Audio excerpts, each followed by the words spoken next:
Chapter 284. Power Inflation 2. Countless candles simultaneously ignited. The melted wax flowed, solidifying into a firm mass over heaps of stacked gold coins. "Incredible!" Dolores exclaimed, her surroundings brightly illuminated. If one were to describe the vast world inside the vault with a single character, it would be wealth. A being that transcended the ordinary human imagination of wealth. The inside of the vault resembled a gigantic world, forming mountain ranges that extended beyond hills, created by valuable items such as gold coins, ingots, gems, and more. Stone-like formations hung from the ceiling, also made entirely of gold and gems. Golden goblets, swords, crowns, necklaces, earrings, rings, brooches, priceless antiques, dazzlingly brilliant and radiant jewels that could blind the eyes, numerous documents and papers proving real estate rights, artworks with astonishing value, and bottles containing extremely rare liquor were scattered everywhere like trash. The wealth was overwhelmingly impressive, to the point where one couldn't fathom where it ended. The entire world was a brilliant golden realm with an iridescent hue, a place beyond legendary golden cities mentioned in mythological books, or the hidden treasures of pirate kings passed down as legends among the elderly. Unbelievable. Dolores felt a bit overwhelmed. Although she never placed any value on wealth, she couldn't help but be dwarfed by the magnitude of this scale. It emitted not just simple material wealth, but also the majesty and sanctity of nature itself. Among those who come seeking fortune, there are too many clueless puppies showing off their wealth with petty pride. Perhaps it's to suppress their arrogance in advance. Dolores finally fully understood Damien's words. In this vast world, would there be only a few frogs in a well boasting about their money? They stood at the pinnacle of wealth, and those nouveau rich individuals would incessantly cling like a swarm of mosquitoes, wanting to compare themselves to the bourgeois. To efficiently eliminate such bothersome individuals, revealing this spectacle would undoubtedly make them feel small on their own. At that moment, walking through the piles of gold, Dolores could finally gaze into the depths of the vault.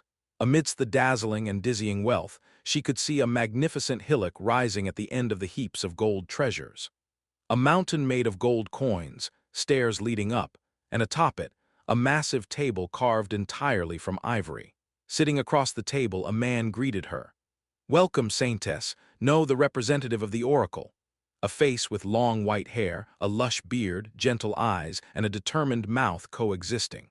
The patriarch or lord of the bourgeois clan, Bartolomeo Bourgeois, extended his hand towards Dolores. "Your skills are truly remarkable," Bartolomeo remarked as the banquet was just beginning. When Dolores looked up, Bartolomeo smiled and continued, "I've seen the details of your recent investments. It must not have been easy to invest such a large sum due to the high risks involved, but your boldness is something I should learn from."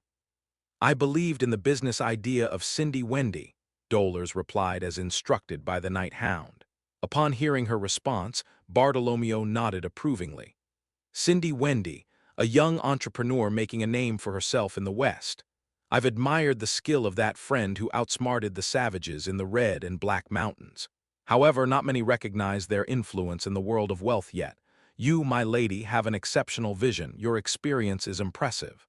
"Experience? I'm just a teenager with a lot to learn." "Experience isn't solely tied to age. I've lived my life preparing, challenging, and experiencing countless failures. Preparation, challenge, failure, these three links intertwine to form the chain of experience." Bartolomeo praised Dolores continuously with an affable tone, expressing his admiration. "You've proven yourself with such achievements. What if you were 1 year old or 100? You have the right to be confident if you've come a long way, regardless of where you started." If the person sitting in front of him were an ordinary student from the Colosseo Academy, how would they feel? The compliments, praises, recognition, and respect from the world's foremost bourgeois clan would likely have melted their hearts. The pride and joy felt when one's hard work is acknowledged, the ecstasy. Through this, the demon's temptation can creep in through the cracks in the relaxed mind. Among them, Night Hound mentioned someone particularly skilled in manipulation, especially in rhetoric. Dolores looked at Bartolomeo before her.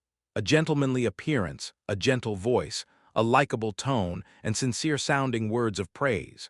However, Dollars was not swayed by such things. Her mental strength played a part, but most importantly, this investment success wasn't achieved through her efforts. Receiving praise for something she didn't do wasn't particularly satisfying. "You exaggerate, sir." Dollars forced a smile. Bartolomeo, seeing her lukewarm response, seemed to misunderstand. "Well, some things are regrettable."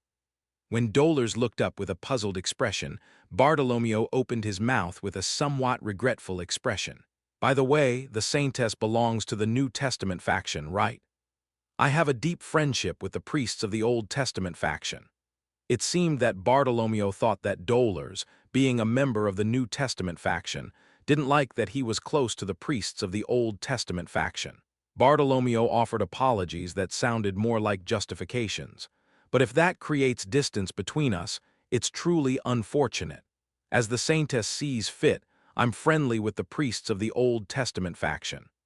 But I also want to be friends with the priests of the New Testament faction. It's just that people from your side often degrade me, my ties with the Old Testament faction, and the wealth we accumulate as inhuman, filthy, and despicable.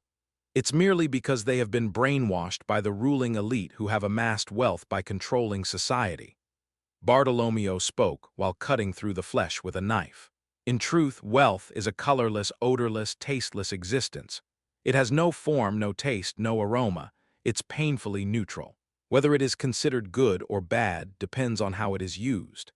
It's like being able to set an entire mountain on fire or save a dying match seller in a winter alley. Those who treat it as inherently bad are either losers who have never touched a large sum of money in their lives, or pitiful individuals who have been brainwashed by the ruling elite who first controlled the order of society and made money." As Bartolomeo finished speaking, he added a brief comment. "If you use significant wealth to do great good, that too is a meaningful endeavor. So please don't dislike the Old Testament faction too much." Dollars had heard this logic frequently, especially from her father, Humbert. Dollars glanced at the hourglass placed at the edge of the table. Time had passed considerably. Counting the seconds in her mind, Dollars spoke, "Doing great good with significant wealth. It would be nice if that were true." "Exactly. Ha ha ha." Bartolomeo laughed joyfully, pleased that Dollars seemed to agree with him. He then took a piece of meat from the plate and chewed on it. "Saintess, why aren't you eating? Is it not to your taste? Do you not like the meat?" "No, it seems like excellent meat. I was just watching as you enjoyed it, sir." "Of course, it's top-quality meat. I am particularly sensitive to the texture. Please take your time. There's still plenty of time." In response to Bartolomeo's gesture urging her to eat the meat, Dollars replied with a kind smile. "I apologize, I don't particularly care for human meat." For a moment, Bartolomeo's hand paused. He slowly raised his head to look at Dollars. "Ho ho ho, you have quite the sense of humor, Saintess. Are you using it as a metaphor that this meat is a result of exploiting the blood and flesh of the lower class? In that case, let me repeat what I said earlier. No, I meant actual human meat. I am fully aware of it." "What?" Bartolomeo asked, and the warm smile slowly faded from Dollars' face. Bartolomeo's hand, which had paused, moved again and continued to eat. He looked at Dollars with a mixture of surprise and amusement. Dollars started talking. "Bartolomeo, the lord of the bourgeois clan, is not only acquainted with the Quo Vadis' Old Testament, but intends to swallow it whole. Ho ho ho, and that he funded the cults and heresies to further strengthen his control on Quo Vadis." "Ho ho ho," Dollars replied with a stern tone, and the smile disappeared from her face. "Ha ho ho ho ho," he suddenly cut off his laughter. "I've heard enough of your jokes, Saintess. If you're going to accuse this meat of being the result of exploiting the lower class, then perhaps my previous words, and I know that it's real human meat." "What?" "And the essence of all these sinister deeds is that Bartolomeo's true identity is, in fact, a demon." Dollars' last words couldn't be dismissed by Bartolomeo with a mere laugh. Gradually, "Ho ho ho ho crahahaha." Bartolomeo, who had been chuckling softly, suddenly burst into loud laughter. The sound echoed through the surroundings, causing the numerous gold coins forming the mountain to jingle simultaneously.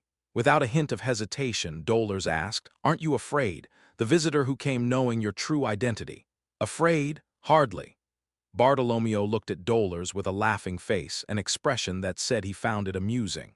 Is there anyone in this world who can frighten me? The confidence of a demon lord, one who had committed great evil with vast wealth, overwhelming force pressed upon Dolar's entire being. At that moment, Pat, another force capable of dispersing the pressure on Dolar's, was present. On the other side of the table, above the mountain of golden coins illuminated by the red light of candles, Bartolomeo turned his head with a waning smile and Dolar's turned hers with a bright expression. Both looked at exactly the same spot. He's here, Night Hound. The demon hunter who had ventured countless hells exuded a strong scent of blood. Chapter 285, Power Inflation 3. Chapter 285, Power Inflation 3. Who in this whole wide world can frighten me? He looks around as if he rules the world, right here. Night Hound raised his hand and answered. Simultaneously, Dolar's felt her body, which was on the verge of being crushed, suddenly become remarkably lighter. The strongest pilgrim, Night Hound. Vicyr stared at Bartolomeo. In an instant, Bartolomeo felt a chill creeping down his neck. Crack! He tilted his head back and a sharp beam of attack sliced diagonally through the mountain of gold behind him. Rumbling, clang, clang. Torn or crumpled gold pieces fell with a noisy crash. Oh! Bartolomeo wiped a thin, black streak of blood flowing down his cheek with his thumb. Adjusting his posture, he asked in a stern voice, "Are you Night Hound? The one who killed Quilt Indulgentia? More precisely, it's not Quilt but the ninth corpse, Dantalion." As soon as the name Dantalion was mentioned, Bartolomeo's expression momentarily stiffened before relaxing. "Ninth what? What is Dantalion? You're speaking in incomprehensible terms." Although he tried to feign ignorance, there was no avoiding the situation now that the demon hunter had come this far.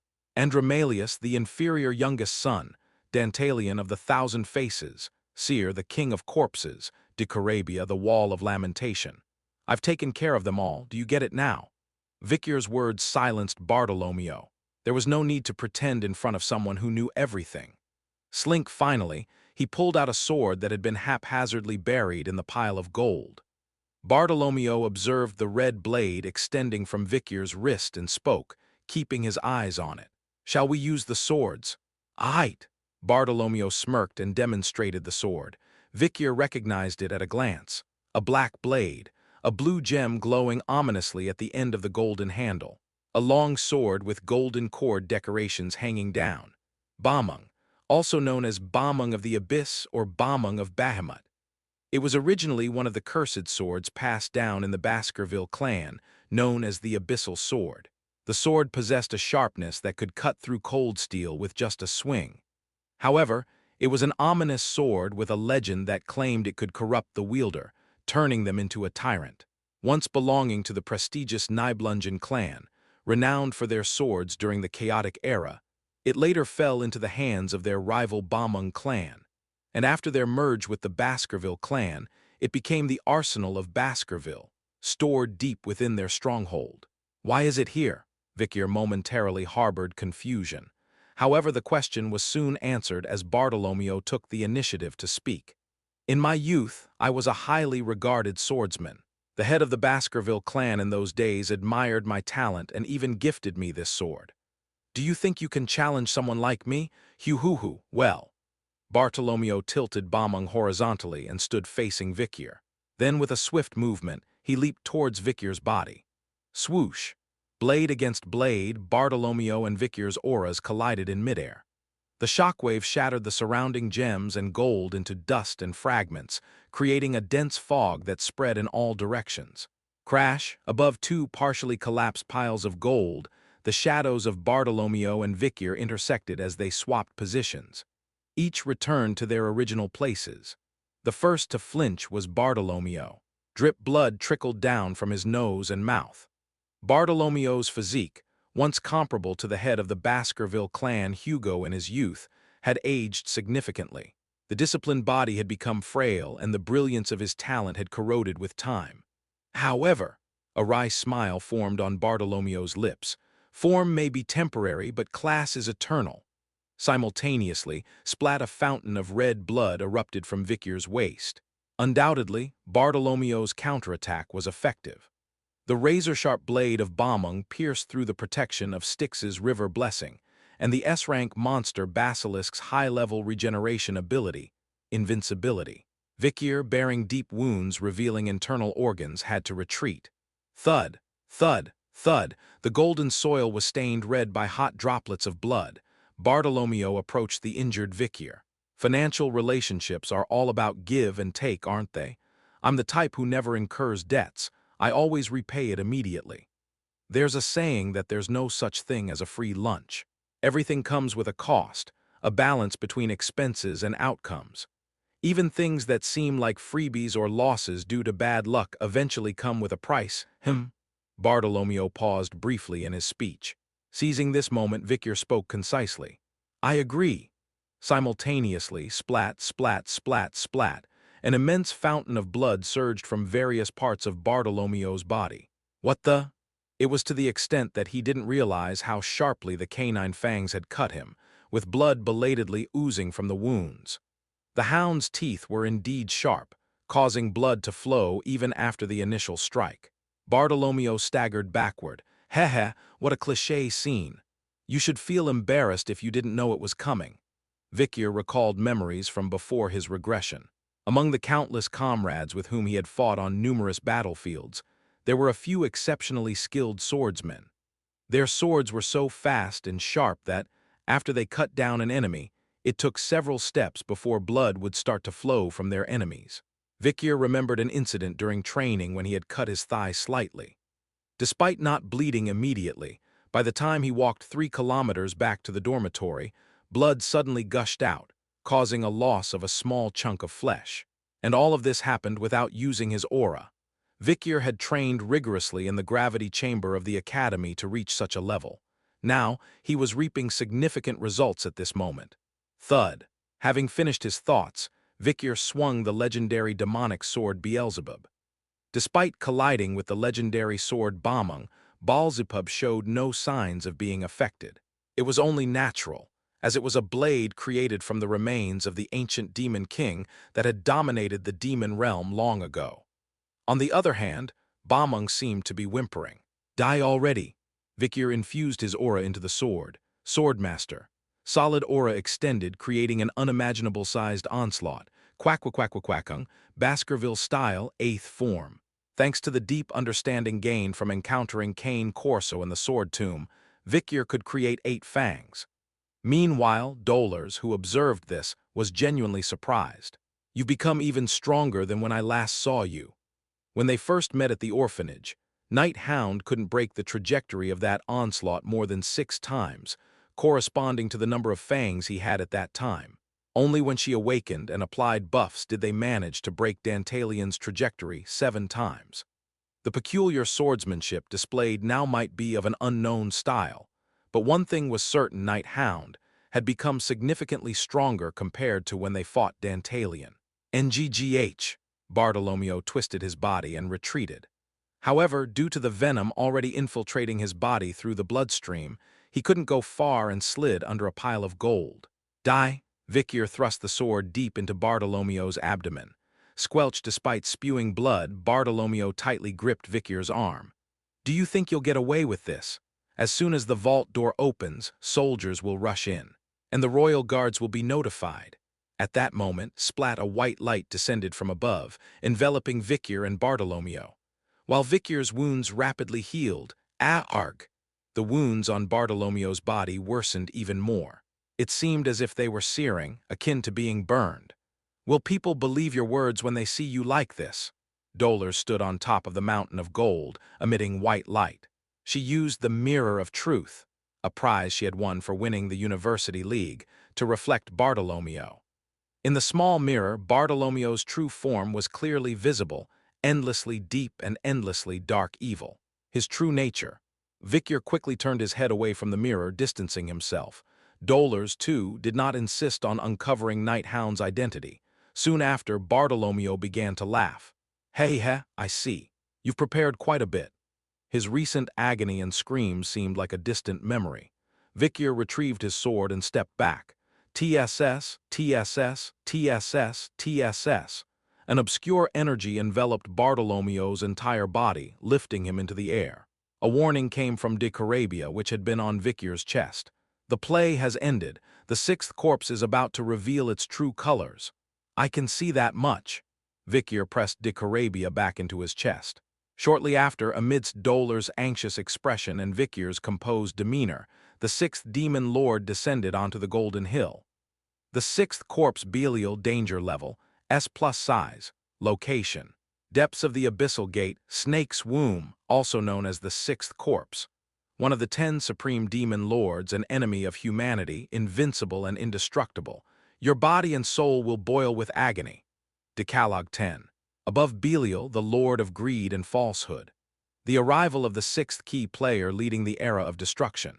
Chapter 286. Power Inflation 4. Chapter 286. Power Inflation 4. Belial. The Greedy One, or the Worthless One, sixth among the 10 demon lords who descended to destroy humanity. A schemer who, in alliance with the ninth corpse, attempted to engulf both Quo Vadis and bourgeois simultaneously. Finally, the creature revealed its true colors. The most beautiful among those expelled from the heavens, the worst fallen angel. Adorned with extravagant decorations and glittering wealth, but beneath the surface, its appearance is grotesque. Horns hanging from his massive head, lips absent, revealing sharp teeth beneath the exposed gums. Lightning bolts spewing from its eyes, a smoky aura billowing out like a mountain of incense, a breath emanating a nauseating stench. The crevasse on its head, resembling the crevices in the polar ice, split open, and the horns and wings extending on both sides were large enough to cover the entire battlefield. This enormous and hideous form, reminiscent of a puppet, floated above Bartolomeo's lifeless body. This was the true form of Belial. Clang! Vikyr raised the demonic sword Beelzebub. Fortunately, we met before he formed a legion. Deception, confusion, manipulation, sowing discord, Belial's skills shine in large-scale battles. So engaging it one-on-one is the best strategy to hunt it down. Meanwhile, de Carabia continued to offer advice from Vikyr's chest.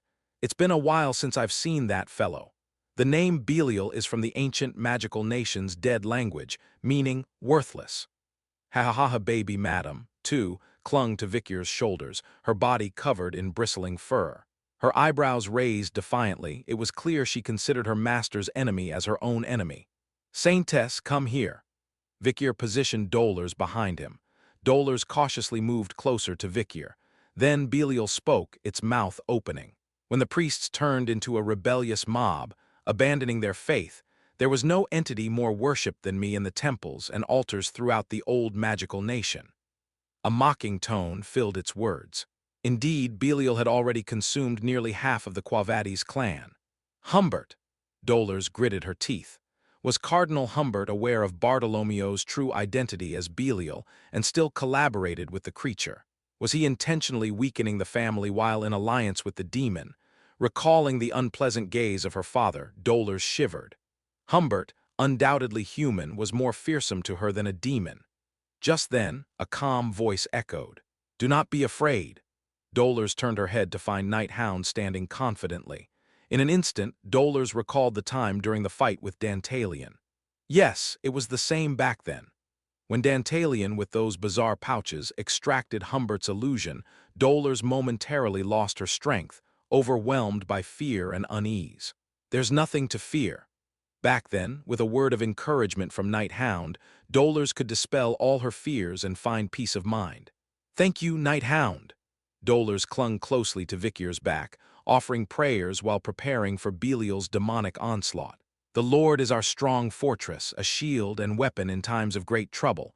Deliver us from evil. Pot. A burst of white light erupted, enveloping Vikyr like flames. It was a fierce blaze, but Vikyr felt no heat whatsoever. Even in ancient times, the devil used his power for schemes and dominance. Who in the world could stand against it? Relying solely on my strength would lead to defeat. A powerful warrior steps forward to fight in my stead. Who might this warrior be? The sacred name is. While reciting the prayer, Dolors hesitated for a moment. Then, with a slight pause, she continued. Night Hound, the eternal pilgrim, the lord of all armies, who shall fall before you? You shall surely prevail. Having finished her prayer, Dolors gripped Vikyr's back with trembling hands and with a voice even shakier than her hands said, It seems like the buff would work better if I knew your real name. Names hold power. Just being called invokes a peculiar energy that transcends dimensions, affecting both the spiritual and material realms. Therefore, demons do not casually reveal their true names. Demon hunters who pursue these demons follow the same principle. This is sufficient. However, Vikir interrupted Dolors. It was not only to prevent her from becoming more entwined with him by revealing his name. There was another, more significant reason. Qua qua qua qua thud. Belial began its full-fledged attack. Belial's body, which was between tangible and intangible, delivered both spiritual and material attacks simultaneously. Pitiful humans dare challenge me. As typical of a demon lord, Belial uttered arrogant lines. However, Vikir, a seasoned hunter who had captured 4 demon lords to date, was unfazed. It's going to be a little shaky, Vikir told Dolors, who had her hand on his back. Before Dolors could respond, flash. Vikir's sword began to emit a crimson aura. The rapidly rotating aura formed 7 large fangs and a slightly smaller 8th fang. The fangs moved fiercely, spinning like wagon wheels, and flew toward Belial's main body, piercing through it. Qua qua qua qua thud. Baskerville's 8th style. A formidable blow that had turned Bartolomeo, once considered one of the strongest in the human realm, into a mere rag in an instant. Even Belial, manifested in its true form, couldn't help but be shocked. Gah, how can a human possess such power? Belial retreated with a perplexed tone. Vikir seized the opportunity he created by force. If there's no opening, twist it open with strength. 8 fangs ruthlessly tore through Belial's entire body. Moreover, Dolor's buff, exerting her full spiritual power, magnified Vikir's 8th fang even more. Woos! Belial's teeth and horns shattered. Even his splendid and robust armor showed signs of cracking. Most notably, Bartolomeo's body seemed unable to withstand the onslaught. My 8th style is not in its complete state. I must settle the battle in a short time. Vikir gritted his teeth and advanced. In his mind, Hugo's fight against Andromalius and Cane Corso's attack that shook the entire sword tomb resurfaced. Meanwhile, Dolor's buff from behind surged forward like a torrent. Flash. Ignoring the strain on his body, Vikir swung Beelzebub to the fullest. Ku-thud. A massive shockwave rose, causing the golden mountains in the vicinity to collapse. Grrr, how can insignificant humans? Belial, with broken parts all over its body, staggered backward. Vikir, receiving healing magic from Dolors, raised his sword again. At that moment, Dolors expressed regret. The buff doesn't seem as potent as during the fight with Dantalion. She seemed to feel deep self-reproach for her weakened abilities. Understandably, the power of her buffs had significantly diminished compared to last time. I've been working hard all this time. It seems like I've weakened instead. However, Vikir considered it natural. Awakening doesn't happen so easily. The manifestation of divine power Dolors displayed during the Dantalion fight was a miracle, advancing her understanding of divine power decades ahead. Although the exact reasons and conditions for awakening were unknown, relying solely on such luck for progress was futile. Vikir continued to press Belial, wielding his sword relentlessly. Just then, indeed. Killing my comrades wasn't merely luck. Belial rose. Surprisingly, during the brief distraction, he had regenerated most of his wounds and damage. Vikir delivered another strike. Zjujujuk, it left another deep scar on Belial's chest. Useless, human, you're still an insignificant worm. However, Belial showed no signs of being discouraged. Eventually, it raised its large hands on both sides. Suddenly, an unpleasant change began to occur. Jalgrang, jalgrang, jalgrang, jalgrang, jalgrang, jalgrang, loud metallic sounds echoed everywhere. Dolors, surprised, turned her head to see a flow of golden liquid in the direction she looked. Chararurururu, the sound of money moving. Countless gold coins created ripples on the floor, crawling like a gigantic snake. The gathered coins, gems, and various treasures were absorbed into Belial's body. Thud, splat, squish. Belial's broken horns regrew, and the body that had cracked and fissured returned to its original state. Moreover, its already massive size swelled even more. All the wealth in this vault is my life force. Money is power. Money is life. In a world ruled by capitalism, wealth is vitality. Upon hearing this, Dolors frowned. The vast amount of treasures piled up in this extensive vault, all stored as Belial's reserve life force, was intricate and thorough. Only now did Dolores understand why Belial insisted on drawing outsiders into the vault. It wasn't merely to dampen the spirits of visitors. It was because this place was his absolute domain, where he could wield unrivaled authority, power, and vitality. However, I already knew about that much. Vikyr casually crumpled Belial's demeanor with a nonchalant tone. Clank, the demonic sword Beelzebub lengthened slightly. A fiery red aura began to blaze. Gradually, the gleam of the red eyes emanating from the black mask intensified, casting a gloomy glow. "If money is your life," a boiling voice echoed through the sharp fangs of the hunting dog, "then let's bankrupt you altogether." It was a declaration of war thrown at the ruler of the vast treasury. Chapter 287. Power Inflation, 5. Chapter 287. Power Inflation, 5. Hey, with a grin wide enough to reach his chest, Belial laughed heartily. It was a laughter so immense that the surrounding golden mountains seemed to crumble down. "Bankruptcy? Is that really what you're saying in front of my wealth?" Various treasures, piles of gold coins, and precious gems extended beyond one mountain range to another. Every time Belial suffered a wound, he absorbed those treasures to regain strength. Treasures tightly filled almost half of the vast treasure vault. As long as he had this tremendous wealth, Belial's life was eternal. Decorabia, situated on Vikyr's chest, blinked its external eyes and spoke. "When Belial has no money, he's endlessly weak, but with wealth, he becomes an infinitely powerful demon." Well, isn't it a common thing among humans? In human society, there's a saying, "With money, even ghosts can be commanded." A similar logic applies in the demon realm. An inconvenient ability, it seems. It's not just inconvenient. As I mentioned before, Decorabia began introducing Belial's abilities one by one. Belial's main abilities are jealousy, destruction, oppression, exile, famine, conflict, and desolation.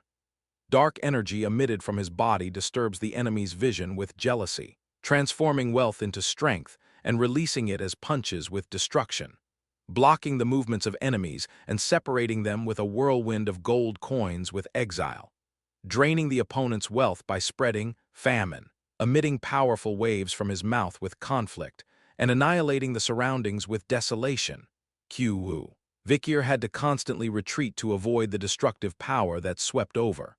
At that moment, Whack Dolores embraced Vikyr strongly from behind. Vikyr turned to look back, intending to say something, but Dolores' shout was faster. "Dodge it, night hound!" As Vikyr collapsed to the ground, Dolores, too, fell flat on her face as if knocked down. Simultaneously, quack-quack-quackung, squeak, Belial's fist, narrowly missing, shattered the distant hill of gold, causing it to collapse and sink. Then Kaya! Dolores, struck by Belial, began screaming. While she avoided destruction, she couldn't escape famine. Tsutsutsu, all the buttons, pins, golden threads, and everything made of gold attached to her elegant saintess attire turned into debris and were sucked into Belial's body. Belial's ability, famine, allowed him to plunder and absorb all the wealth of others, turning it into his own strength. Eventually, as buttons, pins, golden threads disappeared, her clothes lost their form and crumbled down. Dolores was horrified. There had been no exposure at all, but as the saintess attire was torn, her bare skin became conspicuously visible.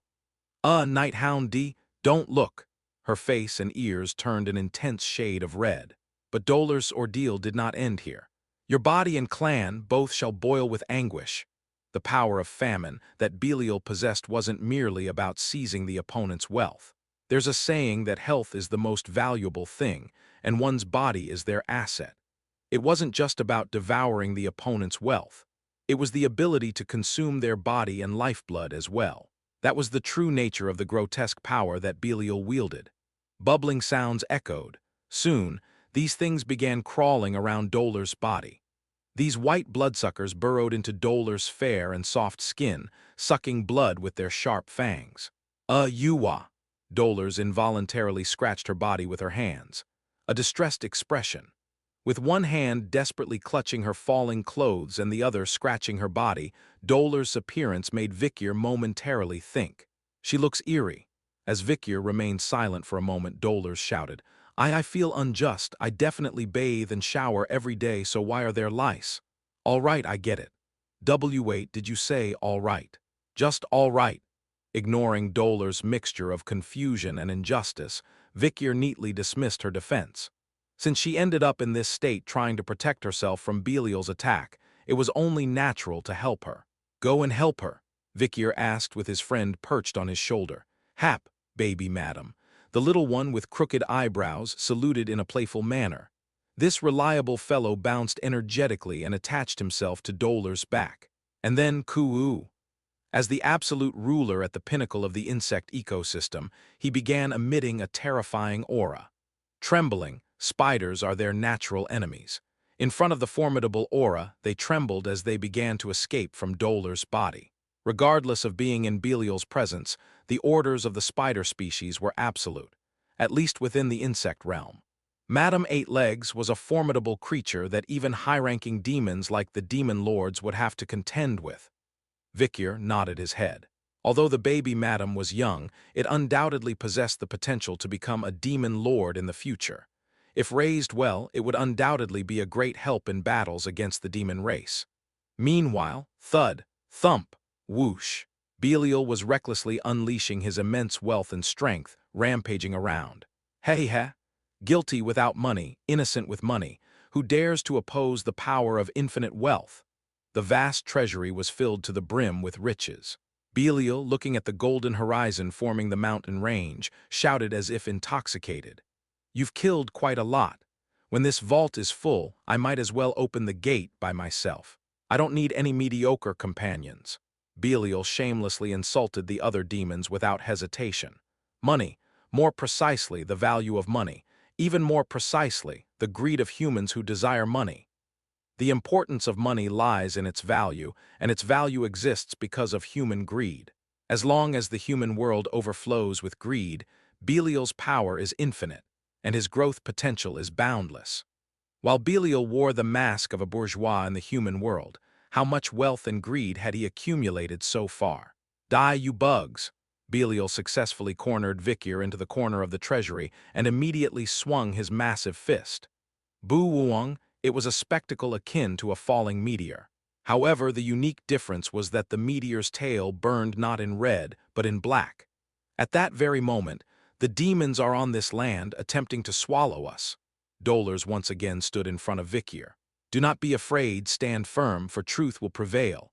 Even if relatives, wealth, honor, and life are all taken away, truth will live on, eternal in that land. Rune will protect us. White flames rose, creating a barrier. Kururur, Tuong. The firewall of the holy fire immediately deflected Belial's fist upon contact. Chiyik, soon, the ultra-high-temperature flames, burning with a brilliant white light, began consuming Belial's fist. Belial, who had been forcefully pushing forward, stepped back ever so slightly. In front of the pure flames untouched by greed, even a tiny bit, Belial's power was neutralized. However, having withdrawn his fist, Belial began to mockingly wag his tongue. Saintess, what did I say? I told you money isn't a bad thing, right? In an instant, Dolars recalled Belial borrowing Bartolomeo's mouth to convey a message. In truth, wealth is a colorless, odorless, and tasteless existence. It has no form, no taste, and no smell. It's incredibly neutral in value. Whether it's used for good or ill depends on the wielder. It's like fire, which can either burn down an entire mountain or save a dying matchstick girl in a winter alley. At the same time, Belial, with his torn mouth, twisted it into an even more grotesque smile. That's right, isn't it? Money is neither good nor bad. It's inherently neutral in value. Having said that, Belial spread his massive fists and pressed his palms against the ground. Walger, Kijijig gradually, Belial clenched an enormous amount of gold coins in his hands. So your shield that blocks extraordinary things won't be of any use, will it? In the face of Belial's towering giant hand, Dolars broke into a cold sweat. Eventually, pacha-cha-cha-cha, a torrential downpour of an immense number of gold coins began to descend. Each coin carried a destructive power capable of piercing through several people with ease. They effortlessly tore through the Holy Maiden's shield and deeply penetrated inside. Oh no, the Holy Fire's wall has low physical defense. Dolars retreated, looking dismayed. However, escaping from the widespread shower of gold coins was impossible. Soon, quack-quack-quackung, the surroundings were entirely devastated. The hills of gold coins collapsed, and the terrain underwent a drastic change. A thick cloud of gold dust scattered through the air. But, Belial couldn't achieve what he desired. Vikir stood upright, holding Dolors, whose legs had lost strength, with a vacant expression. And in front of Vikir floated a translucent, reddish inverted pentagram shield. The Wall of Lamentation. It's been a while, Belial. Decorabia, the seventh corpse, blinked its external eyes, and that was the moment. Chapter 288. Power Inflation 6. Chapter 288. Power Inflation 6. A shower of golden coins poured over the vast area, a relentless downpour of wealth. Quack-quack-quack-quack. It carried a terrifying, destructive force that could twist the entire landscape into oblivion. However, Vikir calmly walked through the swirling golden powder smoke, unaffected by the destruction. The Wall of Lamentation. The seventh corpse, Decorabia, what was once a demonic shield that humanity couldn't surpass, had now turned to protect Vikir, becoming an ally. Long time no see, Belial. Decarabia's eerie voice widened Belial's eyes. What's going on, Decorabia? Why are you here? I'm here because I want to be. That's not the point. What about a great mission to open the gate? What are you doing here? Didn't you just say a while ago that you don't need allies? How about trying to open the gate by yourself? Belial raised an eyebrow in bewilderment at Decarabia's indifferent tone. You've collected quite a lot anyway. When this vault is full, you might be able to open the gate on your own. Useless allies are not needed. Belial had just shouted those words a moment ago. Suppressing his anger, Belial spoke with a subdued voice. Decorabia, betraying like this won't benefit you in the long run. Betrayal? That expression is wrong, young one. I was never on anyone's side to begin with. Then do you have the confidence to endure the wrath of our kin? The wrath of the one who is everything and one. The wrath of the one who is both one and everything. That answer will be forever sealed by the oath. The exchange between Belial and Decorabia ended here. Decorabia seemed to have decided not to answer Belial's questions any further. Vikir spoke briefly. Belial is not only a demon of commerce but also a demon of speech. The two are inseparable. So keeping the conversation short is the key. I know he's cunning, human, but more importantly, how do you feel about me? Amazing, isn't it? Vikir glanced briefly at Decorabia's self-praise. The transparent shield emitted a faint red light, effectively blocking physical damage, and its size and hardness could be adjusted. With precise mana control, it seemed efficient to use. You're useful. Just useful. Annoyed, Decorabia briefly turned his gaze towards the silent dolors behind him. Well, it doesn't matter. Being able to protect a beauty is a good thing. Of course, the same goes for you, handsome one. But above all, the most rewarding presence to protect is a beauty disguised as a handsome man, or a handsome man disguised as a beauty. As one who loves all chaos, shut the hell up. Here he comes again. Vikir focused on Decorabia as Belial once again unleashed a barrage of golden coins, creating a massive golden bombardment. Clank-clang-clang-clang. Despite the loud noises and fiery explosions, Decorabia's shield, a nearly invincible force in physical defense, remained unaffected. It's good, but the mana consumption is too intense. The mana hole at the bottom vibrated violently, creating a sensation akin to severe seasickness. It seemed that to build Decorabia's proficiency, a substantial amount of mana accumulation was necessary before mastering shield techniques. At that moment, Dolors hesitantly whispered, could you please put me down now? Her ears, visible outside her hair, had turned as red as they could possibly get. Vikir gently lowered her to the ground and spoke, There's no need to struggle alone. We're allies. Dolors' eyes widened at Vikir's words. Being called an ally by the night hound felt like a hunting dog being acknowledged by its master. And at that moment, thump, her heart began to beat loudly. Why is my chest feeling like this? Something warm is. Dolors pressed her left chest with her hand. A mysterious force seemed to be stirring within, spreading from the left side to her entire body. Is this also the effect of the companion of the soul? It felt somewhat similar to the emotions she had experienced during the fight with Dantalion, although she couldn't compare them in detail due to the lack of experience at the time.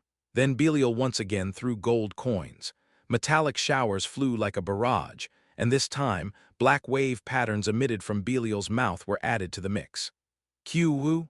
A storm of gold and darkness swept the surroundings entirely. This is troublesome. Waves are difficult to deal with. Dicarabia effortlessly blocked the golden shower, but he seemed to struggle against Belial's magical attacks that followed. At that moment Dolor spoke. "Don't worry, Pot." The wall of holofire, now larger and thicker than before, blocked Belial's wave. Belial's magic disintegrated under the influence of divine power. However, Belial did not retreat easily this time. Just a spark before a strong wind. A trivial force. As the gold inside the vault was absorbed into Belial's massive body, the magic he emitted became increasingly dense. Ah! How can a demon be this formidable? Dolores felt the pushback as she sensed her divine shield cracking. Meanwhile, Victor measured the distance for his sword strike, looking for an opening behind Dolores' defense. "Just doing this much is a significant help. Thank you." Hearing the night hound's words, Dolores felt a surge of energy within her. "But it's incomparable to the last time." Dolores was determined to be of more help to the night hound, no matter what. She wanted to share the burden he was carrying. She wished he would rely on her a bit more. She wanted to be the one he could expect things from, someone he could lean on. After all, we're supposed to be soulmates. In the end, Dolores stopped hesitating and turned her head. "Night hound, sir." As Victor turned his head, Dolores shouted, trying to appear as confident as possible. "May I know your name?" "What?" With a wry smile, Dolores continued. "As you can see, supporting this defensive barrier is becoming increasingly difficult." Her words were true. Even Dolores' divine power, overflowing due to innate talent and blessings, seemed to be gradually revealing its limits. "To increase my divine power, the resonance phenomenon from back then is necessary." Dolores was referring to the soul companion phenomenon. "If I can empathize more deeply with Night Hound, if our bond strengthens even a little, there will surely be a change." Being soul companions, but not knowing the other's name felt incredibly unreasonable to Dolores. "Even if it's not your full name, it's fine. Can you at least tell me a small nickname I can call you by, just a fragment of your name?" Dolores asked, looking for acknowledgement even in the challenging situation. A slender girl, holding back the immense power of the demon with her thin arms, how much longer could she endure? Victor decided it was not the time for hesitation. Taking a step forward, he approached Dolores. Gradually, Night Hound lowered his head towards Dolores, who was supporting the defensive barrier. "Van!" A name echoed gently, and a warm breath. At that moment, Dolores trembled. "So his name is Van." Dolores felt her heart pounding even more intensely. The radiant wall of sanctity, boosted by divine power, became hotter and more intense. Pot, Kurururuk, the indescribable emotion that had been stirring within her chest before now surged even more vigorously. The pounding of her heart, synchronized with the divine power, vividly manifested in white flames.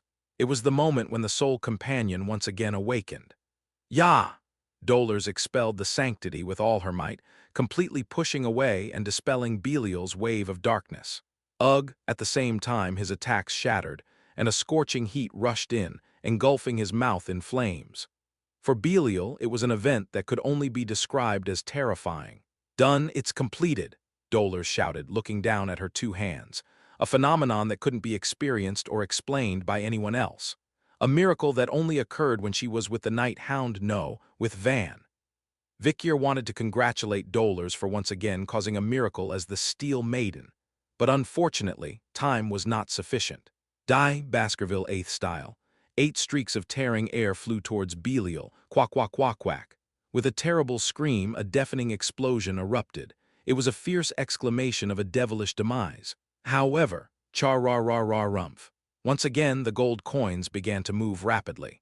A golden snake pierced through the rising smoke, creeping through the air. Belial, who had absorbed numerous treasures, soon lifted an intact body off the ground. It was quite hot, but it's still just futile resistance. As if mocking when Belial had cried out in pain, Dolores spoke while emitting a holy flame from her hands. Victor also agreed with this sentiment. "Just endure a little longer. Time is on our side." Dolores raised her eyebrows in response to Victor's words. She was still unaware of the night hound's intention, which went against the unfavorable tide as time passed. And then, unexpectedly, a stroke of luck occurred. Quack quack, pup pup. Belial, who was absorbing the gold, unexpectedly recoiled from an explosion. The relentless rush of gold coins toward Belial came to a halt. Large golden walls rose, blocking the flow of funds. Simultaneously, a large fist made of gold surged from the ground and struck Belial's head. Thud! Belial, spitting out broken teeth, once again had to retreat. What is it? Who did that? Dolores turned her head with wide-open eyes and a puzzled expression. Vikyr was equally surprised. Suddenly, a figure entered the battlefield and attacked Belial unexpectedly. Under the tousled white hair, a face that initially seemed innocent like a puppy gradually became complex due to various emotions: fear, confusion, astonishment, shock, and anger. Sinclair. She stood at the center of this whirlwind of emotions. Chapter 289, Power Inflation 7. Chapter 289, Power Inflation 7. Where am I? A dream? Sinclair scanned her surroundings with trembling eyes. Bartolomeo with his eyes wide open, and above him, the looming figure of a giant demon. And the criminal night hound and the saintess Dolores were hand in hand. Sinclair could only blink her eyes continuously, unable to believe the current situation. Dolores was greatly perplexed. Why is Sinclair here? She must have drunk tea with sleeping poison. She tried to remain calm and asked, Sinclair, are you okay? Judging by your condition, it seems like you've been drugged with some kind of sleeping poison. I'm fine. I usually take various types of sleeping pills, so I've built up a bit of tolerance. Sinclair juggled numerous schedules, including part-time work, school studies, personal studies, and extracurricular activities. Due to the stress, she often took different kinds of sleeping pills, unknowingly developing a strong tolerance, leading to the current situation. However, the effectiveness of the sleeping pills couldn't be ignored. Sinclair's eyes were still slightly droopy, indicating she hadn't fully awakened. I felt too drowsy, stumbled, and ended up falling into this open box or gift. It seems the door closed in the meantime. But what's going on? And what is that? And why is Nighthound here too? She alternated her gaze between Belial and Vikyr. Dolores ground her teeth. Sinclair, I'll explain everything later. For now, come this way. But she couldn't finish her sentence.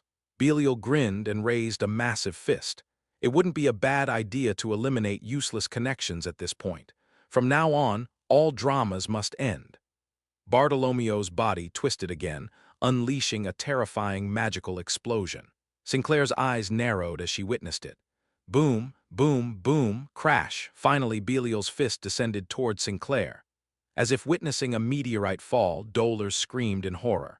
No, Sinclair! She rushed forward, trying to summon as much divine power as possible, but she was too slow. However, Dolores was taken aback. Thud, thump, thud. Sinclair had blocked Belial's fist. Giant golden palms, emerging from the floor and walls, intercepted Belial's attack. What's this? Belial furrowed his brow in unexpected interference. However, it was not just a simple interference. Whoosh, whoosh, whoosh, whoosh.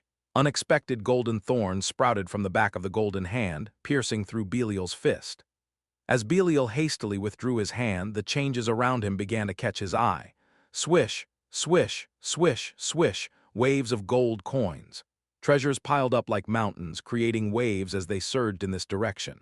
Not towards Belial, but towards Sinclair. Swish, swish, swish, swish, clang, clang, clang, clang. Golden serpents were being sucked towards the hat Sinclair held in her hand. And as a result, the mana emitted by Sinclair was also growing stronger. The money hat, the artifact she got from the University League. This was a prize Sinclair received for ranking 8th in the University League. In this world money is power. To wear this hat, I really need to earn a lot of money. A hat that becomes more powerful as you consume money. Although it was worn out in places and had missing teeth on the brim, one effect was certain: it was a potent artifact. Gurgle, gurgle. Wearing the hat, Sinclair cast another spell. The gold coins and nuggets in the vicinity seemed to melt away in flames, quickly coalescing into a massive fist. Thud! Belial's head turned again with a loud noise, an annoying one indeed. There was a glint of life in Belial's horizontally slit pupils, like that of a mountain goat. Thud, Bartolomeo's body moved. With a bizarre trajectory, he swung bombing. Ugh! Blood gushed from various parts of his body. Sinclair dodged Bartolomeo, who swung a sword in front of her eyes and stepped back. My lord, why are you doing this? Ugh! She seemed to recognize Bartolomeo's face and shouted in confusion. Upon seeing this, Dolores screamed, Sinclair, that man is not the head of the bourgeois clan. He's just a puppet that had his body taken by a demon a long time ago. What? A demon? Please believe me. But once again, Dolores couldn't finish her sentence. Thud. Vikier, who flew in using the thread of baby Madam, soared upwards with Sinclair clinging to his waist. Crash. The area where Sinclair had just been standing was ruthlessly destroyed by Bartolomeo's attack. Sinclair looked at the face of the one who lifted her, surprised. Hound. A villainous figure with eerie red light emanating from the eye part of the mask. Let go of me. Stinky villain. She quickly pulled mana. But having just created and operated a large golden hand moments ago, she had already depleted too much strength.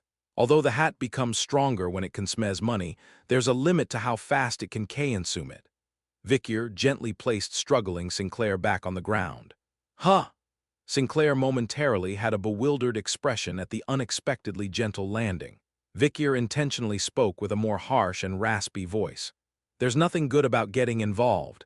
If you become a hostage for no reason, it'll be troublesome. Stay back. Hostage? Troublesome? Sinclair looked confused. Soon she quickly calmed her breathing. In an instant her gaze became sharp, a truly genius-like attitude. Why would it be troublesome for Hound? Surely you're not on the side of justice right now. Then why did you save me? A decoy for distraction. Who made Mr. Bartolomeo like that? Was it you? What's your relationship with President Dolores? Sinclair's questions poured out incessantly, calm and sharp, but with a subtle tremor at the end. It was like a child holding a blade without complete determination, and the experienced Vikier knew how to deal with such a fragile blade. Demons are absolute evil. You're not so foolish as to not know that, right, kid? Calling me a kid, there doesn't seem to be much age difference. Being the polar opposite of absolute evil does not imply that you are good, but you will know which side you are on when it comes down to it.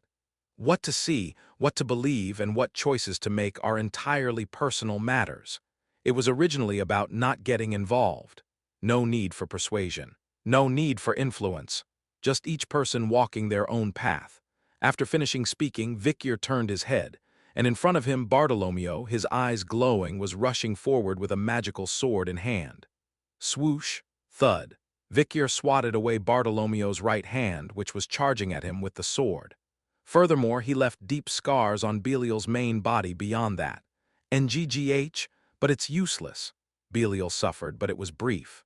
He soon absorbed the surrounding gold and treasures, regenerating his wounds. Overflowing wealth, boiling greed. As long as there is money and humans desire it, its value is eternal. Belial was reveling in a life and power that seemed infinite, sustained by money, value, and greed. But Vikier did not give up. Let's end this. I've got your back. Vikier swung his sword horizontally, and Dolores cast a protective spell from behind. Soon, flash, with a dazzling light, 8 fangs engulfed in white flames tore through the world. Baskerville-style 8th, perfect form, it savagely mutilated Belial's entire body. Hey, it's useless. As long as the money in the vault doesn't dry up, I can recover as much as I want. Despite the wounds and agony piercing his entire body, Belial laughed uproariously. Soon, clang, clang, clang. With another loud noise, gold coins made a tumultuous sound as they surged again. Belial sucked in a massive amount of money. How about this? The infinite and eternal power of this body, however. Belial couldn't laugh until the end. Clearly, just like before, despite absorbing a vast amount of wealth, his stamina was not fully restored. What is this? What's going on? Belial looked down at the coins, bills, jewels, and bundles of money being sucked into his body. They were clearly accumulating on his body, but strangely, the rate of stamina recovery was slowing down, and in the end, it became almost ineffective. Belial looked perplexed as he observed the deep scars still present all over his body. And then in front of him, finally, the time has come. Vikier took a step forward. Curious about why your recovery speed has slowed down, Vikier asked Belial, who appeared confused. Soon, Victor pulled out a piece of paper from his pocket and threw it towards Belial. Belial's eyes widened as if they were about to tear apart. Breaking news: suspicious currency scattered in the imperial city, counterfeit bills. Or a herald of hyperinflation. Yesterday evening, an unknown amount of questionable money was scattered in the sky of the imperial city. The unidentified coins and bills contained in the giant balloon poured out like a downpour all over the empire, regardless of time and place. As the balloon burst, citizens are anxious about whether this money is counterfeit or if a large sum of money has really been released into the market. Economic experts express concerns about short-term loss of trust in the inflamed currency. This was the headline of the early morning newspaper scheduled to be published tomorrow. Chapter 290, Power Inflation 8, Chapter 290, Power Inflation 8, Inflation, Currency Expansion. The phenomenon where the value of money decreases due to an excessive increase in its quantity. Balloons simultaneously rose in major central locations, including the imperial capital, Venetia. These large balloons ascended towards the sky on a particular day and time, only to burst soon after, either due to pressure differences or other external factors. The contents inside the balloons spilled to the ground, revealing bills, gold coins, and other forms of money. As a vast amount of money flooded the imperial capital, citizens began to distrust it. Money. Let's stick to bartering. How do we know if these gold coins are real or fake? No deposits for a while. Oh, thought it was good to get a money shower, but this isn't good at all. We'll use bills as firewood and gold coins as weights, I guess. Is our country going to ruin like this? Hoarding of groceries occurred, and nobody was willing to exchange essentials for money. Amidst this enormous chaos, two gazes observed from a high tower. Is it okay for the head of the Imperial Mint to let this happen? Cindy Wendy, the golden-haired beauty, directed an intrigued gaze towards a middle-aged man with brown hair standing beside her. He was Damien, the head of the Imperial Mint. The two observed the money scattered throughout Venetia from the high tower. A massive amount of counterfeit currency, indistinguishable to the naked eye, was crafted meticulously by Damien. Cindy Wendy, the logistics distribution expert, was responsible for circulating and distributing this counterfeit currency across the empire. Damien spoke quietly. If I'm digging a grave, I should dig two. One for my brother and one for myself. Good attitude. Have you sharpened the sword for a long time? I've harbored a revenge motive in my family for a long time. I never thought I'd fulfill it with someone else's help. I can empathize. I'm in a similar situation. Cindy, Wendy, and Damien, both with targets for revenge, joined forces with Night Hound like nighttime hunters. Both of us have joined forces with a formidable man. They shared quite similar opinions. Thud, thud, thud were the downpour of gold coins in the distance, the gusts of wind carrying banknotes. Damien furrowed his brow as he felt the light drizzle of falling gold coins. Counterfeit gold coins look almost identical on the surface, but are noticeably lighter since they're cast with fake metal. Even if they hit you when falling from a height, it won't hurt much. You can easily tell by holding them in your hand. Well, if they get mixed in with the real ones, it might be challenging to distinguish. As for bills, bills are originally lightweight. They look the same on the surface, too. The counterfeit bills and coins are both dyed with magical ink, so they will naturally lose their color after only 2 hours. I don't intend to create prolonged chaos in the economy. Damien's words were accurate. The counterfeit currency being scattered in Venetia would turn into trash on its own after 2 hours. However, at least during those 2 hours, the empire's economy would be in disarray. The distrust towards the inflating currency would lead citizens to focus on tangible goods rather than money, naturally diminishing greed and desire for money. Cindy Wendy asked, but why does reducing the value of currency to almost zero in just 2 hours matter? 2 hours. It's enough time to sway the fate of a world.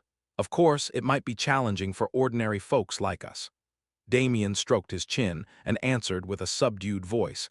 There are some extraordinary individuals risking their lives and fighting at this very moment. Belial was astounded. This can't be. Why is the recovery slowing down more and more? No matter how much money he absorbed, his health wasn't recovering. Money, human greed, the value bestowed by it, all seem to have a problem in the cycle.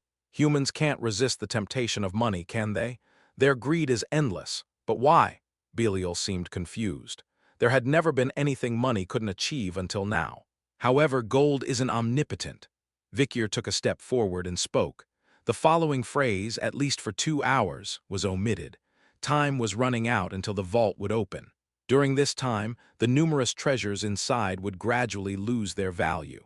With the empire full of distrust in currency, the world has entered an era of barter. The piles of money stacked here would be meaningless. Of course, it would be a short-lived hiccup, but for Vikier, it held significant meaning. Flash! The 8 fangs of Baskerville mercilessly pierced through Belial's entire body. Dolars continually sent buffs behind Vikier's back. A rune disciple is the free master of all things and is bound by no one. Leunionis homo omnium dominus est liberismus, nulli subactus. A rune disciple is entirely faithful to all beings and is subject to everyone. Leunionis homo omnium servis est officiosissimus, omnibus subactus. The souls of 2 men and women who had lived different lives resonated with each other. Vikier unleashed the full power of a swordmaster without reservation. Baskerville 8th style. The aura of a mid-tier swordmaster rapidly rotated and cut everything it touched. The iron body, the superhuman spirit, a body tempered to the extreme, loaded like a tight bowstring. Muscle fibers throughout the body seemed to protrude like thorns, ready to tear through the skin. The pupil, sharpened to catch the focal point of the ultimate strike, gleamed sharply. The sharp and dense aura aimed straight ahead, supported by just one thumb shot forward. And in an instant, a strike that would cleave the world with unstoppable force was unleashed. Quack, quack, quack, quack. Swept away by the storm of aura, Belial screamed as his entire body was carved and torn apart. Eventually, Vikier stood calmly before Belial. Bartolomeo, who had been a host, was already in a battered state, and Belial's original body, which had manifested on top, was equally devastated. One of the thick horns had broken, and the other had numerous cracks. Black blood spurted profusely from the swollen, pig-like head. "Extend your neck." Vikier never lets go of the advantage he gained. The fangs of the demon hunter plunging mercilessly into the demon's throat. The hunting dog bites the pig to death. It was a very natural scene.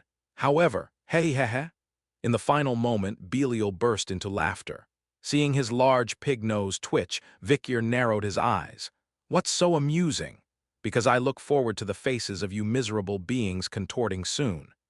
After finishing his words, Belial opened his mouth wide. Then black smoke began to spew out of his mouth. Dicarabia, located on Vikier's chest, spoke in a low voice. "That's his ability, oppression." "What kind of ability is that?" After hesitating for a moment, Dicarabia told the truth.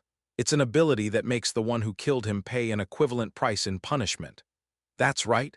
The one who kills me will die," Belial chimed in. "No matter who it is, the one who killed me will die. I will take them with me. The remaining one will be very sad, won't they, losing a comrade and all." Who will pay for the sin of killing me?" Then Dolars spoke chillingly. "Why is killing a demon a sin? If it's a sin, then I will kill you and pay the price for that sin." According to the religion and holy books of Rune, demons are also creations of the Rune, and isn't all killing between creations considered a sin? "Can you really be sure?" Belial's pig nose twitched, and there was a hint of confusion on Dolars' face, right at that moment. "Be careful not to play around on the demon's turf." Vikier's sword swiftly severed Belial's neck. Splurt. Black blood sprayed like a fountain. Belial rolled his eyes as if he couldn't believe it. How can there be not even the slightest hesitation? My throat, aren't you afraid of committing the sin?" But Vikier paid no attention at all. And then, thud, Vikier placed something on Belial's forehead, a piece of paper stained with black blood. Its identity made Belial's expression contort with despair. "Indulgence, all sins of this faithful follower shall be forgiven." This indulgence is issued and guaranteed by the Old Testament faction. Counterfeiting may be subject to punishment. Chinese symbol in an instant. Scenes from Belial's past flashed before his eyes. Among countless memories, one stood out. A memory of one of his many associates. If one can repent for sins committed in the past, is it possible to repent in advance for sins one might commit in the future? But just how heavy a sin are you seeking such an expensive indulgence for? I might kill my neighbor's pig. All right, just for coming this far for the life of a pig, I'll give it to you. Thunk, you have repented. It was an indulgence that past Vikyr had purchased at the temple of the Old Testament faction in the past, and its cost was merely 1 gold. No, it can't be. Belial, the great demon who descended to annihilate humanity. The life of the absolute being that once monopolized all the wealth of the human world had now been replaced by an indulgence worth just 1 gold coin. It's over, worthless one, Vikyr said succinctly, and the demonic sword Beelzebub drew an even shorter trajectory. Splat! It was the moment that the 6th corpse, one of the 10 supreme demon lords, fell. Chapter 291. Successors 1, Chapter 291. Successors 1, Thud. The 6th corpse, Demon Lord Belial, known as the Worthless One. The scene of his massive head falling was something humanity had longed to see throughout in the past, with countless great heroes sacrificing their lives for the chance. Vikyr leaned against the wall, watching the demise of the demon. He narrowly avoided falling himself, and as a result, he could witness Belial's final moments. With this, the brains of the Demon Alliance is gone. A long war between the Demon Legion and the Human Alliance. An era of destruction where corpses formed mountains and blood created seas had come to an end, leading to the hollow victory of humanity. Vikyr successfully eliminated Belial, who strategically inflicted the most significant damage on the Human Alliance throughout those enduring years, and caused the most civilian casualties. With both the cunning mastermind Dantalion and the existence that brought the most harm to civilians, Belial, now gone, Vikyr felt a weight lifted off his shoulders. "Are you okay?" Dolores hurriedly ran to Vikyr's side, offering support. Vikyr spoke briefly to her. "More importantly, time is almost up." "What time? What time?" Ah! Only now did Dolores realize the limitations of the time they could spend in this colossal vault. Pulling out a pocket watch buried in the piles of gold coins, Dolores took a sharp breath. "The vault door will open soon." Once the door opened, it was certain that the agents and soldiers of the bourgeois waiting outside would rush in. "They will burst in as soon as the door opens. Be prepared." Dolores nodded in agreement to Vikyr's words. According to Damien's arrangements, the deployment of forces inside wouldn't be particularly formidable. However, there was no room for complacency. In any case, their mission was to infiltrate the family, assassinate the head, and escape. "I'll act as if you kidnapped me." "Got it. If you hold me hostage, it'll be easier for you to escape." As soon as the vault door opened, they had to run with all their might without looking back. But there was one thing bothering Dolores. She turned her head and looked at the other side of the pile of gold coins. On the other side of Dolores' gaze stood a girl with white hair, Sinclair. She stared into space with a blank expression. Tsutsutsu, the corpse of Belial, melting away with an overpowering stench. It disappeared as if questioning when it had been here. The only thing left on the vanishing floor was the corpse of Bartolomeo, twisted grotesquely in death. Bartolomeo's face distorted with fear and pain. Sinclair kept trembling as she continued to stare at that sight. Then, "Sinclair, snap out of it." Dolores grabbed Sinclair's shoulders and shook her vigorously. "That's not bourgeois head. You saw it too, it was a puppet for the demon to manifest." Upon hearing this, light returned to Sinclair's eyes. Thunk, she pushed away Dolores' arm which was on her shoulder. "Don't come any closer. Sinclair, believe me, it's true. That figure wasn't human, it was a demon," Dolores urgently pleaded. "The vault door will open soon, many people will come in here. Let's go together for now. I'll explain everything." But Sinclair remained silent, lips tightly sealed. Dolores felt something odd about Sinclair's attitude. Normally, Sinclair was a polite and respectful junior who followed her well. Her quick thinking also ensured she never caused trouble for others. However, Sinclair seemed different now, distinctly so. Faced with the appearance of a demon she had never seen before, and the death of the bourgeois family head controlled as the puppet, common sense dictated they should leave the scene first and assess the situation. Yet Sinclair refused to join them. Dolores spoke desperately one last time. "Sinclair, if you stay here alone, it's dangerous." Isn't it you who's dangerous? If I stay here and reveal what I saw, you might. But Sinclair remained uncooperative, a strangely defiant posture even as she couldn't hide her anxiety. Then, clang, Vicyr stepped forward, drawing his blade. Sinclair's gaze turned towards him. With a blunt voice, Vicyr spoke, "Do as you wish. Since I was the one who killed Bourgeois Head, the Saintess was taken hostage by me, unaware of anything. The Knight will see it that way." Sinclair, however, responded with a trembling voice, "Are you going to kill me? If necessary." There was no warmth in Vicyr's voice. Sinclair shivered at his coldness. "Retreat, otherwise you'll get entangled and die." It was the same voice she had heard at the Academy Festival, an icy chill that sent shivers down her spine. Sinclair, standing firm, watched as Vicyr took a step forward. Vicyr gazed into Sinclair's eyes, lost in thought at her words. A figure who had disappeared from the world when the era of destruction opened, an individual whose name could not be found anywhere in the lists of the Human Alliance. Yet in the recollections of countless great heroes, she was remembered as a genius, elite, and extraordinary.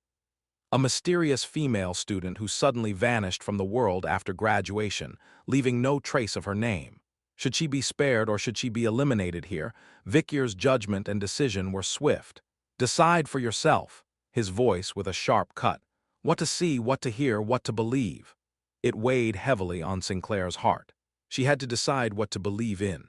The moment Vicyr turned away, thud, clang, the vault door swung open. Simultaneously, shouts filled the air.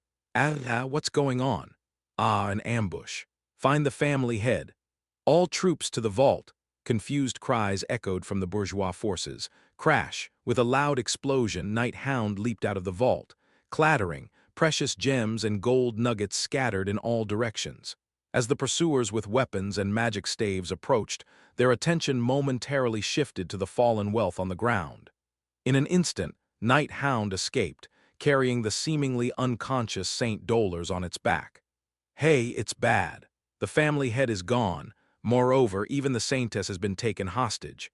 If we continue like this, we're all done for. Catch them, all troops to the outer wall. We must rescue the Saintess. No touching. Anyone who dares touch the treasures will be severely punished." While chaos ensued, bourgeois forces swiftly adapted to the situation. Among them, Damien, who had recently returned to the main house from the Imperial Mint, was also present. Hearing the commotion from behind, Dolors slightly opened her eyes and asked, "Can we leave Sinclair like that?" Vicyr merely shrugged his shoulders. "She seems clever. She'll find her way out. If needed, she can blame her confusion on the sedative. If she talks about us, who would believe her?" Sinclair, despite being hailed as a brilliant genius, was still a freshman who had just entered the academy, and she was just an ordinary commoner without any notable background. She knew that openly revealing what she had seen inside the vault would lead to being treated as insane, and Sinclair herself understood that doing so would bring her no benefits. At that moment, a faint whisper emanated from Vicyr's chest, where de Carabia resided. "Heh. She doesn't seem inclined to speak, that girl with white hair. She's the type to try and solve things herself rather than relying on adults," Vicyr responded. "Did you ever think that such a personality might become more troublesome in the future?" "I have my own thoughts about that," Vicyr said as he gathered information about Sinclair. "She still has utility in various ways." It was a dry judgment, but even considering utilitarian perspectives, it seemed to be the best course of action. Vicyr looked down below the wall, observing the formidable defense of the industrial clan bourgeois. Breaking through the crowds rushing from all directions seemed challenging. "I bid farewell at this point." Vicyr gently lowered Dolors to the ground. "What about the Hound? I mean Sir Van? Just call me as you did before. And I also have a way out." Vicyr left Dolors, who was sending a worried look, behind and leaped down below the parapet. Although creating a pocket dimension using Andromalius Ring could simplify the escape, the cooldown period had not yet ended. Therefore, Vicyr opted to use the picaresque mask instead. Hack, hack, hack. Amidst the chaos, not many paid attention to the black puppy cautiously creeping along the corner below the outer wall. Inside the vault, only Damien remained after everyone had rushed out. He bowed his head in contemplation as he looked at the fallen body of Bartolomeo. "Brother." What a sight this is! The demon's corpse had already melted away, leaving only Bartolomeo's lifeless body on the floor. The one who once held vast wealth and power had now become a pitiful ragdoll. It was absurd how the words of a man who possessed so much could end up in such misery. Now that this had happened, what use were the mountains of money and treasures surrounding him? Damien let out a heavy sigh. Since the sole marriage of his daughter, he had thought there would be nothing more surprising, but now, facing this situation, he felt truly troubled. What's the meaning of demons and what is gate? What on earth is happening? Just then, "It was you." A chilly voice echoed from behind Damien. It was as sharp as a dagger piercing through Damien's back. "The one who sent Knight Hound and the Saintess into the vault," the voice continued. Upon hearing this, Damien slowly turned his head. In his hand he held a steel knife tightly. There were faint streaks of crimson blood. At that moment, Damien's eyes widened in astonishment. The hand gripping the knife suddenly lost its strength, and a trembling voice escaped his lips. Juliet, his daughter, who had tearfully sent him off, stood there with an icy expression. Chapter 292, Chapters 292. Successors 2. You were the one who sent the Knight Hound and the Saintess into the vault. The tone was as if uncovering a spy, and Damien couldn't help but be surprised as he turned his head. Deer-like large eyes, clear pupils, and silver-shining white hair, an appearance reminiscent of Juliet. However, the illusion disappeared in the blink of an eye. He lowered his eyelids once and raised them, revealing reality. The girl in front of him looked slightly younger than Juliet, and her hair was much shorter. Most importantly, she was someone Damien knew. Sinclair J. Bourgeois, Damien's niece and the daughter Bartolomeo. The legitimate heir of the bourgeois clan stood there. Damien swallowed a shallow sigh. His attendance at a party organized by mere academy students had led to this revelation, as he had seen her name on the guest list. "It's a misunderstanding," Damien said, shaking his head. While it was true that he had collaborated with the Knight Hound, the demon-related facts were not precisely known to him either. "I, too, was unaware of such things. I just happened to notice a bit earlier than others and came running. In reality, I've arrived at the main house not too long ago." Therefore, he could skillfully mix truth and falsehood. Sinclair stared at Damien with a restrained expression before turning her head away. "Well, it doesn't matter now. It's not important." She stood in front of her father Bartolomeo's corpse and murmured with a subdued voice, "There was something I wanted to ask. But now I'll never get to ask." Sinclair recalled Figgy's questions. Questions about the future trends of the empire's economy, doubts about current financial indicators, criteria for discovering new businesses, prospects for promising small merchant guilds, and the recent issues of mergers and acquisitions in the mercenary guild. And of course, whether the conglomerates also eat chicken. "I have questions too." "Oh, Sinclair. What are you curious about? Want to compare questions with me?" "No, I have only one thing I'm curious about." "Huh, just one, really?" "Yes. Why not? We're meeting the richest man of the empire. You should gather as much knowledge as possible. It's a once-in-a-lifetime opportunity." While her fellow student Figgy was getting excited about encountering the empire's wealthiest man, Sinclair had only prepared one question. But now the person who should answer that question had died here, rendering it useless. Then Damien spoke up from behind. "Why did you abandon me, right? That's the question." Sinclair was slightly taken aback, and Damien shrugged when she looked at him. "Juliet asked me the same question when she was alive." "Even Sister Juliet?" Sinclair's eyes widened a bit. Her expression mirrored that of Juliet's long ago. "That's right. In the end, your father and the clan did not abandon you. It was the tradition of the bourgeois clan. It was exactly as Damien had explained to the Knight Hound before. The typical young bourgeois grows and develops within the clan, but the true successors are different. Like lion cubs falling off a cliff, the heirs who will lead the clan in the future are sealed with a different fate, cast into society as commoners. Surviving in the wild is as challenging as surviving in society. Success in the imperial capital, Venetir, without any help from parents or the clan, solely relying on one's own strength. That is the process of proof. Esse non vidri. To be rather to be seen is the belief. Bourgeois, for the sake of competition, always cultivate at least two leaders. In my generation, it was my older brother and me.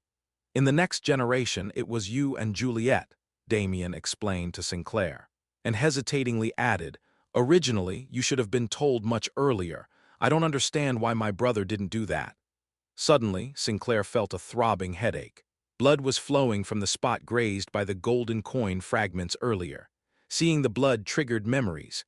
It wouldn't be bad to cut off useless connections now. From this moment, all the drama is over. Bartolomeo, or rather the colossal monster hovering above, had uttered those words. Useless connections, drama. Sinclair grabbed her spinning head and twisted in pain. Are you okay? Damien approached, but Sinclair, startled, stepped back. Sinclair, like a wary long-haired cat, eyed Damien with caution.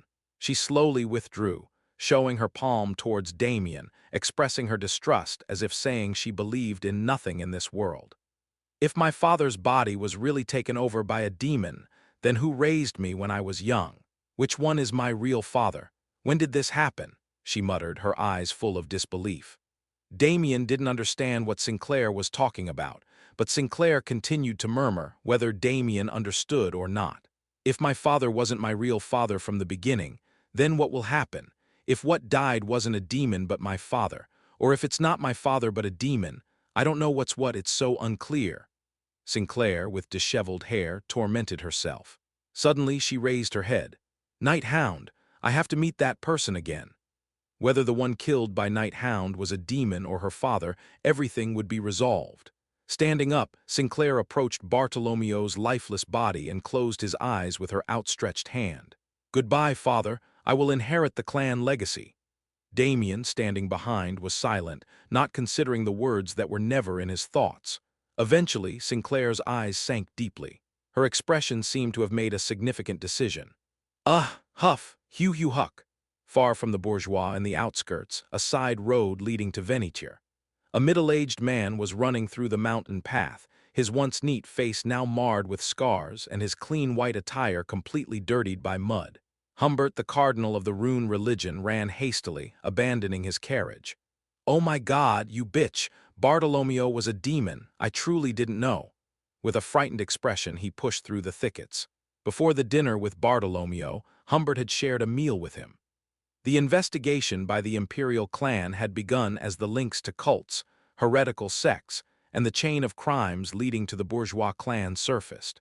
Fearing that he might be discarded through tail-cutting, Humbert threatened Bartolomeo, saying he would blow everything up if he were to be investigated or arrested. And that's when Belial revealed himself. Humbert begged for mercy under Belial, and with fickle benevolence, Belial readily spared him. As a bonus, he even gave a gift. Use this when you face a crisis, weak human. Humbert tightly clenched what he held in his hand. It was a round object made of gold, shaped like an eyeball. It exuded an ominous energy, imbued with the power of the demon Lord Belial. As Humbert emerged from the thicket, what appeared before him was a sheer cliff. As Humbert recoiled in fear, rustled the sound of branches colliding echoed from above. Horrified, Humbert collapsed to the ground, trying to cover his head with both hands. However, even though he raised his arms, he couldn't feel his hands on his head. Raising his head to look at his hands, Humbert was astonished. His hands were gone. Instead, only hot blood gushed out profusely. A voice echoed, "Oh my, I just wanted to snatch what was in your hands, but did I end up taking your hands?" From above, the mocking laughter of a woman resounded. Frantically looking up, Humbert saw a branch gently bending. Perched on it was Miss Ouroboros, the one who led Humbert to flee to this place. She had cut off Humbert's hands. "Oh, beautiful, is this it? The relic received from the demon," she laughed while playing with the blood-stained golden sphere. Give it back." Humbert gathered his courage and shouted. More than the loss of both hands, what bothered him was losing the demon's eyeball bestowed by Belial.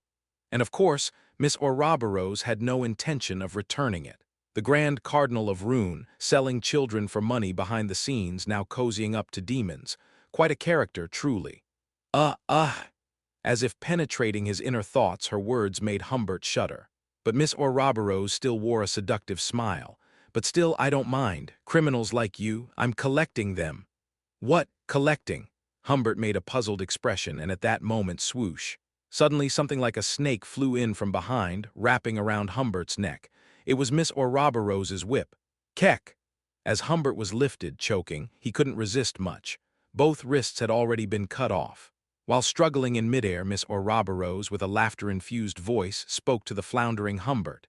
"I'll make you my assistant, too. Let's welcome the old era together." Old era. Usually, when suggesting to welcome something together, people say, "new era," don't they? Even in the gradually fading consciousness, Humbert expressed doubt at her words. Then, Miss Ouroboros whispered one more thing into Humbert's ear as his consciousness was slowly fading. "The chaotic warring states era." That was the last thing Humbert heard in his right mind. Chapter 293, Confession 1, Chapter 293, Confession 1. The entire Venetia region was shaken by shock.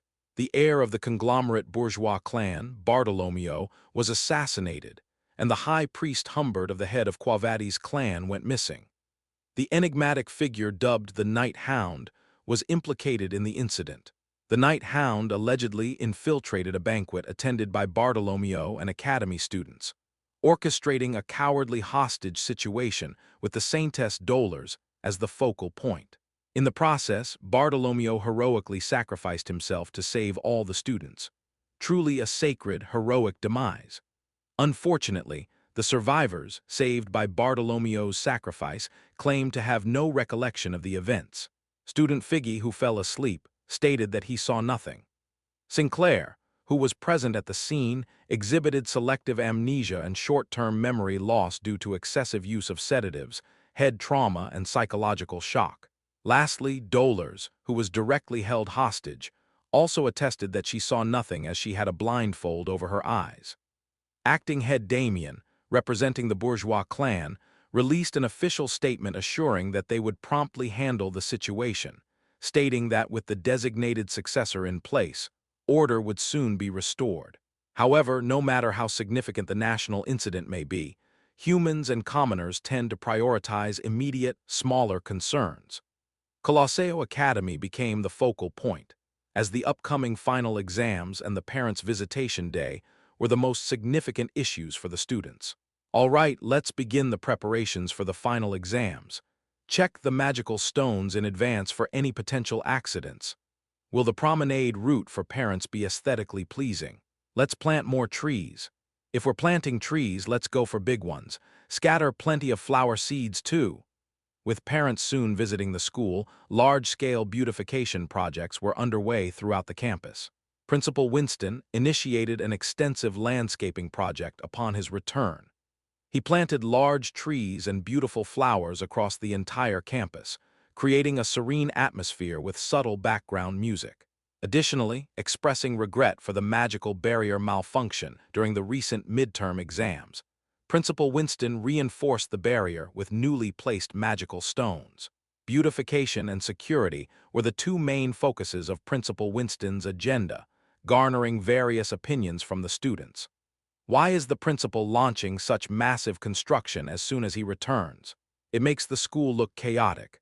Well, he hasn't achieved much during his absence. It's understandable that he'd push something urgently. Come on, the school is almost half trees and half land. Is he obsessed with trees or something? We've got plenty of mana stones now. The magical barrier is going to be really sturdy. True, just because parents are coming doesn't mean we have to put on a show. It's not a military parade. Seriously. This time, even representatives from the 7 great clans are coming for the parent observation class. Yeah, and I heard some of the leaders will be here too.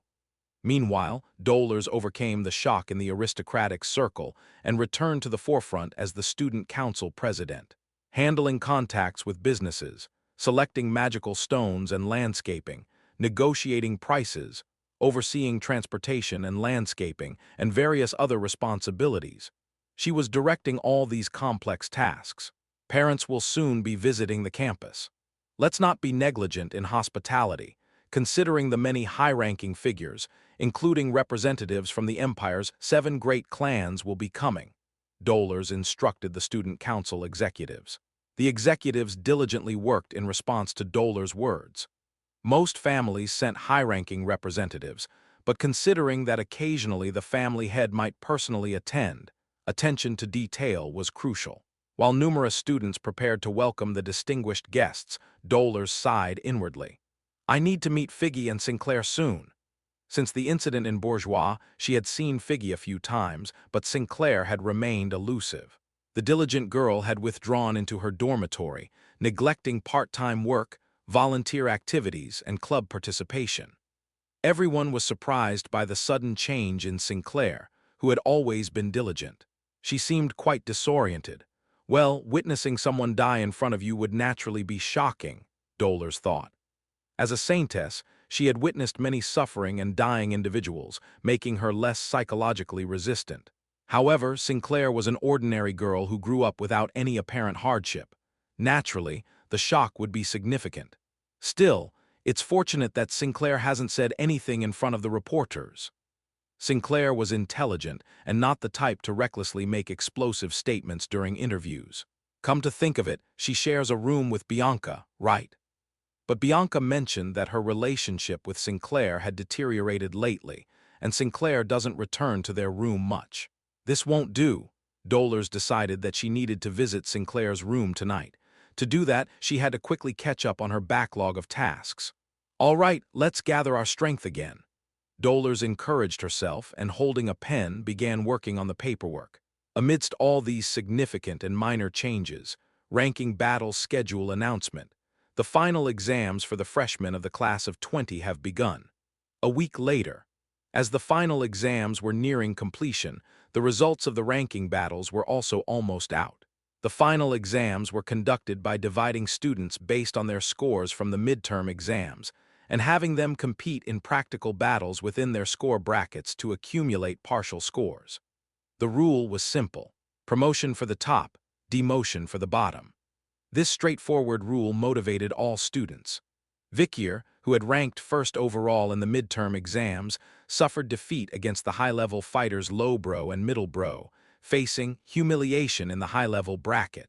In the cold department, Bianca managed to defeat Sancho in a closely contested match, entering the finals and gearing up for the ultimate showdown against Tudor. In the hot department, Granola and Sinclair were selected for the final battle. The showdowns between Tudor and Bianca, as well as Granola and Sinclair, were set to adorn the finale of the final exams, with all parents eagerly anticipating the spectacle.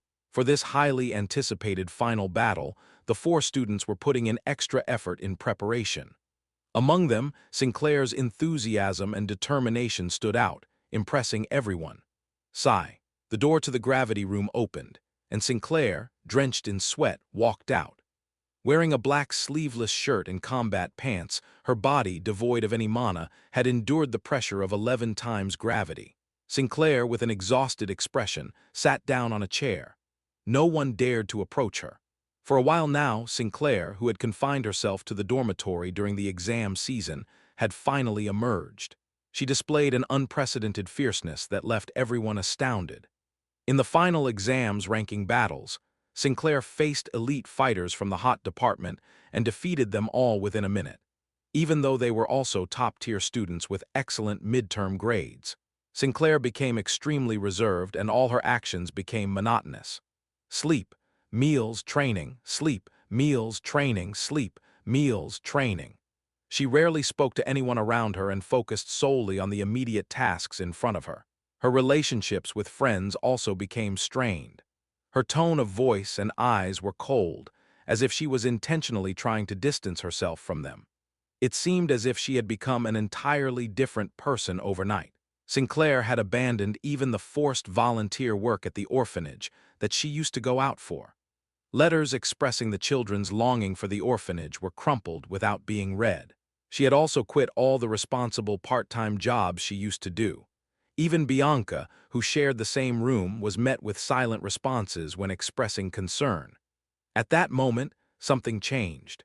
Sinclair, who had shown no interest in her surroundings, suddenly lifted her head. Simultaneously, the door to the front gravity room opened and someone walked out. Swoosh, 13 times gravity. A record achieved solely with the body covered in a mist of sweat. Vikier emerged from the room. Then Sinclair spoke. "Big brother, you're still amazing." Sinclair, who had been behaving coldly to all her friends around, only talked warmly to one person, Vikier. Vicyr nodded, wiping off the sweat from his face and body with a towel. Sinclair, who had swiftly stood up, followed him closely. How does it feel under 13 times gravity? How do you endure it without using mana with just your body? What do you usually eat? When do you sleep? How did you become so strong? What kind of training did you do? Did you just let the triplets win this time because you didn't want the attention? In Vicyr's eyes, Sinclair seemed unchanged from before. She still had a lot of curiosity and was a cheerful girl. But even Vicyr, in response to Sinclair's last question, could sense a slightly different vibe than usual. Big brother, what are you doing tonight? Assignments. You're not planning to stay up all night, are you? It's not that difficult. I have assignments for other major classes, too. I'll pull an all-nighter. Tusk. Sinclair's lips curled at Vicyr's gruff response. Don't you have any time late at night? Even in the early morning, you'll still get enough sleep. If it's in the early morning, I should be able to finish my assignments.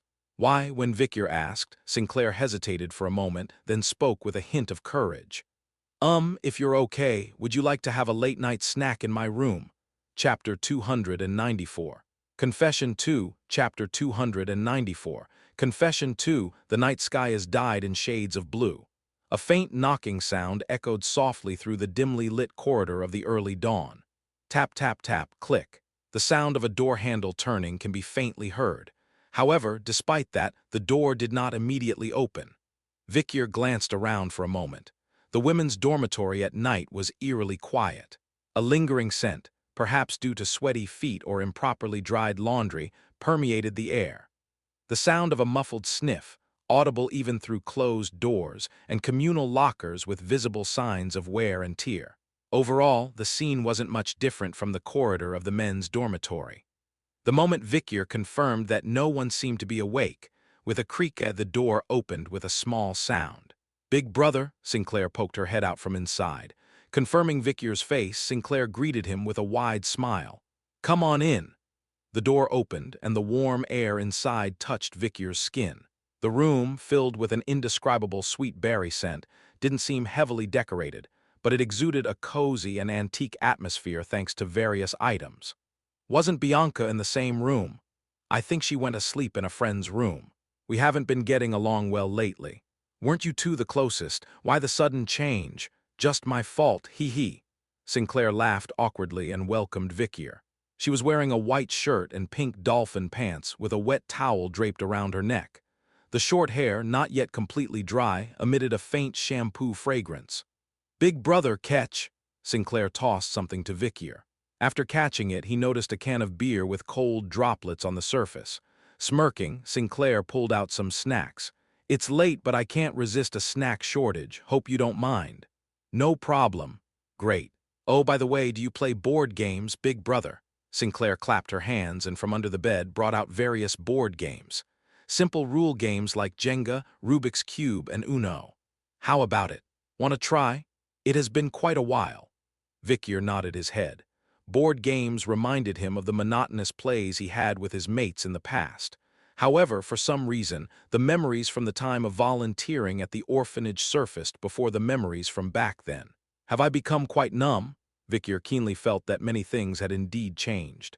This applied to both his surroundings and himself. Whoosh, Sinclair, seeing the collapsing Jenga tower, ran her hands through her hair in frustration. Ah, seriously, why am I always losing? It's crucial to focus on the center of gravity. If you keep it balanced without it leaning to one side, it won't fall. Easy for you to say. Sinclair pouted and stacked the next Jenga block, only to have it collapse again shortly after.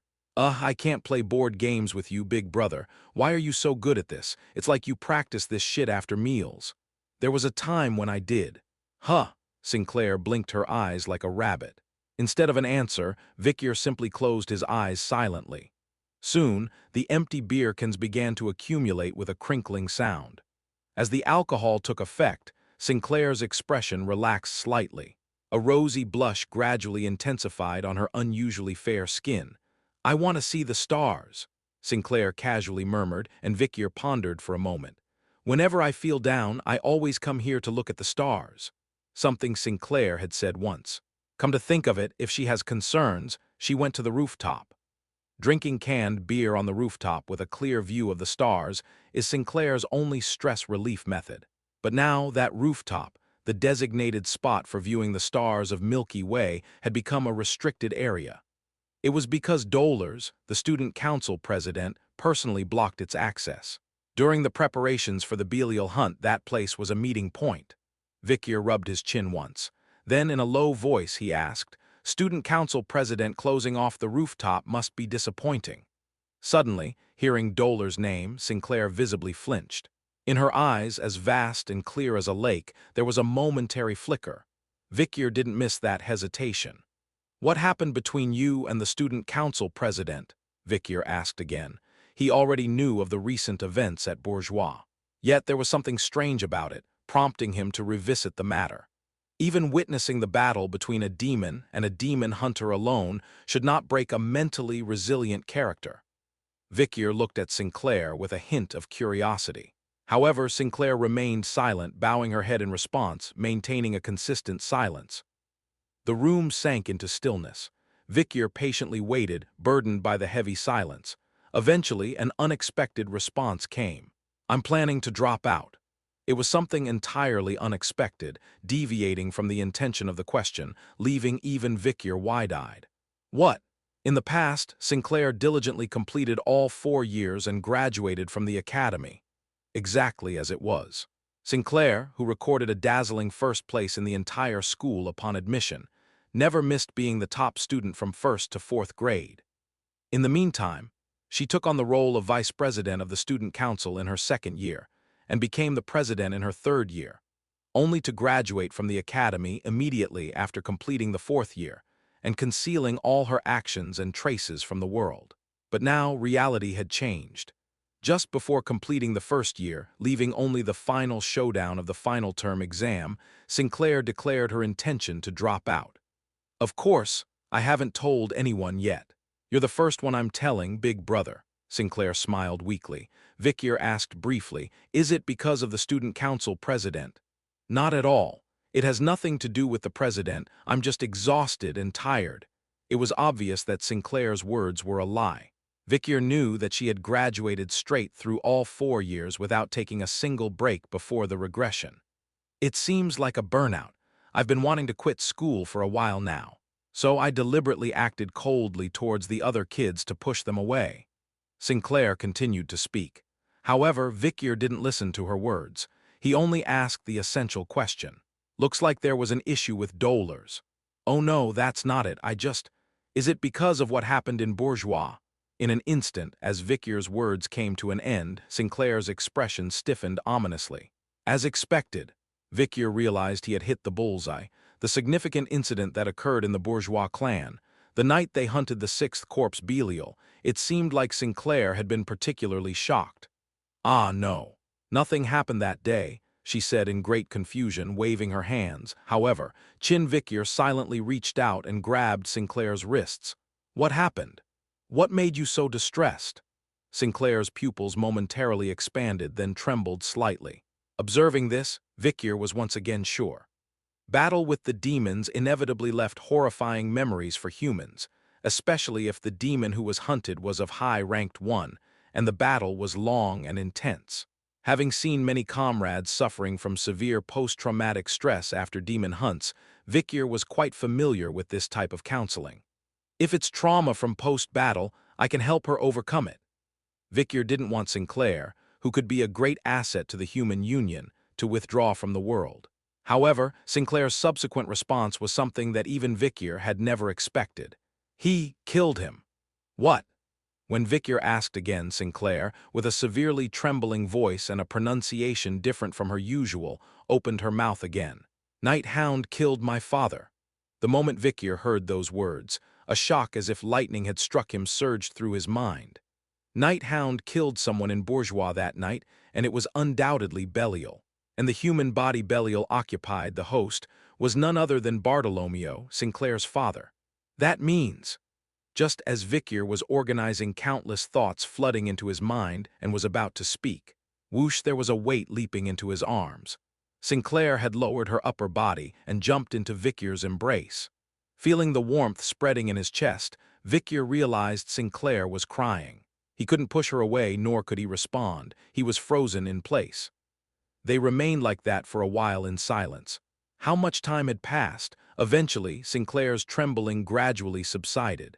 Night Hound still had its mouth partially open, unable to find words for the young lamb stuck to his chest. At that moment, Sinclair lifted her head from Victor's embrace and looked up at him. "Now it's your turn to answer, Big Brother."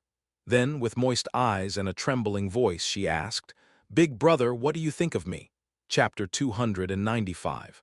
Confession 3, Chapter 295 Confession 3. Victor was lost in thought for a moment. Esse non vidri, to be, rather to be seen. Two successors aiming for the pinnacle of the bourgeois. One was Juliet, the daughter of younger son Damien, and the other was the child of the elder son Bartolomeo. Gender unknown, age unknown, an existence with nothing known about it. Interestingly, both my brother and I only had one daughter each. If it weren't for Damien's words, Victor might not have known if Bartolomeo's child was a daughter. While Juliet's true identity was revealed to the world due to her abandoning the exam midway, no one knew what Bartolomeo's daughter was doing or where she was. An entity with an unclear existence, to the point that it was uncertain whether she actually existed. Sinclair was Bartolomeo's daughter. Victor touched his chin, lost in thought. No wonder Juliet seemed so familiar when he first saw her. Perhaps it was because they shared the same bloodline. If that's the case, I might know why she disappeared from the world after graduating. After graduating from the Colosseo Academy, Sinclair probably became the head of the bourgeois, and she would have moved the world from behind the colossal curtain of darkness where the world's attention couldn't reach. A high society so obscure that inferior warriors like the pre-regression Victor couldn't fathom, let alone ordinary people, VVIPs from all over the world. But even the tree that would grow so big someday was now just a small sprout. "Big Brother, what do you think of me?" She asked such a difficult question, embracing him and sobbing. Having heard Sinclair's question, Victor had to return to reality. "Right now, what's the intention behind asking such a question?" A question about how he feels is not really a question asking what he thinks. Victor is not a fool. In fact, he prides himself on being quite perceptive in this regard. In response to Victor's counter-question, Sinclair closed her lips, brushed her eyes with determination, and answered bravely. I want to complete the only goal I have before leaving the academy and dropping out, which is dating you, Big Brother." A goal? Victor's mouth was halfway open. Was dating really such a significant achievement? However, Sinclair seemed to have a slightly different perspective from Victor's thoughts. "Originally, I intended to complete the 4th year, receive my diploma, and then leave the world. Excellent grades, various extracurricular activity awards, top student throughout the 4 years, student council president, Colosseo Academy graduate. In the end, I believed that these specs were the most valuable things I could learn in school." Sinclair laughed a bit before finishing her sentence. "So at first, I couldn't understand my cousin's sister. She was the one who dropped out of the academy for love." Presumably, Sinclair was talking about Juliet, who attended Temisquira Women's College. Sinclair tightened her grip on Victor's embrace and continued speaking with a bit more strength in her hand. "But now, I think I understand my sister's feelings. My perspective has changed. The most valuable thing you can gain from school life isn't grades or diplomas, certificates, or awards. More valuable than that is the memories with the people you are with." Sinclair sent a confident gaze with twinkling eyes. After much contemplation, Victor asked, "Why do you attribute such value to me? I'm not that extraordinary." "If we compare, am I any more extraordinary?" Sinclair emptied a beer can and then gripped it firmly with her hand. "True. I wonder when I started liking you, Big Brother. I'm curious. Shall we go over it once?" She closed her eyes and with clear pronunciation and a pure voice began to recount the memories from her perspective, centered around her experiences. Sinclair's lips started to articulate the memories from the start of the year. "Why do I have to leave?" A young girl hugged a teddy bear and asked the elderly caretaker. The caretaker just bowed politely and answered, "When you come of age, everything will belong to you, dear miss." With that, the girl had to leave her family. Orphanage, the girl studied relentlessly. While other children succumbed to a sense of defeat or resignation, the girl always shone with passion and hope. Elite primary school. The girl faced discrimination from the moment she walked in. Despite low performance evaluations in comparison to the efforts she put in, the girl endured subtle discrimination, gossip, and harassment, as well as the unusual frequency with which cleaning duties were assigned to her. The results were not always fair, but looking back overall, it was quite fair. All the discrimination disappeared in the face of outstanding skills and continuous proof. The children who used to murmur behind her back gradually wanted to become friends with the girl, and the teachers who initially looked at her with prejudice as an orphan gradually came to adore her. Moreover, as the girl's appearance began to sparkle as she aged, it changed everything. Before anyone knew it, the girl who had overcome all obstacles was admitted to the Colosseo Academy, the Empire's most prestigious university, at such a young age. And that too as the top student. The girl felt proud that her skills were recognized even in such a vast place. And then the long-awaited Colosseo Academy. Survive no matter what, rise to the top. Use what is useful and discard what is not without mercy. The girl pondered over her father's words from her childhood as she took the freshman oath. And then, the first class. There was no student smarter than the girl. Even in the most prestigious university of the Empire, the Colosseo Academy, the girl's skills shone through. The girl breathed a sigh of relief at this fact. At that moment, a boy caught the girl's eye. The first impression was ordinary, unremarkable tousled hair, a common name that could be found anywhere, just average practical and interview scores. But in the subsequent class, the boy deliberately outshone his peers, impressing the professor by solving problems that students were likely to get wrong. Indeed, perfect score in the written exam. Even the meticulous professor acknowledged the boy's perfect score on the written exam. It was a score much higher than the girl's 931 out of 990. The next highest score after the girl was in the 700s, indicating the difficulty of the exam was undoubtedly severe. However, someone managed to score perfectly, and it wasn't the girl. From that moment, the girl felt curiosity toward the boy. It seemed like the first time. The first time she wanted to get to know someone to understand them. Objectively, the girl was pretty, both intellectually and physically. She exuded charm not only in terms of intellect but also in appearance. She held a favorable position in interpersonal relationships. So, when the girl approached the boy, she did so with confidence. She was confident that the boy wouldn't dislike her. But it was always others approaching her. She had never approached someone herself.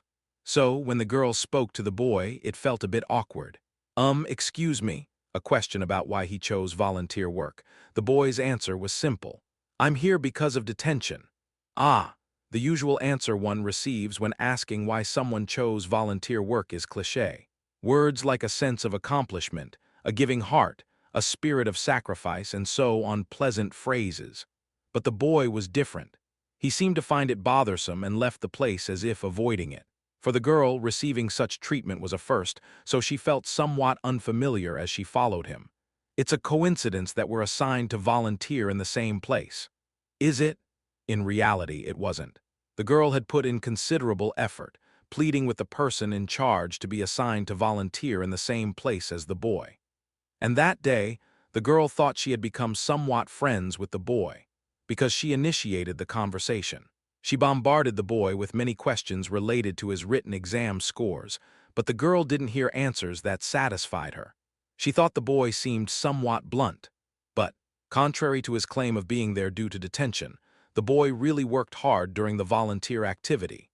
Cleaning toilets, distributing meals in the cafeteria, repairing pipes, doing laundry for rags, playing with kids, and at the same time maintaining the sports field.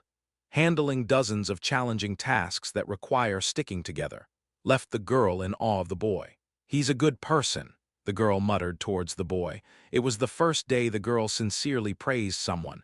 Since that day, the way the girl addressed the boy changed. Hello, good morning. Big brother, are you pretending not to know me? I didn't know you were greeting me, and don't call me Opa, we're classmates, don't call me that. Why, I'm only a year younger than you. Even if we speak informally, Opa is Opa. It's uncomfortable to hear, really. If you don't like Opa, I'll think of another title by lunchtime. After that day, the girl started calling the boy Big Brother, Hyung. He seems to be somewhat immune to girls. The girl found it surprising. The boy's face, which appeared when he occasionally shook his long, hidden hair, was so handsome that it was almost shocking. Given his looks, he should have already made several girls cry, the girl thought, chuckling to herself. Anyway, from that point on, whenever the girl met the boy, she occasionally acted as if they were familiar. Maybe it was from that moment. The moment she used the slightly unusual term, Big Brother, instead of the common and liked Opa. He became the only person who was given a unique nickname from her. Could it be that the girl's heart, which had been completely unaware of this feeling, began to move? When the girl approached the boy with a strange and unknown emotion, the boy shocked her with some startling words about parents. Parents are not really necessary. In any case, you must navigate the world on your own. The concept of parents only applies during the critical childhood years, when external assistance is required. Beyond that, they are unnecessary. The girl was slightly shocked by the idea that someone could think like that. Whether in an orphanage or at an elite school, children always had similar thoughts: love and want for parents. Whether it was lacking or fulfilled, children always wanted that. Even the girl wanted the same, but the boy was different, so the girl began to admire him and also sympathize with him. After that, many things happened. They drank together and worked part-time jobs together. When there was an accident during midterms and the boy saved his friends, the girl felt her heart pounding. The same happened when there was an incident on the train with Themyscira women's college students. Thank you for helping earlier. Honestly, it was really scary. They seemed like very rough older sisters. I was scared too. The boy's casual words made the girl burst into genuine laughter. She thought that the only person who could make her heart waver like this was the boy in front of her. "Haha, it feels like a movie, doesn't it?" Sinclair wiped her eyes, smiling nonchalantly. Vicyr remained silent even after Sinclair finished speaking. Unable to bear the awkward silence, Sinclair opened her mouth again. "Now that I've said it, it doesn't seem like a big deal. I'll now tell you about the problem I'm having." Sinclair laughed, rubbing her eyes. Vicyr stayed silent after Sinclair's words for a moment. "As I mentioned earlier, Hound killed my father. I don't know if you'll believe it, but Dolers, the student council president, was there too. The only person I trusted at school was in league with the man who murdered my dad. I don't know who to trust, my friends, my professors, and that's why it's so difficult to attend school." Sinclair finished speaking and raised her head. "I thought maybe you'll believe me. Big Brother consistently wrote columns in the newspaper criticizing the Hound, so I know that you'd understand how wicked Hound is. I only have Big Brother now, the only person who understands me." Sinclair couldn't finish her words and lowered her head. She only tightly grasped Vicyr's sleeve. "However, I'm sorry, but I don't think I can accept your feelings." Vicyr firmly shook his head. At that moment, Sinclair tightened her grip on Vicyr's sleeve. "Yes, I anticipated that Big Brother would say that. So far, I've only seen one person with eyes like yours, my father." Sinclair continued speaking. "He's the type of man who works toward a goal that a normal person like me can't even imagine. I see it in your eyes as well. You are the same kind of man as my father. I'm pretty, with a good figure, and even young. I'm excellent in studies and proficient in magic. Most importantly, I can understand, support, and take care of Big Brother. I won't be a hindrance. I'll do my best to support you." "Still not possible.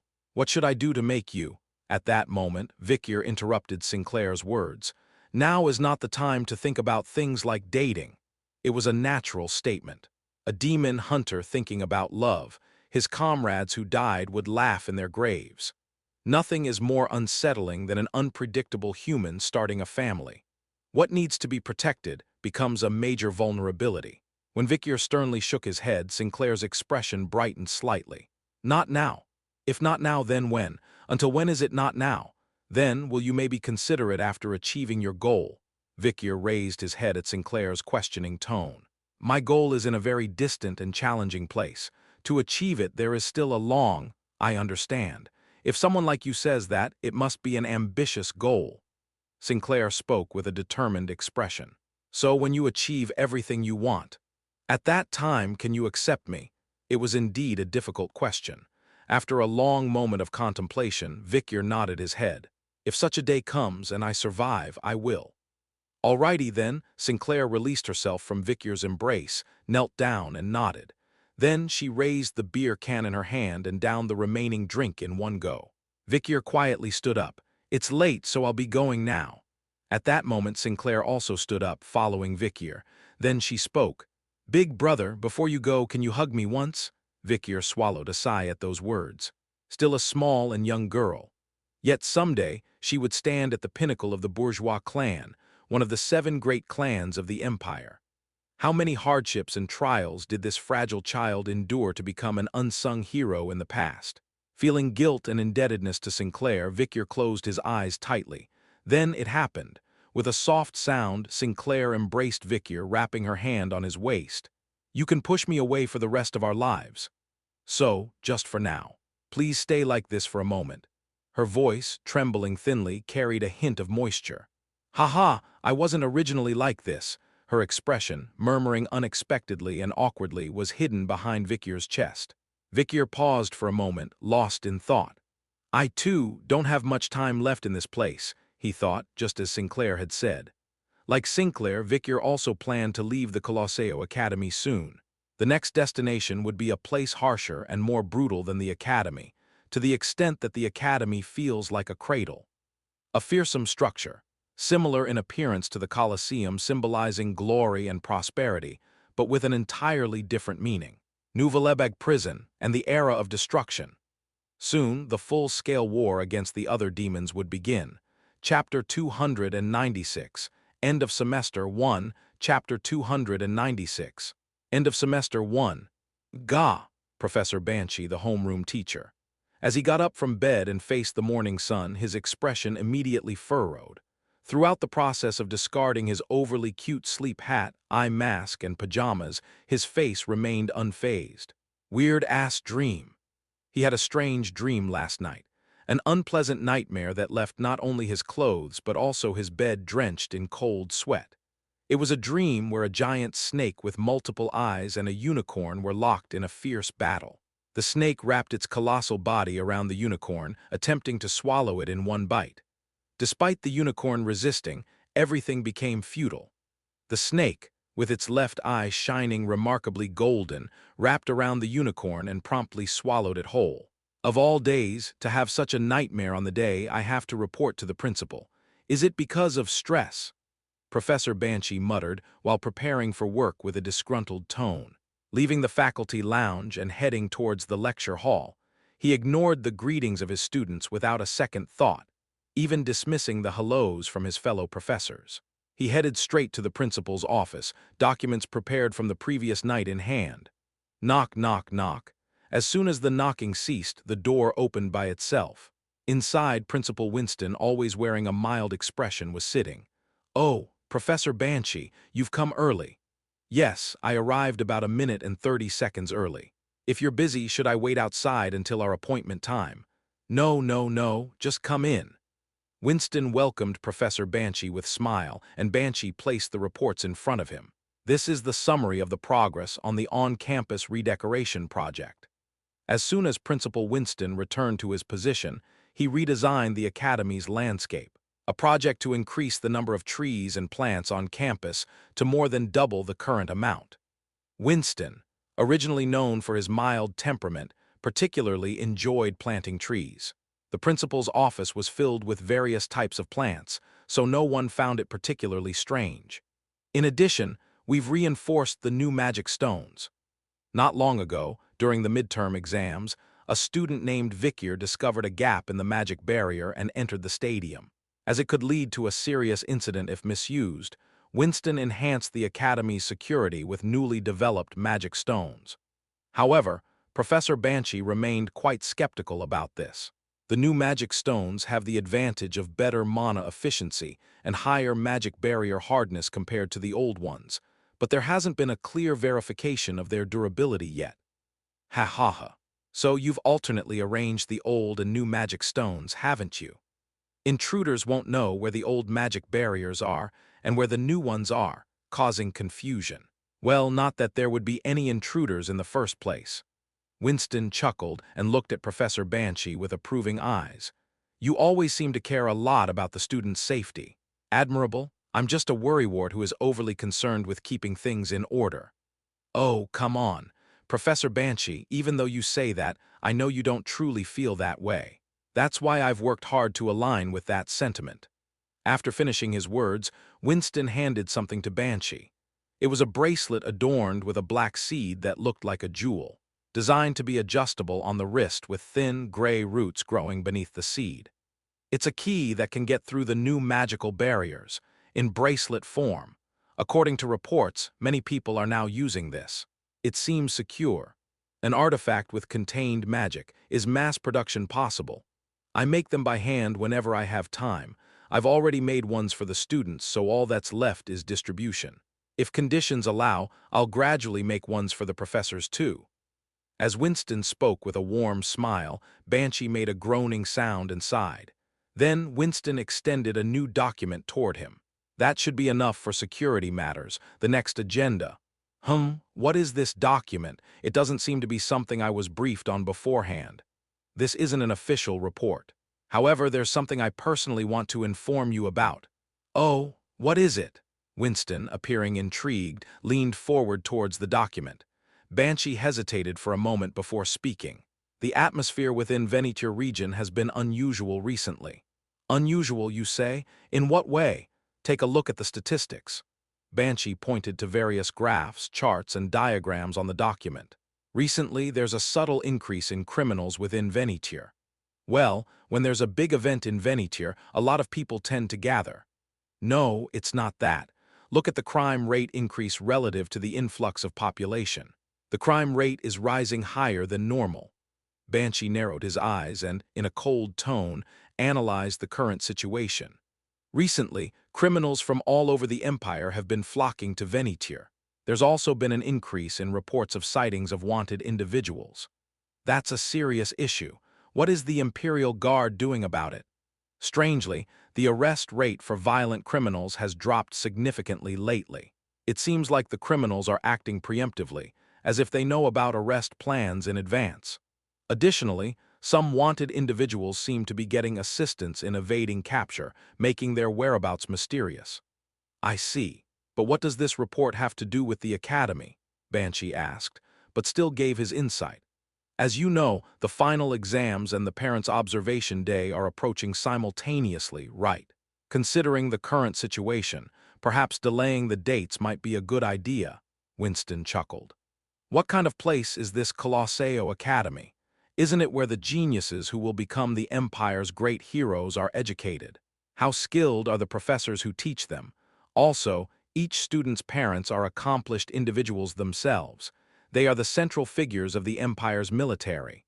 This is where these remarkable individuals will gather. What concern could there be about petty criminals causing a ruckus outside? However, Professor Banshee, I understand and respect your caution. That's why I, too, am focusing on strengthening security by replacing the magic stones. Professor Banshee could only nod. After all, no matter how much the criminals outside tried, they wouldn't be able to harm the students at this academy. They were neither an organization, nor had the ability or reason to cause harm to the academy. Right. And now the final report. Professor Banshee opened his mouth towards Winston. It's related to the dismissal case of Professor Sadi. At this point, Winston's expression changed for the first time. He seemed genuinely perplexed and saddened. Has Professor Sadi caused trouble again? Yes. There have been accusations of negligence in performing the duties of the Imperial Guard's interrogator role. Reports indicate that she caused disturbances due to conflicts with colleagues during search and espionage activities, resulting in the loss or omission of important equipment and information. Moreover, she was entirely absent without permission during an arrest operation, only to later be found asleep in the barracks, intoxicated. That woman. If only she didn't drink, Professor Sadi would be quite competent.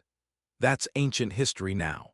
Certainly, Professor Sadi in the past had remarkable achievements as an advisor to the Imperial Guard's tracking unit. In fact, almost all the criminals at that time were apprehended by Professor Sadi. It was nearly as significant as the accomplishments of Lord Sade's heyday. However, now she's just a loser drowning in alcohol, lamenting her fate and denying reality. Professor Banshee's words cut sharply, as if releasing pent-up frustrations. Winston closed his eyes and remained silent for a while. Silence. How long did the heavy stillness linger? Winston opened his eyes and spoke with a resigned sigh. Disciplinary measures will be taken.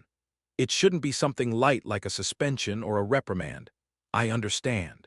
For this case, I will personally take the responsibility and impose severe disciplinary action, even if it risks my position as the principal. Only then did Professor Banshee close his mouth and step back. He didn't expect the punishment to be limited to a mere slap on the wrist. Finally, after completing the report, Professor Banshee exited the principal's office. Step by step, in the dim corridor, a black shadow began to shimmer alongside Professor Banshee. Coming to a halt, Professor Banshee spoke with a hushed voice. "Did you see something?"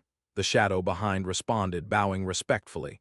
Yes, there were indeed many suspicious things behind him. Professor Banshee had secretly gathered information, investigating behind the scenes of the principal's actions.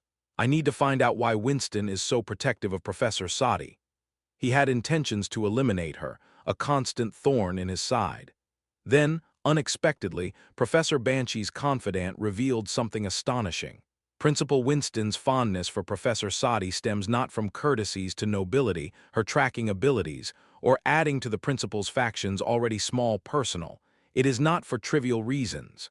Then, what? At this, the confidant responded in a very small voice. It seems to be related to the 47-person incident. All right, today's lesson is about major events that occurred after the unification of the Empire, the professor announced. Tapping the blackboard, the first-year students were once again eagerly listening to the lecture with enthusiasm. The professor continued. After the unification of the Empire, there were many significant events such as the subjugation of the barbarians of Red and Black Mountains, the merger of the 5 swordsman clans, the Nouvelebeg prison mass escape, and many more. However, regardless of others, the biggest event was undoubtedly the 47-person incident. Does anyone know someone who can explain this event? Several hands went up among the students. The professor chose the first student whose hand was raised, saying, "All right, let's hear from our top student, Sinclair. Can you give us an answer?" A girl with white hair and a calm voice stood up. Sinclair calmly began sharing her knowledge. The 47-person incident happened about 35 years ago, not long after the Empire was unified into one. Although it was led by 47 people, each of them was the head of a prominent family, so it's also known as the 47 Noble Families Incident. Excellent. Can you tell us more details? The incident involved a coup led by 47 individuals, resulting in mass killings and even an intrusion into the imperial palace. In the end, 46 out of the 47 were executed on the spot, and the sole survivor is currently imprisoned in the Nouvelebeg prison located in a remote part of the continent. The exact purpose behind their coup is still unknown. Publicly, it's known as an impure plot to seize power. Sinclair smoothly provided the information, and the surrounding students couldn't help but admire her. Sinclair is still as sharp as ever, but something has changed. Huh, what do you mean? She's still smart-ass though. Not that, her attitude, her vibe is completely different. Ah, yeah. She's quite cold lately. But that's oddly charming in a way. I guess she's maturing into an adult. I thought the same. It's like she matured overnight, from a girl to a woman, you know, the always lively and cheerful girl. Sinclair's atmosphere, which used to resemble a lively puppy, had changed a lot in the past few days. For some reason, pinpointing exactly what changed, she had gained considerable maturity overnight. Just as the girl, through some unknown personal milestone, became a lady, Sinclair seemed to calmly accept and embrace the internal changes that had occurred within her. Finally, as Sinclair finished her response and took her seat, the professor applauded. "Excellent answer, Sinclair. I hope to see such a good performance in the final round of the exam this afternoon as well." The professor looked around the entire classroom as he spoke. "I believe you all know. Many parents will be joining you for the final round of the NSEM finals that will take place later. It's not something the students wouldn't know.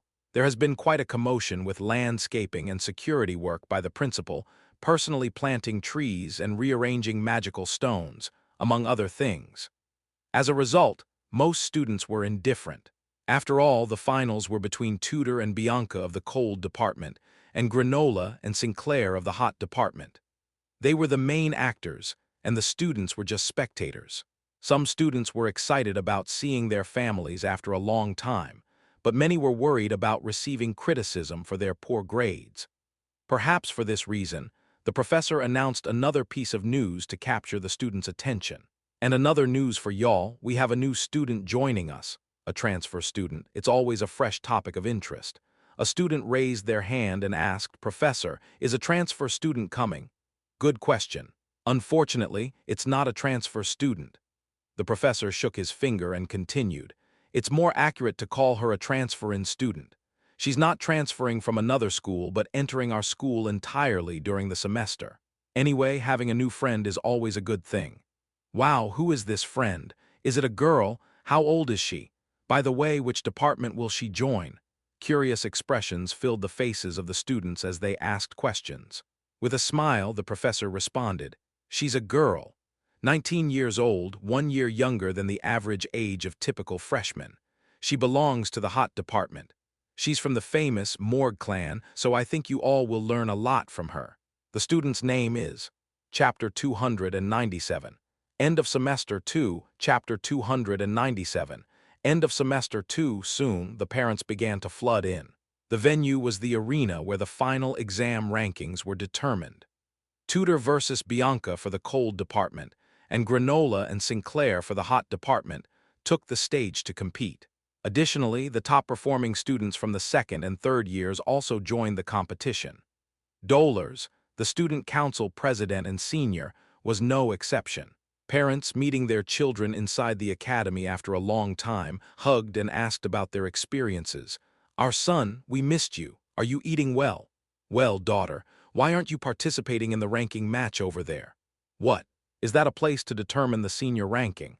"Oh, I see. It's not the usual stage for ordinary students. Next time, make sure you can stand in that position too. It's reassuring that our child is receiving the same excellent education as those outstanding kids. Make sure you also make friends with such friends around you. That's why we sent you to Colosseo Academy." Amidst parents' encouragement, pressure, compliments, and various reactions, a new dynamic of competition and friendship emerged. The parents' visit was originally designed to achieve this effect. Meanwhile, Tudor and Bianca, anticipating the final showdown of the semester, exchanged heated words before the match. "My father is here, I can't afford to look pathetic. Sorry, but I have to defeat you." "My father is here too, you know. I won't go easy on you today." "Stop bullshitting. Your midterm grades were lower than mine." "No way. I ranked higher than you in the midterms." "Yes, but that's before considering the performance evaluation, attitude scores, and extracurricular activity bonus points. Overall, I'm 1 point higher than you. Do you really have to consider all those things? It doesn't matter. I'll turn all these little things upside down today." "Upside down? You misspoke. You're not going to overturn anything today. Why is a girl talking like that? Seriously, it's not cool. What does it matter if a girl talks like that? Why are you so frail as a guy?" "I'm not frail." Just start the match already. You're really not impressive." "You're not impressive either." Tudor and Bianca continued their verbal sparring. On the other hand, a quiet, cold wind blew between Granola and Sinclair. Granola was the first to break the silence. "Hey, commoner, starting today, I, Granola, the rising star of the hot department. I'll also become the class president. I won't yield the position to a commoner." "No complaints, right? Huh." Granola inwardly expected Sinclair to react, holding the possible weight of her response. However, what came back was silence. "Childish, as expected," Sinclair murmured, looking at a distant mountain with an expression devoid of any emotion. The innocent and cheerful feeling that used to emanate from her, like a young child, had disappeared. Instead, the atmosphere of a much older sister with considerable experience flowed from her. Granola was puzzled by why Sinclair had changed so much overnight, but somehow, he felt his heart pounding. Finally, the professor serving as the host shouted loudly, capturing everyone's attention. Now, ladies and gentlemen, please pay attention. The final match of the NSEM exams for each department is about to begin. The moment the curtain was about to rise on the final event of the semester exams. A place quite distant from the arena, one person sat on an old wooden bench, Dolores L. Quavades, the student council president of the academy. The final match of the semester exams was destined to be hers. Once the battles of the first and second years in the cold and hot departments were completed, it would be Dolores' turn. However, she was more concerned about something other than her own final exam battle. It was Sinclair's final match. What should I say to Sinclair? Sinclair, who was fighting in the finals today, was suddenly cold and detached from everything and everyone. Dolores planned to approach Sinclair and attempt a conversation after the match. But how should I approach her? Since the incident at the Bourgeois, Sinclair had avoided meeting Dolores. Although she seemed to cut ties with everyone, she displayed a particularly cold attitude towards Dolores. It's only natural after experiencing such a terrifying incident. As Dolores sighed, not knowing how to approach Sinclair, her eyes widened momentarily. Before her passed a familiar face. Walking towards the well in the distance was a male student. It was Vikier. Suddenly, Dolores recalled Sinclair's statement the day before their fight with Belial. Right. Should we ask Big Brother to join us? Does he also have an interest in this area? When Dolores asked Sinclair that question, she responded with a bright expression. Big Brother is really good at this kind of thing. He reads all the newspapers of media outlet, so he knows how society works well. Lately, he's been showing a lot of interest in the trade with the natives of Red and Black Mountains. And he even reads old economic newspapers. His enthusiasm is truly impressive. Big Brother comes to the library often. I should tell him when I'm there. Oh, right, I don't know where Big Brother has been hanging out these days. Figgy, do you know where he goes? Sinclair always seemed to have a considerable fondness for Vikier, so they must be quite close. Dolores got up abruptly, heading towards Vikier. It was to create an opportunity to talk to Sinclair. Just then a little kid ran past Dolores. With jet black hair, red eyes, fair skin, and adorable chubby cheeks like glutinous rice cakes, the child looked like a doll. Although Dolores didn't get a good look as the child passed by quickly, from head to toe, everything about her was cute and charming. And suddenly, the girl who ran towards Vikier said something unbelievable. Daddy, Dolores was shocked by those words. It was like a calm cat climbing onto the boiling pot. Oh no, who on earth is the father of such a young kid? As Dolores was left speechless in a split second. Thunk, thud. Vikier swiftly lifted the girl onto his side and started running ahead. Huh. Dolores dashed down the hill from the bench, but Vikier had already taken off down the path near the well in the distance. Vikier headed towards a secluded place. Having stopped by the old well, Vikier finally put down the little girl. Pomeranian, when did you come all the way here? Who did you come with? Hee, I sneaked out. I came with Big Uncle and Grandpa. They always keep me from playing. At Pomeranian's playful words, Vikier touched his forehead with his hand. He had heard the news through Cindy that they had left for Venetier for the parents' meet not too long ago. I got careless, thinking that the highbrow, middlebrow, and lowbrow were handling it well. If they found out that Pomeranian was missing, it would likely cause chaos. Before that happened, Vikier needed to quickly send her back to Hugo. Vikier took Pomeranian's hand. All right, let's go. Uncle will take you back. Okay.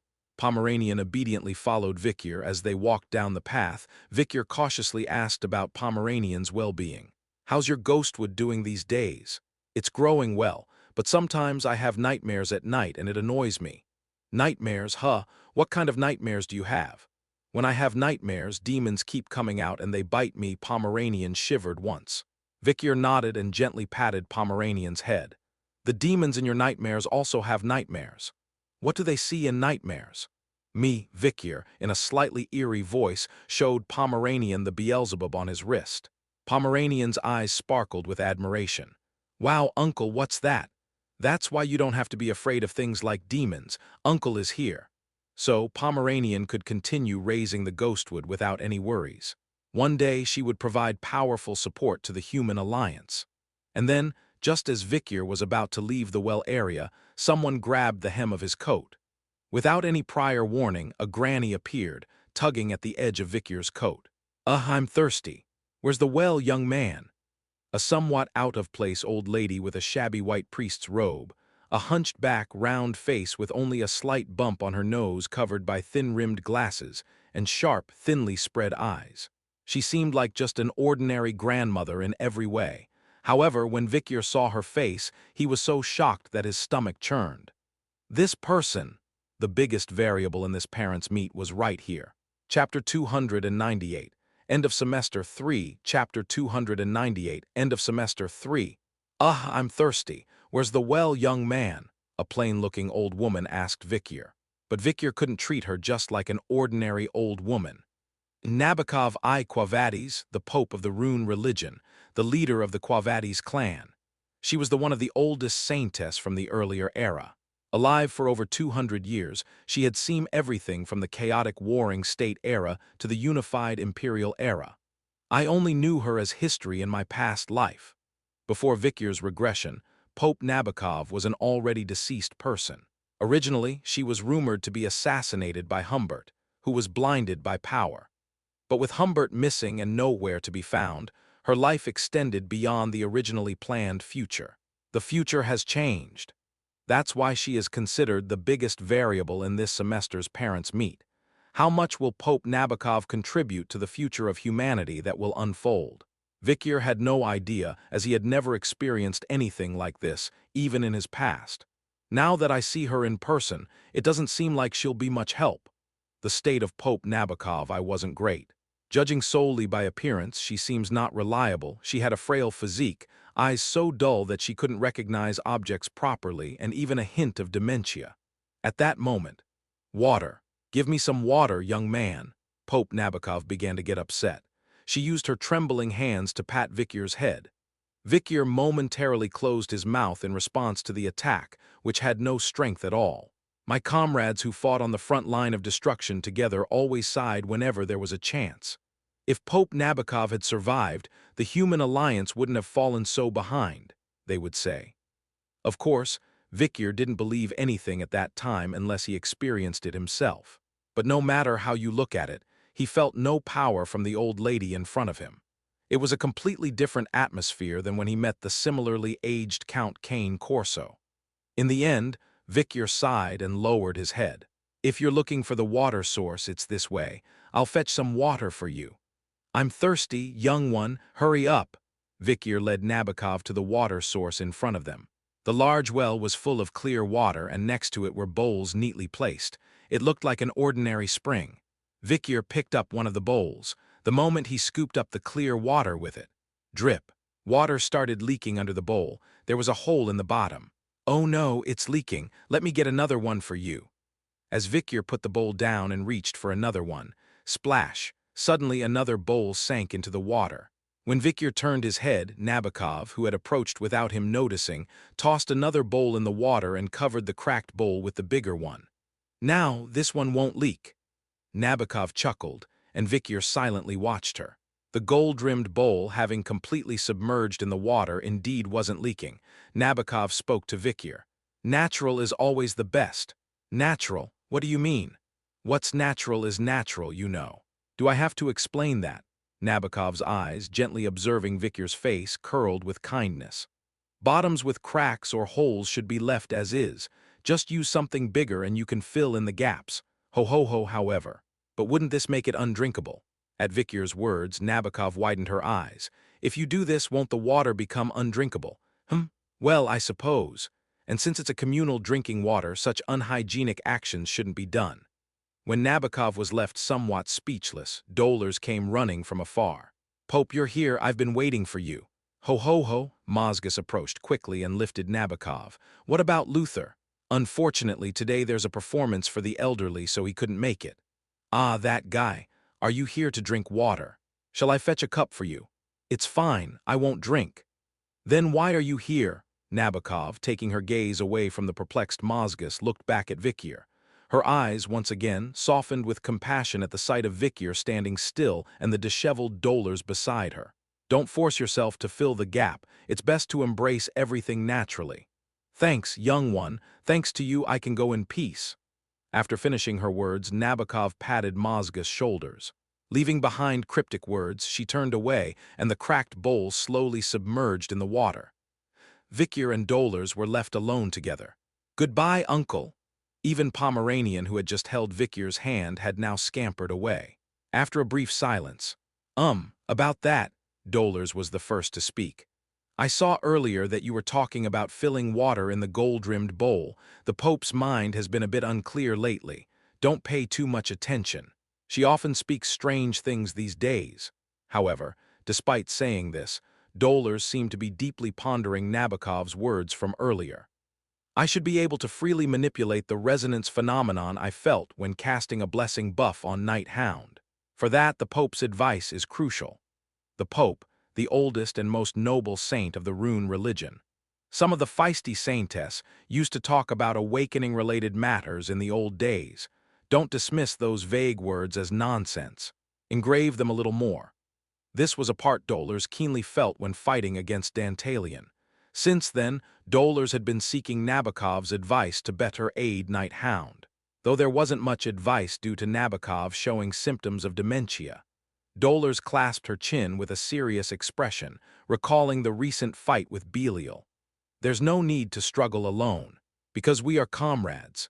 She, who once laughed and cried at a single word from Night Hound, felt a warm flame rise in her chest when he acknowledged her as a comrade. However, compared to the resonance phenomenon felt during the battle with Dantalion, it was like night and day. Hence, Dolores gathered courage and asked, "Night Hound, please tell me your full name." To narrow the gap between her and Night Hound to understand him better, she requested his name. "To increase sacred power, I need that resonance phenomenon from before. Even if it's not a full name, a small nickname by which I can address you. Can you tell me just a fragment of your name?" Certainly, there was a bit of personal desire involved.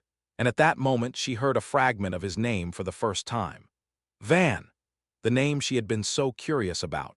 The sensation of his warm breath against her ear, which she still vividly remembered, reddened Dolores' ear once again. Communal naming.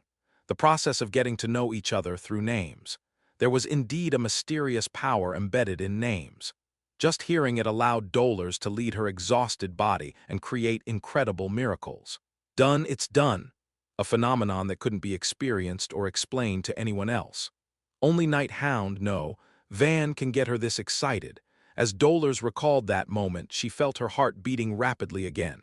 Simultaneously, her mind worked quickly. When I heard a portion of Night Hound's name, the resonance intensity increased dramatically. Perhaps the issue was the distance between us. The sacred buff has a stronger effect as you get closer. How can I reduce the distance between Night Hound and myself? How can I achieve a slightly stronger resonance? The gap between Night Hound and Dolores still existed. As long as this gap persisted, Dolores' sacred power couldn't resonate perfectly with Night Hound's soul. A companion of the soul. For soul resonance, there needed to be emotional harmony, which required mutual understanding.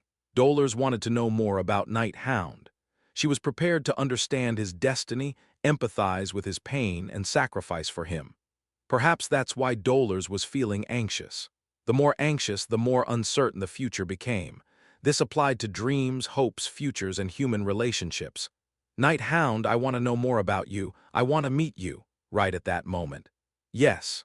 With this, the final winner of the second-year ranking battle has been decided. Now, let's move on to the highly anticipated third year. The ultimate ranking battle to determine the top student of the third year. From afar, a broadcast announcing the finalists for the third-year finals in the arena could be heard. Dolores spoke hurriedly. "Oh, Vikyr, there, actually I came to find you because I have something to say. But it seems like I've run out of time instead. I was planning to go down as well, speak while we walk." "Oh, will you?" "Thanks, it's actually about Sinclair.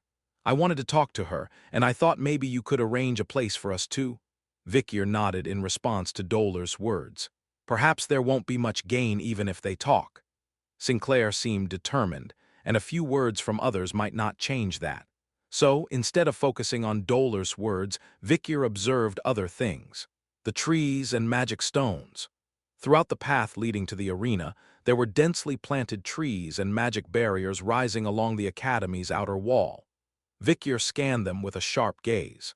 The arrangement of tree roots and magic stones is quite exquisite.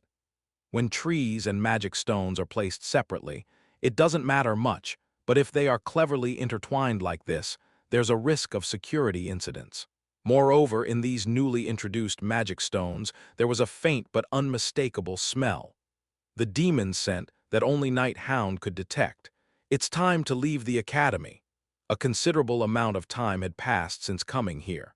It was a place where he had somewhat grown attached. Nevertheless, Vikyr decisively turned his head, making all lingering attachments futile.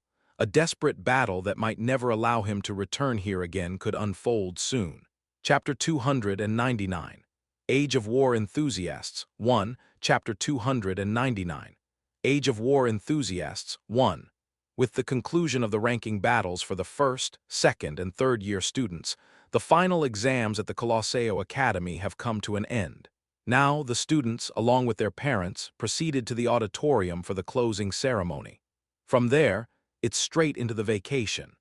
After brief consultations regarding academic achievements over the past year, students can return home with their parents. A multitude of people, including students, professors, and parents, gathered in the central auditorium of the Colosseo Academy. Among the crowd, certain individuals stood out prominently. A colossal figure towering close to 3 meters, clad in the fearsome hide of a sea lion, turned inside out. On his back he wielded a spear as large as a harpoon. He had beastly golden hair and a cheerful demeanor. "Son, congratulations on your victory. Your old man can't stop laughing." Cervantes Donquixote, the head of the Donquixote clan, the Spear King, congratulated his son, Tutor, with a hearty laughter. Right beside him, a gloomy voice interjected, "Are you deliberately talking so loudly?"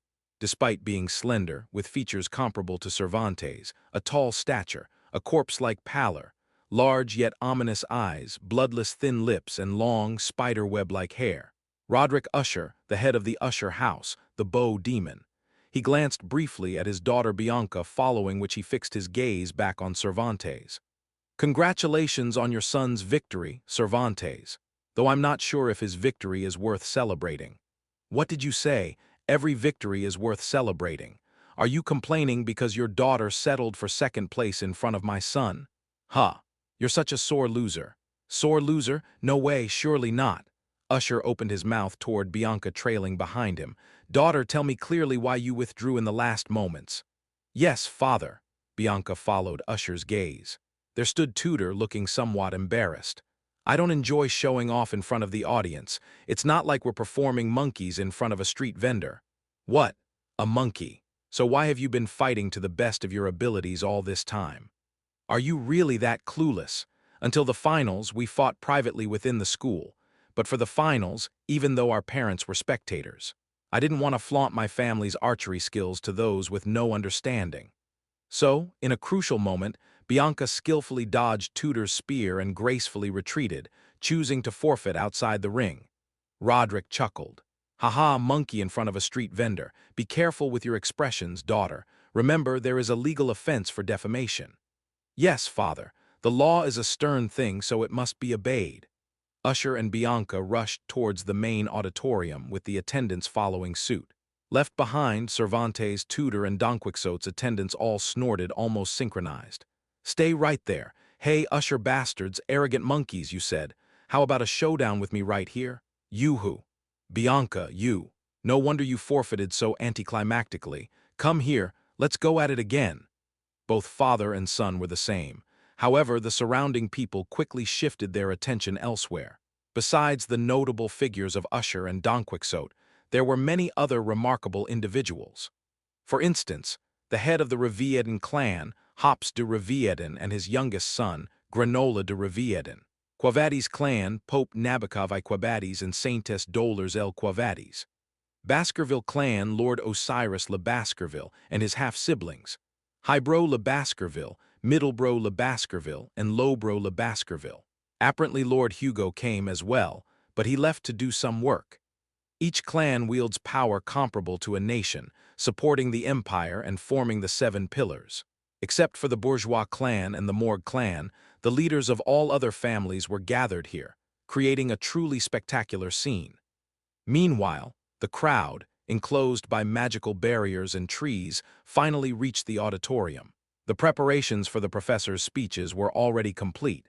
The vice principal's speech, followed by the principal's speech. After presenting commendations to the top students of the first, second, and third years, the event would conclude. Excitement filled the air as everyone anticipated the upcoming vacation. Eventually, Professor Banshee stepped forward onto the stage. Hello, students, faculty, and parents. I am Banshee Morgue, the vice principal of Colosseo Academy. Professor Banshee, with serpent-like eyes, surveyed the faces of the gathered crowd below the stage. The influence of the principal faction is minimal. Principal Winston is incompetent and has left his position vacant for a long time. He'll likely fall soon.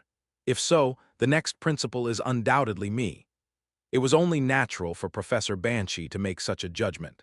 Since assuming the role of vice principal, he had consistently recruited loyal professors to his side, the so-called vice principal faction. Under the stage, the number of professors aligned with the principal faction was extremely low. It seemed they were being suppressed by the momentum of the vice principal faction, unable to voice their opinions. And this power struggle among the professors was affecting the students as well. Unofficial organizations like the clan faction and the noble faction were distributing the top-tier students. However, they were undoubtedly influential forces, and their positions were under the vice principal faction. On the other hand, the officially recognized organization under the less influential principal faction was the Student Council. Students supported by the vice principal's noble and aristocratic factions, the professors of the principal faction who couldn't assert themselves properly, and the Student Council. Professor Banshee could easily grasp the entire power structure. Eventually, the Student Council president and the top student in the third year, Dolores, appeared before him. She wore a tired expression from the continued exertion over the past few days. Professor Banshee, observing Dolores, couldn't help but sneer inwardly. Unfortunately, this is how it goes for adults. The circumstances of children are inevitably influenced by those of adults. Professor Banshee thought such thoughts as he shifted his gaze elsewhere. His eyes widened slightly for a moment. A vacant spot appeared among the already scarce professors of the principal faction. It was obvious who was missing from this important event. Professor Sadi, this woman is really... Professor Banshee was beyond words. Did that crazy, eccentric professor really skip even one of the most important events of the academy? Why would Principal Winston want to keep such a troublemaker with him? Out of people, the principal faction may feel regret for each professor, but it's different when dealing with this habitual mischief maker. Professor Banshee was sincerely curious. Why would Principal Winston persistently keep such a troublemaker within the school? Respect for the bloodline of the once noble Marquis Sade, or the strong tracking skills of Professor Sadi, or perhaps the numerous criminals she had arrested over the years. Maybe just to fill a head count. No, that's not it. Professor Banshee recalled a recent report from his informant. Principal Winston seems to value Professor Sadi for his involvement in the 47-person incident. While the report was mere speculation based on circumstantial evidence, the fact that such an event was mentioned was a serious matter in itself. These principal faction people, what on earth are they up to? Professor Banshee glanced coldly at the side of the stage. There, Principal Winston was shaking hands with students with his usual mild expression. What could be read from that innocent expression? With a short sigh, Professor Banshee finally spoke from the stage. To all the attendees gathered at Colosseo, I offer words of love and respect. In our academy this time, he delved into retrospective tales of how many graduates secured stable jobs, achieved noble academic accomplishments, and became remarkable individuals. The stories revolved around results and achievements.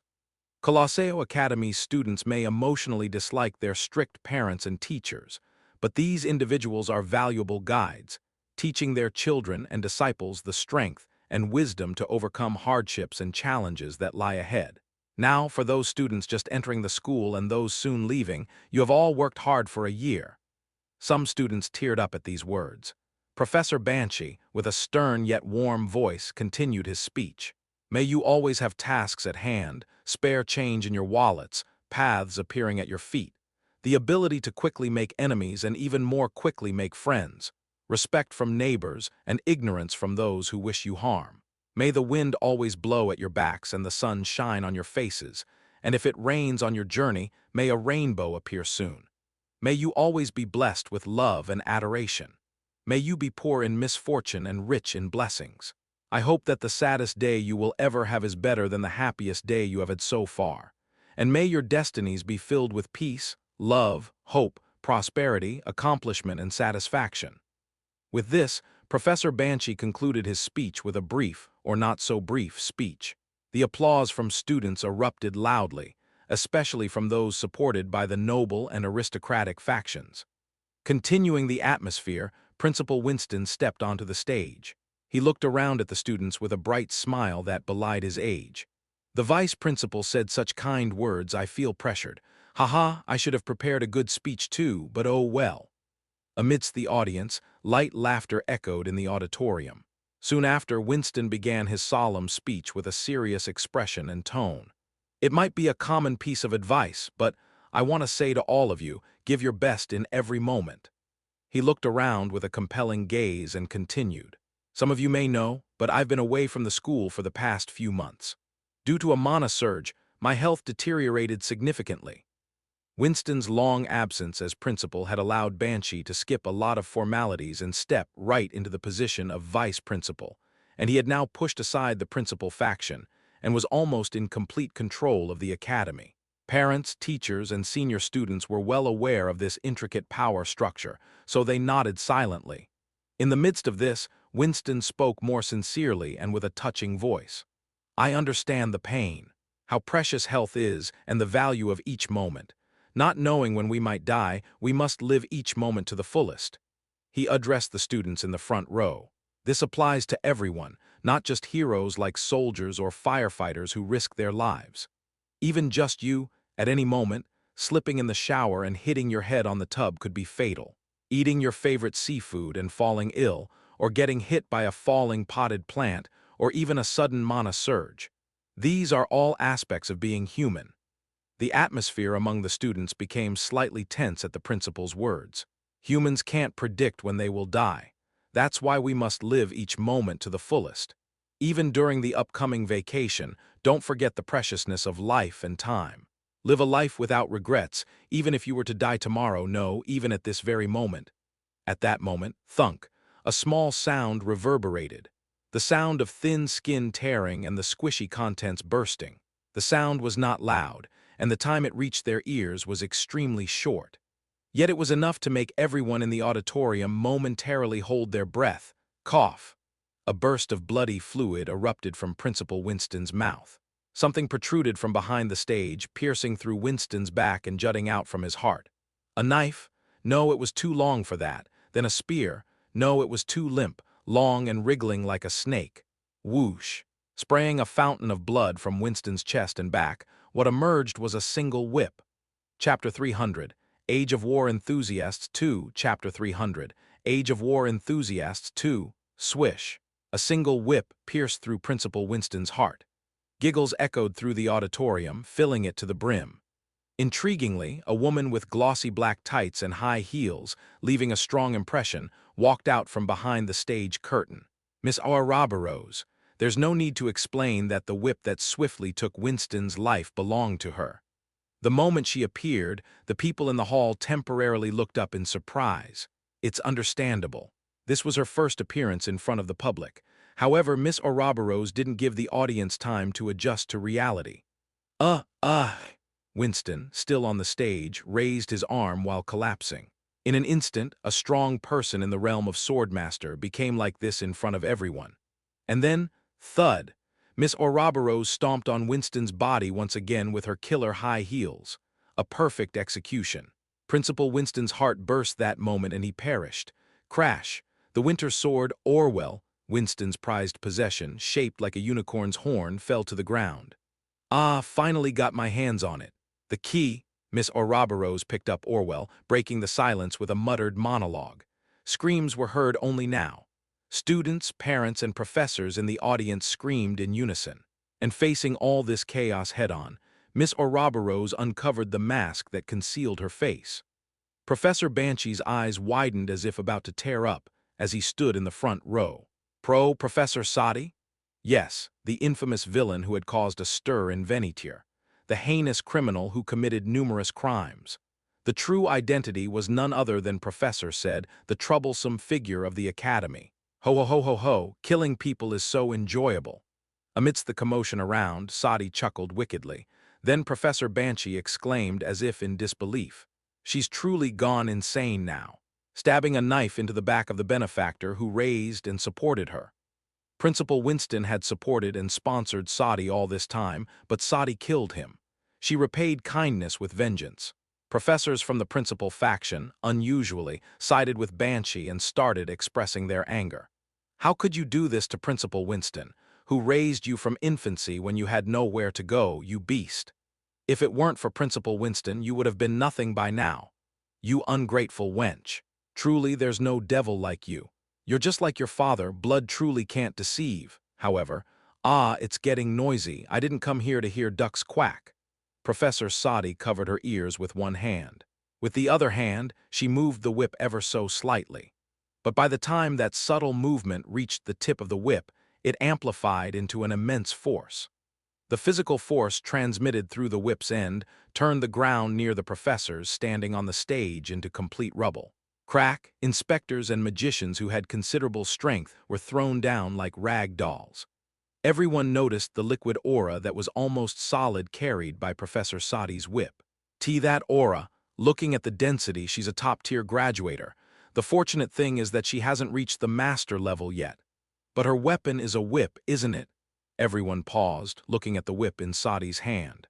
In truth, weapons like whips, bows, and chain sickles were quite irregular even among martial weapon users.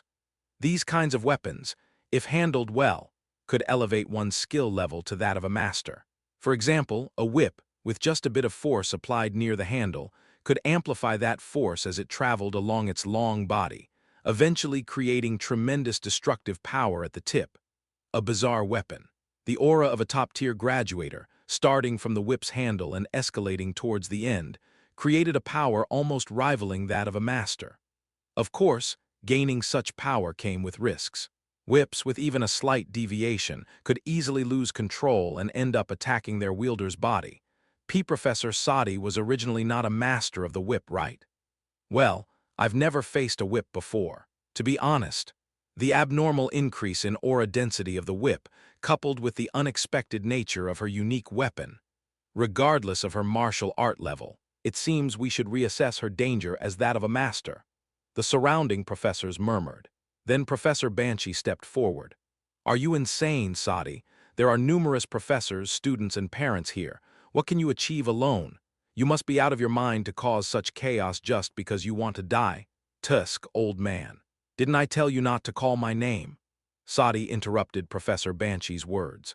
Certainly, there were elite students in this academy, as well as outstanding professors and parents who had raised and taught these exceptional students, who were stronger than most adult knights or magicians. Although it was a school in reality, it was an institution that revered the extreme of martial arts. It operated with a bureaucratic structure, divided into grades and classes, but solid like a military organization when it came to strength and systems. However, Professor Sadi was still smiling leisurely. Ho ho ho ho, when did I ever say I came alone? Upon hearing those words, the faces of everyone were filled with doubt and unease. At that very moment, thud, thud, crash. A tremendous noise echoed throughout the auditorium. It was a shockwave generated from a distance, at the magical barrier. Gradually, terrifying faces began to appear through the windows of the auditorium. A robust figure with a sinister impression, a beauty exuding decadence, a frail old man, a child with a wicked smile on its face, and so on. Although they differed in age, gender, and physique, they had two common characteristics. Firstly, they were all heinous criminals pursued by the Empire. Secondly, they had all managed to escape the authorities and concealed their appearances skillfully. In an instant, a shiver ran down Professor Banshee's spine. I've heard that the crime apprehension rate in Venetier has sharply declined recently. Could the reason be the faces of the criminals who had invaded the auditorium were all those who had been declared missing, resulting in the conclusion of investigations? Jack the Reaper, Wolf of the Informant, Tiger of Champawat, Hermit of Powolga, Sam's son, Serial Killer Piero, Fashionista, Devil of Loreley, Frog Dissector, Hillside's Assassin, Green River Murderer, Bloody Mary, and many more these heinous villains, whom the Venetier Imperial Guards had failed to apprehend and had let slip through their fingers, were now gathered here. Surprisingly, they all directed looks of admiration, affection, and fear toward Sadi, who stood in the center of the stage. "Oh, your Majesty, we've broken the magical barrier as you commanded. Now, please torment me a bit more. Hit me with the whip, step on me with heels, mommy, eyes, regardless of age or gender, were covered in heart symbols." It seemed like Sadi had given them powerful indoctrination and training, both mentally and physically. With a mischievous smile, Sadi commanded them, "Everyone explode." In unison, the villains replied, "Yes, your Majesty." Simultaneously, all the villains began holding their breath. They simultaneously unleashed their internal magic power, and the result was, of course, a magical surge and a massive explosion. Boom, boom, crash. With a violent explosion, the auditorium collapsed. Amidst the shower of steel bars and rubble, Sadi chuckled. Banshee deployed a shield spell to deflect falling debris. Still, with a puzzled expression, he asked, "Why the hell are you doing this? Have you truly gone mad?" This question contained both an understanding of the criminal psyche of Sadi and the intention to buy time until reinforcements arrived. Of course, Sadi was aware of Professor Banshee's intentions, but she responded mostly cheerfully. "It's not me who's gone mad, it's the world." "What? I've been waiting patiently to sound the alarm in this crazy world." "What were you waiting for?" "This moment, more precisely, for the principal to return and gather the parents. That way my message will be better received, won't it?" At that, Professor Banshee narrowed his eyes. In a cold voice, he said, "Is it because of the 47-person incident after all?" Sadi smirked and nodded in response. "You knew. Old man, your intelligence is impressive." Professor Sadi spoke again. Her gaze was directed towards the students behind her. "The naive piglets of your academy probably understand that incident as nothing more than a coup d'etat by blind fools blinded by power. But the reality is quite different." Her words made the students recall the content of a presentation by a top student in a previous class. The 47-person incident occurred 35 years ago, around the time when the empire was recently unified into one. It was an unprecedented major event led by 47 individuals, each representing the head of a noble family, hence called the 47 Noble Families Incident. These 47 people instigated a coup, massacring countless people and even infiltrating the imperial palace in a rebellion. In the end, 46 out of the 47 were summarily executed on the scene, and the surviving one is currently imprisoned in the Nouvelebag prison. The purpose behind their coup remains unknown, but it is generally speculated that they aimed for the seizure of the imperial throne. However, Sadi raised her index finger. "My grandfather and the other 46 people who launched the coup were motivated by nostalgia for a past era." Nostalgia? Yes, the era of warring states, where might was the only truth and only the strong survived. Sadi's eyes began to gleam with madness. Exactly the warring states era. At her words, Professor Banshee and everyone else swallowed hard. Before the unification of the empire, the continent was in constant turmoil due to wars between countless nations. Various individuals were addressed as kings, numbering in the hundreds. It was an era of constant creation and destruction, where several nations would emerge and vanish every day, a time of brilliance and extinction. In that age, the logic was that the strong prevailed, and strength made all the decisions. If wronged, one had to grow stronger to seek revenge, which was considered virtuous and honorable. Revenge, personal sanctions, everything happened in a world ruled by the logic of power. But after the unification of the continent, this pattern changed significantly. In times of peace, strength was not necessary. In its place, laws were revised, and a bureaucratic system emerged. Even if weak, as long as one was clever enough to pass various exams, they could rise to high positions and stand above those who were stronger than them. Large-scale wars disappeared, and revenge or personal vendettas were considered dangerous. For a time, even the abolition of the sword or abolition of magic was seriously considered. Peace turns humans into pigs, no different from livestock. Wasn't the existence of humans originally created to become the beings of all creation who grow stronger and fight to win? But in this world, there are many things that don't deserve the title of human, yet they dare to roam around in human form. Professor Sadi declared with gleaming eyes. At this, Professor Banshee and others silently acknowledged her words. However, Banshee still asked, "But why did you kill Principal Winston?" Principal Winston had been a benefactor to Sadi since her childhood. He was the uncle who always helped her, and even helped her evade punishment when her grandfather, Marquis Sade, was sentenced to Nouvelebeg prison for the crimes of the 47 people incident. Professor Banshee harply criticized her. "Is this your only response to someone who treated you kindly when you were left alone after losing your entire family overnight?" But Sadi just snorted. "It was Winston who captured and threw my grandfather into prison. He suffered injuries from a mana surge in a battle against my grandfather. Did you think I wouldn't know? A truly despicable man. And anyway, he was the symbol of the school, so he had to be killed." Sadi shrugged her shoulders. The academy was a means of incorporating martial power into the system, a subtle trick to weaken martial artists and make them submissive. It was simply a clever strategy by those in power to suppress and control the power of martial artists, disguised as promotion. Those who wield swords and use magic should roll on the battlefield, build their strength, establish a lineage, and even found a nation. There's nothing to do here other than waiting to be thrown like a piece of meat with bones. If that's the case, should we engage in life-threatening sword fights over trivial conflicts, praising personal revenge as honor?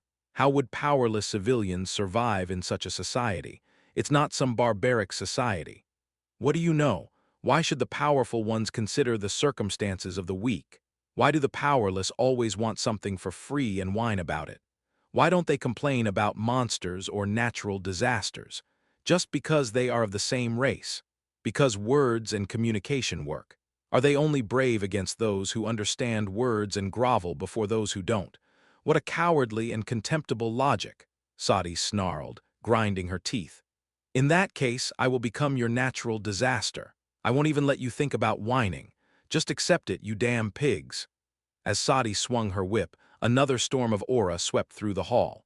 In addition, the number of criminals pouring in through the cracks in the auditorium was increasing. "Sister, I love you, please look at me." "Oh, Queen Sadi, I would gladly offer my whole self for you." Onkoink, onkoink. Seeing the large number of criminals that had been secretly apprehended and skillfully turned into obedient servants by Sadi, it was clear that her abilities were truly exceptional. At that moment, slash, the heads of notorious criminals who were rushing forward were severed and fell to the ground in an instant. Slash, thud whoosh, thud, and one by one the heads continued to roll, a cascade of collapsing criminals. The nightmares that once spread fear throughout the empire were dying so easily. Even Sadi, the ruler of all, couldn't help but stiffen her expression. Then, swish, a black gust of wind filled with violet blooms. A man with common black hair and blood-red eyes, with a single strand of red aura emanating from the edge of his sword, stood blocking the path of countless war maniacs. Chapter 301. Age of War Enthusiasts 3. Chapter 301. Age of War Enthusiasts 3.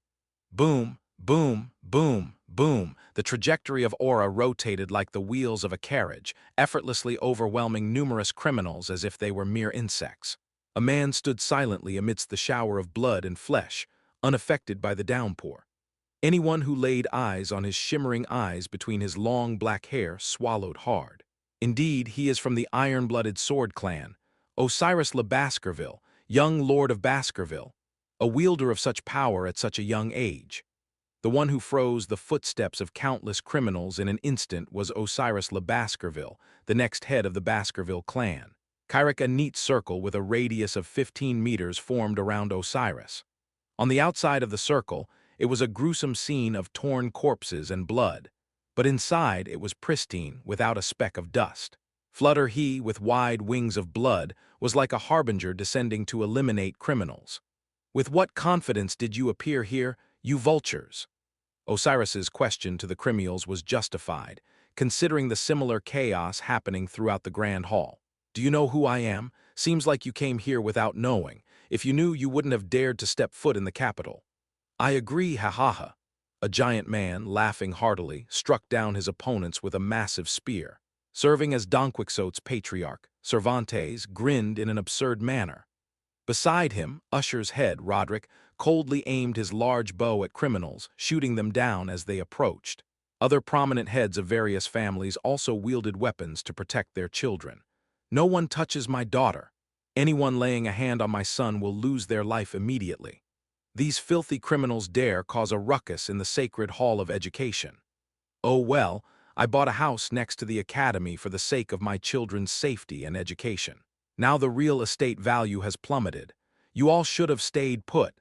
Parents were relentless when it came to the safety and education of their children.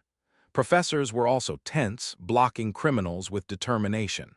Osiris, who stood on the front line, spoke to the triplets, highbrow, middlebrow, and lowbrow, standing behind him. Take Pomeranian to the night order and stay in the safe zone. Yes, sir. Seeing his younger siblings nod, Osiris leaped back into the front line like a bird once again. 6 sharp fangs were tearing everything around him ferociously once more. As a result, parents and professors also began to join the fierce battle. Ha ha ha, the young friend from Baskerville is full of vigor. I'll lend a hand too. I can't fall behind to my junior. It's a matter of my daughter's safety. Cervantes, Don Quixote, and Roderick Usher were also pushing forward to the front lines. The criminals seemed to be pushed back helplessly at first. However, ho-ho, you guys too, burst. At Sadi's command, the eyes of the criminals began to bloodshot frighteningly. Boom, bodies swelled up like balloons. Everyone on the academy's side swallowed their breath at the sight.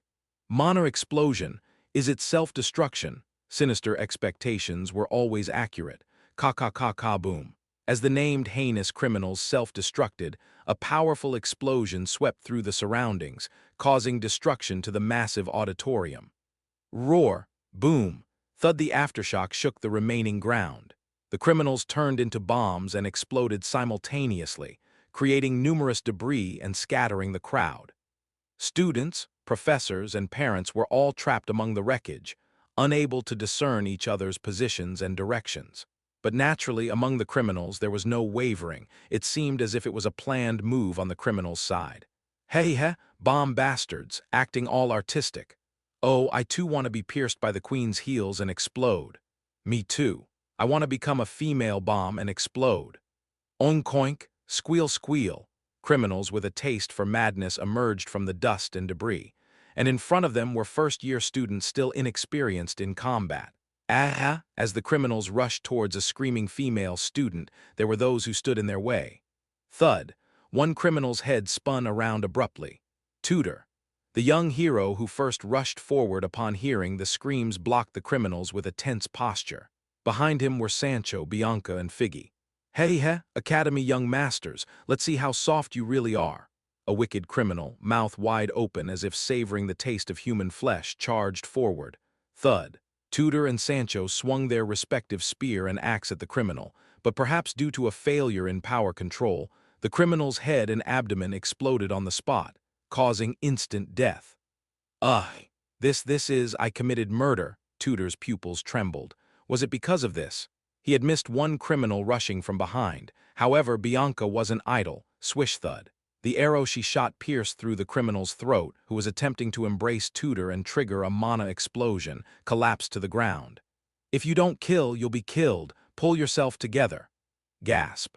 Tutor, saved by Bianca, seemed momentarily embarrassed as he sighed in relief.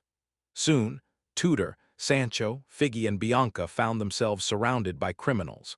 There are too many. Each one of them is someone we've seen in the wanted posters. They're strong. What do we do? What do we do? Don't show your back, stick together.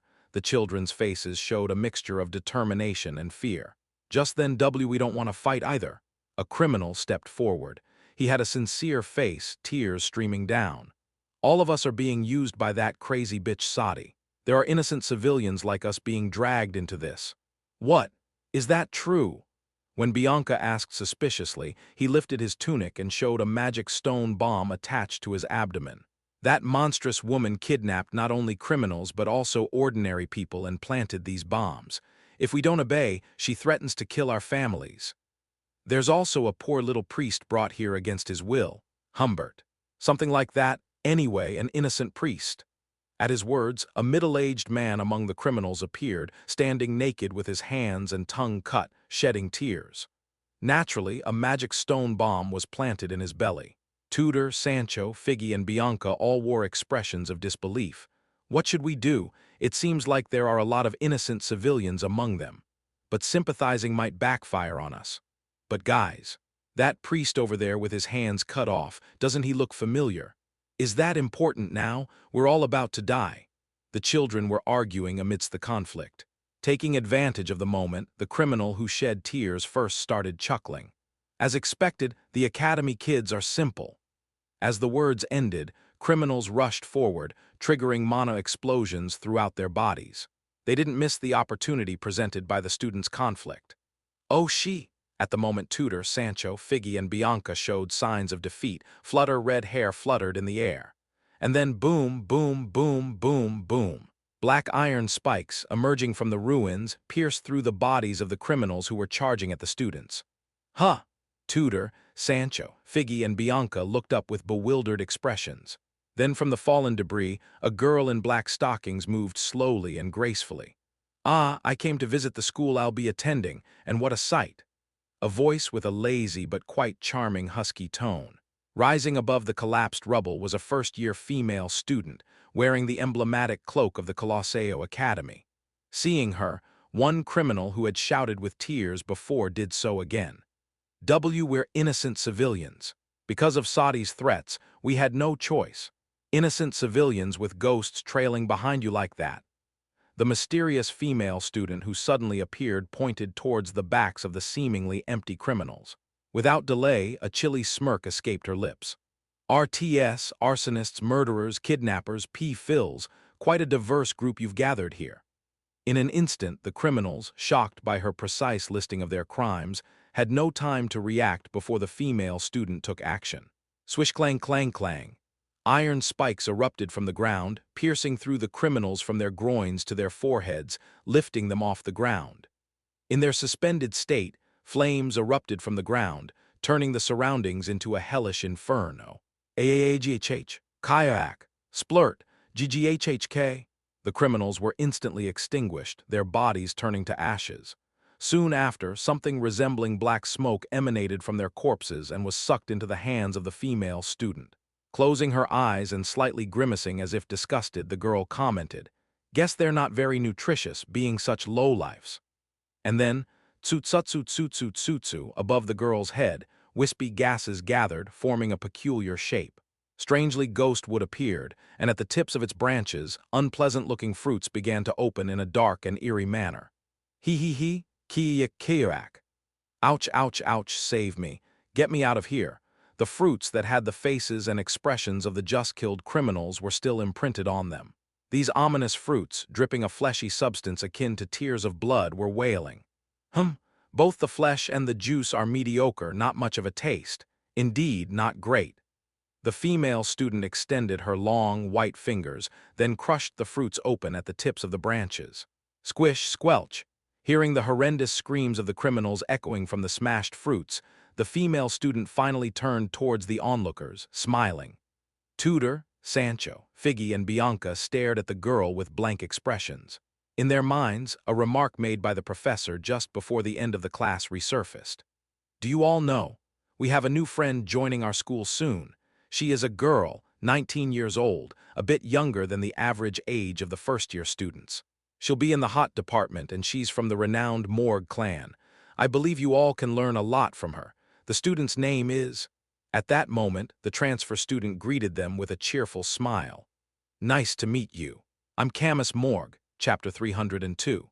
Age of War Enthusiasts, 4. Chapter 302, Age of War Enthusiasts, 4. As the criminals continued to break through the magical barrier and surge past the outer walls of the academy, their numbers steadily increased. Heh, I always wanted to step inside this academy and see what it's like. A man chuckled as he rummaged through the ruins of the devastated auditorium. Known as the fashionista, he was a notorious psychopath who enjoyed making coats from the skin of those he had killed. The scent of higher education. Is this the sacred aura of the Colosseo Academy? Once pursued by imperial guards and saved from capture by Sadi just before being apprehended, he became an ardent follower of hers. Noble young masters, nurtured so elegantly in the greenhouse, the skin and hair of the young ladies here are the finest materials. I must make a coat for this winter. Heh, if I offer it to the queen, she'll surely admire me, won't she? The fashionista, after scanning his surroundings, noticed a mother and daughter sitting beneath the ruins. A slender female student and her even more delicate-looking mother. Wow, secured coat materials. With them, I might barely have enough for an upper-body garment, right? No, our queen needs the bust area to be generously accommodated well, maybe a bit short. He approached the mother and daughter with bouncy steps. Now, don't be too frightened. I won't take your lives. Just going to peel off your skin. As the fiend whispered with large scissors in hand, the mother and daughter screamed, shedding tears. Then suddenly, thunk, sharp fangs pierced through the fashionista's throat. He was oblivious to what happened to him. Before he could comprehend, thunk. Fangs in his throat jiggled briefly from side to side, then snapped, breaking his bones. Thud. The corpse of the criminal was thrown aside like garbage. Night Hound, a creature that hunts sinners and kills them, now stood before the mother and daughter like a sentinel. Go that way, towards the direction where the smoke is rising. There should be an escape route. Vikir spoke to the mother and daughter with a gruff tone. However, seeing Vikir in a mask, the mother and daughter looked even more terrified than before. Night Hound, a villain even more infamous than the fashionista they encountered earlier. Knowing this, Vikir simply sighed lightly under his mask. If you don't run in that direction right now, I'll kill you both. Eek! Faced with Vikir's unavoidable threat, the mother and daughter got up from their spot and sprinted towards the escape route. Having confirmed the disappearance of the mother and daughter from his sight, Vikir proceeded to eliminate 3 more criminals who were chasing after them. Splat! Thud Night Hound's fangs pierced through tough skin, rupturing internal organs.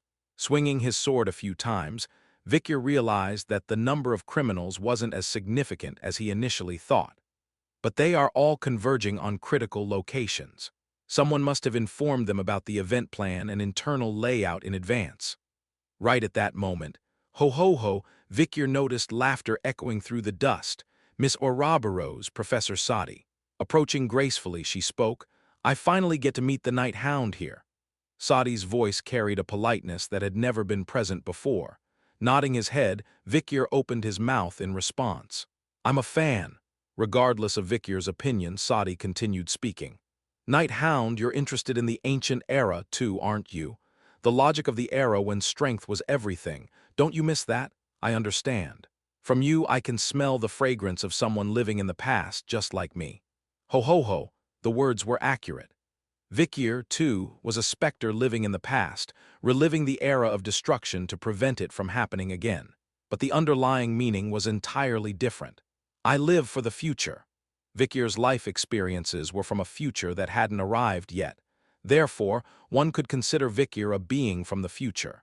However, upon hearing Vikir's response, Sadi seemed to interpret something again on her own.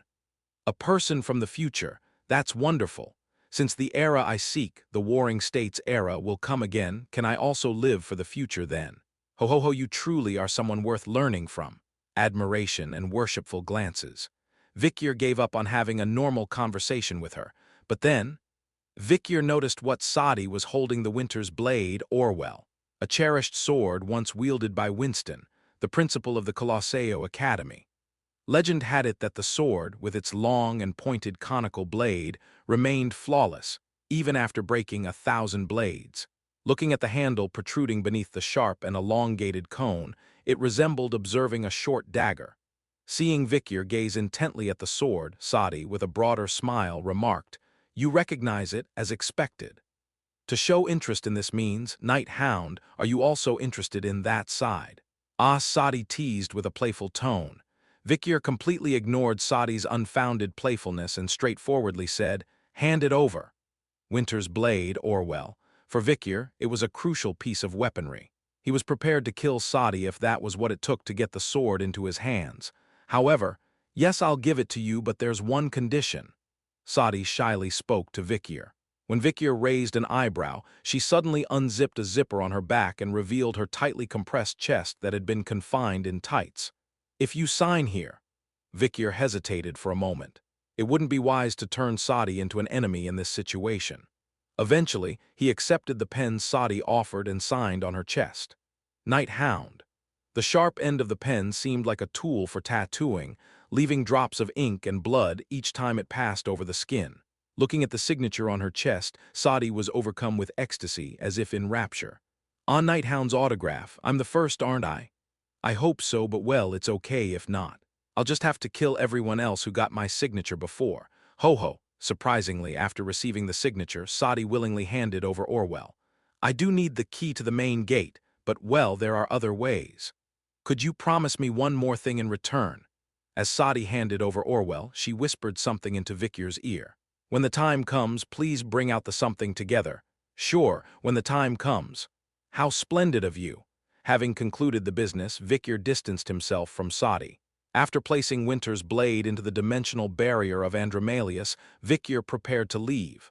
At that moment, Vikyr hesitated for a moment. It was a faint smell brushing past his nose, the scent of a demon. Where is it coming from? Where is it? It was a subtle odor that might have gone unnoticed if not paid attention to. Yet, Vikyr's seasoned nose eventually pinpointed the source. The stench wafted from the eye patch covering Sadi's left eye. Didn't I injure that eye during midterms? Certainly, behind that left eye patch there should be nothing. However, for some reason, the devilish smell emanated from there. This is a strong scent, similar to Belial's. I gotta investigate more. As Vikyr turned his head to scrutinize the area, Sadi, with a sly smile, glanced back. Do you have more business to attend to? Oh, could it be you want something better than a signature? Then spit it out right here. Ah, with both hands supporting her chin, Sadi opened her mouth wide. Just as Vikyr was about to frown and say something, thud. Somewhere, a heavy seismic wave shook the surroundings. It was a powerful shock, almost enough to rekindle the collapse of the nearly ruined auditorium. Even the mighty Vikyr struggled to maintain balance in the midst of the intense earthquake, a quake that seemed to have lost its center. Simultaneously, Vikyr caught a strong whiff of the demon's scent, as if the very air itself was tainted. The odor was far more intense than what emanated from Sadi's left eye. Vikyr and Sadi both turned their heads in the same direction. Through the debris, they could see a figure rising amidst the rubble. Principal Winston. Behind him, a colossal form also stood up. A monstrous apparition, as if countless shadows were layered together, a figure that could be described as a grotesque being. Covered in tough muscles, it had 4 legs, black fur cascading like a waterfall, 2 ominously glowing eyes, and a giant horn missing its tip. A unicorn. However, this creature exuded overwhelming malevolence and terror far from the holy and sacred aura often mentioned in myths.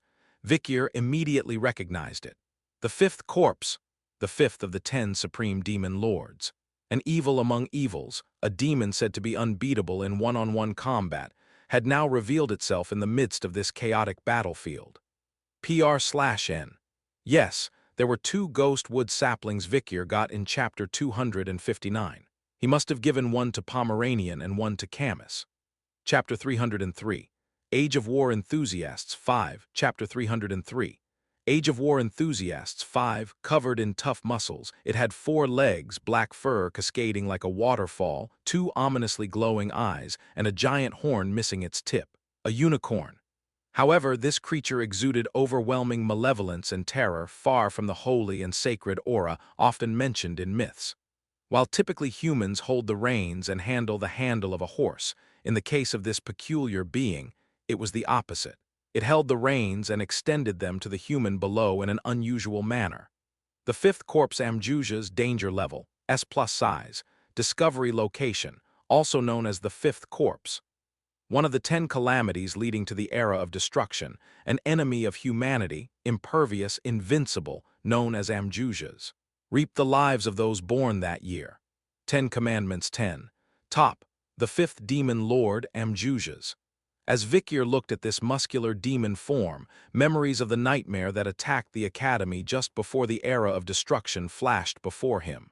The central clock tower, a symbol of the Colosseo Academy, collapsed due to the sudden arrival of the unexpected demon lord. Many young heroes who could have become the pillars of the empire perished that day. When the sword of the cold students broke, and the fire of the hot students dwindled, only then did the empire truly grasp the impending doom. The deaths of young students had a tremendous impact on the future of the empire. This catastrophe even angered those who had left school for various reasons, such as Figgy and Sancho, and brought them back to the academy. Vikyr looked at Winston in front of him and Amjujas who had descended behind him. Now is the time to kill. The reason he had spared Winston until now was that there were many tasks to be done at the academy before killing him, also due to a certain type of dangerous superpower he possessed. At that moment, Amjujas turned his head and began to gaze in their direction. The scent of a demon hunter. Are you that night, hound? Vikyr pressed his mask even deeper. The opponent was one of the 10 supreme demons, ranking among the top 3 in terms of one-on-one combat ability. Flash, a solid aura symbolizing a swordmaster, spread widely in the shape of a crescent moon cutting through space. Clang. Crash, Vikyr's attack struck the tip of Amjuja's horn, skimming upward, tearing through the ceiling into 2 halves. Indeed, it looks like my comrades had a tough time. Amjujas murmured in a low voice. Belial, who excelled in cunning deception and legion tactics. Seer, who specialized in creating numerous subordinates with black magic, de Carabia, focused solely on defense, Dantalian, focusing on deceptions and mental degradation, and Andromalius, who died too early due to laziness, however. Unlike them, Amjujas was a true combative demon. Its combat power as a single entity outperforms any demon king encountered thus far in terms of strength. Crash. Amjujas kicked forward. Vikyr, caught by the sweeping hind leg at an incredible speed, was sent flying backward. Strength, speed, nothing is lacking. Vikyr bit back the blood rising in his throat. But I know that's not all. He knew that Amjujas still concealed a terrifying ability, the power that had taken the lives of many figures at the academy in his past life. Hence, extreme caution was necessary. At that moment, Amjujas turned its body and thrust its horn towards Vikyr. It seemed like it would pierce through everything. However, swoosh. A giant snake that intruded from the side coiled around Amjujas's horn, diverting its trajectory. Crash. Amjujas slammed its head a little away from where Vikyr was. The powerful shockwave shook the entire grand hall to its foundations. Soon, amid the scattering debris and dust, Amjujas's yellow eyes gleamed. Using Winston's voice, it inquired, Sadi. Indeed, there stood Sadi, holding the whip entwined around Amjujas's horn. Then Amjuja's form momentarily blurred and Winston's eyes, which had been hazy, regained focus. Winston fixed his gaze on Sadi's trembling pupils. Sadi, why'd you do this? I raised you with love. But how could you do this to me? Winston had consistently supported Sadi to prevent her from being dismissed from her professorship. He had been the one supporting her with regular sponsorships for a superior education since she was a newborn. However, you're talking nonsense. Sadi's reply was cold. The granddaughter of a war criminal can't grow up on the right path. Do you think the system has really changed? People's gazes will never change. The constant disdain, condemnation, and fearful glances since her childhood. And one day, when she accidentally discovered her grandfather's memoirs hidden deep in the ruins of the fallen family castle, Sadi realized that Winston, the sturdy supporter and sponsor, was actually the one who caused the downfall of her grandfather. Since then, Sadi's gaze had changed. While enduring insults, discrimination, unjust treatment, and secret violence, her eyes, which had persistently borne all these, began to flicker with the madness inherited from her grandfather. War enthusiast, a world where only the powerful ruled. Sadi, sharpening her knife toward Winston, spoke. While reading my grandfather's memoirs, I discovered something. I empathized with and immersed myself in my own being like never before. In a world where those in power must be mindful of the powerless, I've also learned how to get past that absurdity and contradiction. Sadi grinned at Winston. and I've gained assurance that within your guise of humaneness and peace, there was actually a demon lurking. Now I will avenge my grandfather." Gradually, a terrifying aura emanated from Sadi's entire body. Crack. The whip started writhing like a snake with raised thorns. A thick, sticky aura, like gooey honey, followed the results of the whip's thorns, turning everything in all directions into rubble. However, Winston remained calmly standing with a silent expression. Is this what it means to be human? Eventually, Amjujas's blurred form regained its full shape. It is definitely worth denying 3 times. Muttering incomprehensible words, Amjujas rose against the storm of aura that Sadi was creating with the whip. The result, squelch. Amjujas asserted dominance. No matter how strong and experienced Sadi was, ultimately she was a peak graduator and could not surpass the level of a demon lord. Facing a demonic being of that caliber was a daunting task unless she becomes a master. Thud. Sadi was thrown aside like trash into a pile of debris. As she spat out blood and organ fragments from her mouth, Amjujas aimed its massive horn at her. In the end, it's futile. Fragile human, however, Sadi showed no signs of yielding. Cough, do you think so? Pretense won't work. It's not pretense, I've bought time, ho ho ho. Just as Amjujas smirked at Sadi's words, swoosh.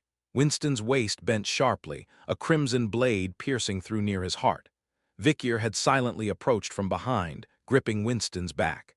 It's over, it's time to die, this is your grave, there is no hope left for you, I've heard them all many times before. But guess what? I'm still fucking alive.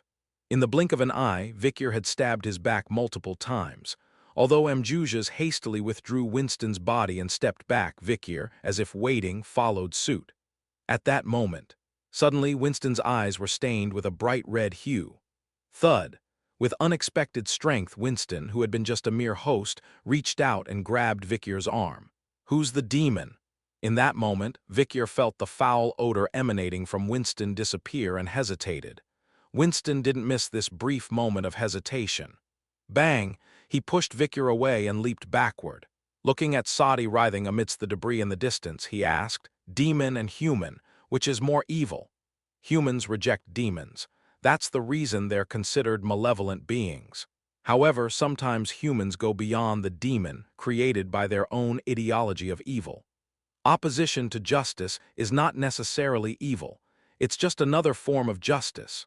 Winston seemed to be pointing out that very aspect. But I'm not interested in your 4-cent philosophy. Don't try to teach me. Vikyr, a seasoned veteran who had spent countless hours on the battlefield, was not someone easily swayed by the enemy's logic. Demons need to die. The first principle of a demon hunter, an unwavering belief in any circumstance. Vikyr was embodying that very principle. Swoosh! The blades once again impaled Winston, reaching beyond him to Amjujas. So you were a quite skilled hunter despite your youthful appearance. Amjujas began to gather its strength in earnest. A massive dark unicorn and night hound were about to clash, horn versus fangs. Just then, where did it go? A somewhat lax voice, not quite fitting the tense atmosphere of the battlefield, echoed. Amjujas and Vikyr momentarily paused. Walking through the rubble with a hunched back, an old woman appeared. Vikyr, catching a glimpse of her face, couldn't believe his eyes. Nabokov, why is she here? The Pope, a figure that should not have appeared on this battlefield as per Vikyr's past life. A face that should have long disappeared, poisoned to death by Humbert. Even Vikyr hadn't expected this unpredictable variable.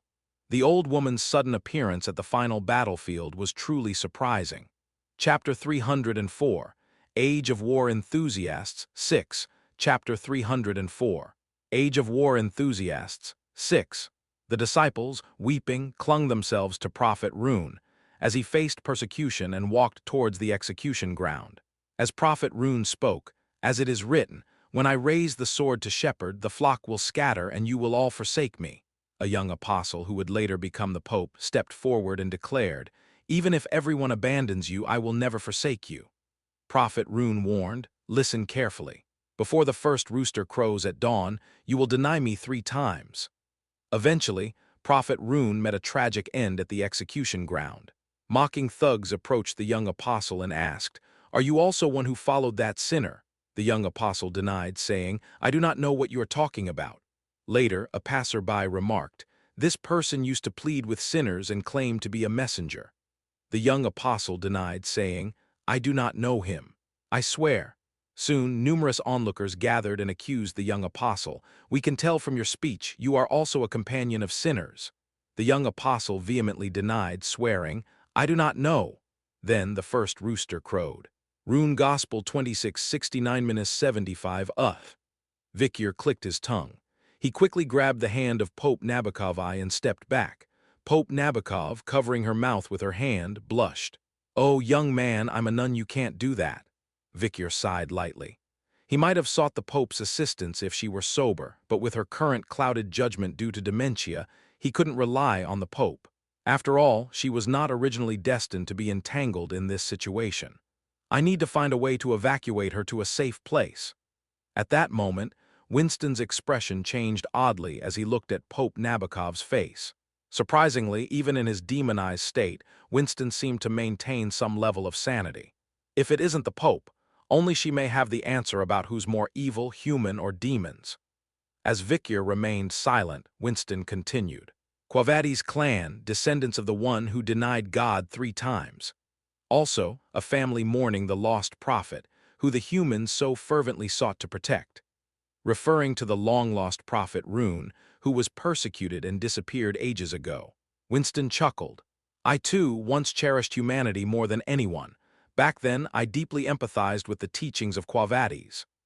At the same time, the 5th Corpse Amjujas, with the tendrils of darkness swirling, pulled the reins embedded in Winston's neck. The fragments of memories eroded by the demon's influence created numerous sparks. Vikyr directly witnessed some of these fragments with his eyes. Among the shards of memories, a young boy was crying. His parents, who had accumulated considerable wealth by selling beans, faced a famine. Unable to bear seeing hungry neighbors, the parents emptied the warehouse, turning the beans into a large block of tofu for a charity event, guided by the teachings of their faith. However, the crowd that gathered like a swarm of locusts ignored rules and grabbed more than one portion per person. Petty theft, lies, robbery, threats, violence. Eventually, they even used clubs and swords to snatch the tofu away. Having suffered theft in the end, a massive group of bandits arrived late and complained about the lack of tofu, shouting phrases like, "Why aren't you giving it to me? How dare you refuse? There's nothing to eat at the famous feast," and more. Those who took the tofu didn't offer anything in return. The reactions were mostly limited to expressions like, "When did I receive tofu? Ah, the person who gave me tofu. If there was such a person, I was truly grateful." And if complaints or dissatisfaction didn't arise, it was considered fortunate. Suddenly, overwhelmed by the weight of the crowd, the parents were crushed under the weight of the fence and perished. What is God? The boy, for the first time, deeply pondered the concept of God's teachings back then, and he heard a voice within. Deny God, deny humanity, deny yourself. A voice urging 3 denials. It resonated along with the crowing of the morning rooster. That's how the boy grew up to become a young man. The young man who distrusted humanity built a wall in his heart against the world. The first one to break that wall was a beautiful maiden he met at school. Being with her, the young man felt the frozen wounds deep within his heart healing. Forgotten empathy and faith were also revived. His parents' beliefs that humans are fundamentally good were consistent with the thoughts of the person he loved. Naturally, the young man began thinking in the same way. In such a situation, as he entered middle age, he suffered a significant accident unexpectedly, a severe injury obtained while suppressing rebel forces.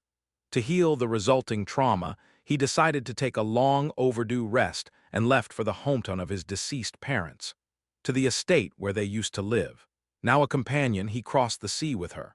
However, during the journey, a violent storm erupted, putting the ship in danger of capsizing. Despite throwing everything inside the ship into the sea to lighten the load, the ship continued to sink. In response, some crew members tried to throw several survivors into the sea. They looked at him and her. When he was struggling with what to do, she quickly shouted, "Throw this person, not me. He's hurt and can't resist." And he was thrown into the sea by the crew. Due to deteriorating health over the past several decades, to the point of being difficult to breathe, he couldn't resist. Sinking beneath the black water, he pondered, what is human? What makes humans give up being human? No, were humans ever truly human? How wide is the gap between the definition of human and the actual human? And when he reached the bottom of the sea, he could hear the voice he had heard in his childhood once again. Deny God, deny humanity, deny yourself. The second denial. Though the crowing of the first rooster did not reach him, it was a sight that wouldn't be strange even if it did. When he opened his eyes again, he was lying on a sandy beach, completely healed from his injuries. It was a moment when he realized how he survived pressed under the fence with his parents as a boy. With a rejuvenated body, he returned to the academy where he had spent half his life. Many things had changed: his body, mind, and the surroundings. He calmly adapted to reality. His faith in God, love for humanity, all remained skeptical, but he still had to live. And finally, he saw a hole in his own heart. The delinquent he had supported and embraced since childhood. The descendant of a first-class felon. He believed he could redeem this child. It was an action taken based on the teachings of God, the faith of his parents that humans are inherently good, and the pride he felt watching the child grow. And now, in the current moment, with his heart pierced by her hands, he thought, what am I? The revolving lantern passed before his eyes, memories rushing by like riding on the back of unicorn. What have I been doing all this time? Was it all ultimately useless? Who am I and where am I heading? He felt deep doubt about himself. Deny God, deny humanity, deny yourself. The voice urging 3 denials. The moment he heard it for the 3rd time, he closed his eyes. The dichotomy between demon and human was no longer important to him. Humans blame their most vile aspects on demons. Truly a shameless race. Amjujas pulled the reins, moving Winston's body. Winston, too, lifted his face like a distorted demon, seemingly no longer confined by the concept of being human. But Vikyr remained indifferent. I am not interested in making value judgments between good and evil in the realm of demons and humans. Whether human nature is good or bad, I am human, and most of what I want to protect lies in this realm. That's all. There is no good or evil in war, only an entangled whirlpool of relationships, large and small. The veteran, who had spent decades on the battlefield, knew this fact very well. At Vikyr's words, Amjujas raised the corners of his mouth with a sly grin. True, indeed. The pointless argument has gone on for too long. Just die already. Once again, a massive horn flew towards Vikyr. The moment Vikyr was about to use Dicarabia, boom! There was a white barrier blocking Amjuja's horn. In the whirlpool of complicated relationships, a single ray of hope shone brightly. A pure defense that functioned only for the sake of others. There was only one person who called Night Hound with that name, Dolores. She appeared with a resolute expression, blocking Amjuja's attack. Boom, sizzle, the surrounding terrain twisted fiercely once again. Behind Vikyr, a roar was heard. Oh dear, what's all this banging? It's shaking an old woman's eardrums. Huh, Pope, why are you in such a place? Dolores was surprised to see Nabokov behind Vikyr and increased the size of her sacred barrier even more. However, it's useless. Amjujas lifted his outer horn and still managed to pierce through Dolores' sacred barrier. It was a power vastly different from Dantalian or Belial. It overwhelmingly overshadowed Dolores' divine power. Arg! It happened again. Dolores gritted her teeth, pushed backward. Despite renewing her mindset and not neglecting her training, when faced with such a formidable evil, it was the same. There were limits to humans, and the clear boundaries within which one could become stronger. In the thorny path walked by the Night Hound, powerful enemies would continue to emerge. Considering the current level, it was fortunate that she could serve as a shield in front of him. In crucial moments, Dolores repeatedly felt her powerlessness. Right then, a fluttering sound, a curtain of black feathers obscured her vision. Night Hound approached Dolores, covering her eyes. Stop! Due to the strong wind making her heart beat too loudly, Dolores couldn't hear his voice clearly. What? When Dolores questioned with a trembling voice, Night Hound spoke again in a low tone. Don't look, an alert tone as if a warning. Dolores sensed it. There was something in front of her that she was not supposed to see. Uugha, her eyes widen in surprise. Father? Chapter 305. Age of War Enthusiasts. 7. Chapter 305. Age of War Enthusiasts. 7. What's this? Even with her eyes closed, Dolores felt an unprecedented sense of unease. And soon that unease materialized through her ears. Uugha, how could she forget? This dreadful voice. Unconsciously, Dolores blinked her eyes. What she saw in front of her was a familiar face, but a man with an unfamiliar appearance. Humbert El Quavades. He struggled towards Dolores with a muzzle on his mouth. With no hands, he was unable to free himself from the constraints. Already wrapped in explosives all over his body, he was no different from other criminals who had become Sadi's slaves. Such a pitiful sight. Ah! Dolores, seeing Humbert, instantly froze in place. The man she had feared since becoming his adopted daughter. A person she feared and loathed to the point of encountering him even in the horrific masks of horrors pulled out by Dantalian. But suddenly, Dolores fiercely gritted her teeth. She couldn't keep being afraid forever. Even when she went to an Old Testament temple, she was trembling in fear and was saved by Hound. It was the same during the fight with Dantalian. Now I won't be burdened by him anymore.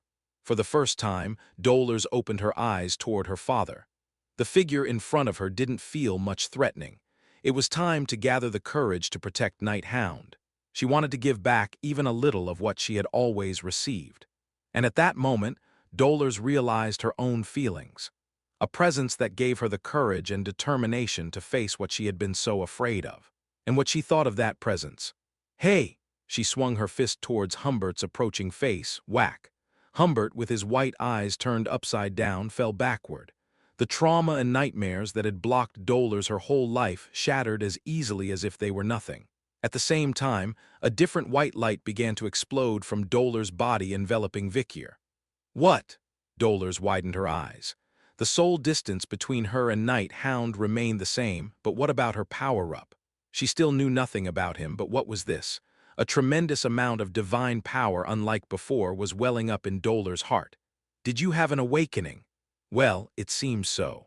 It's a bit strange to say it myself. Dolores answered Vikier's question with a slightly nervous voice. Even she couldn't grasp what kind of harmony this was.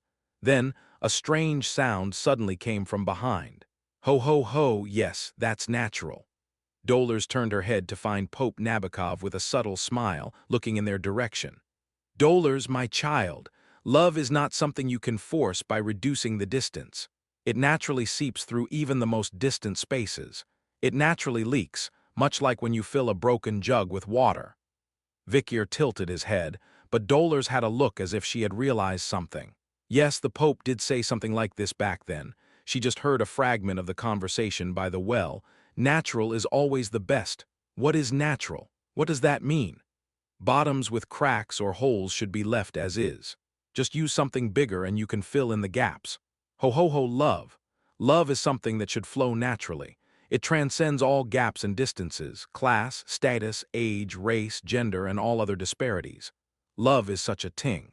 This natural process, called the natural state, is not only essential for religious practitioners, but also for non-believers as a crucial process of cultivating the mind. And the thing about love is, you can naturally understand it without someone telling you. Ho ho ho, it's only natural for both young men and women. Listening to Nabokov's voice, Dolores prepared her divine defense barrier.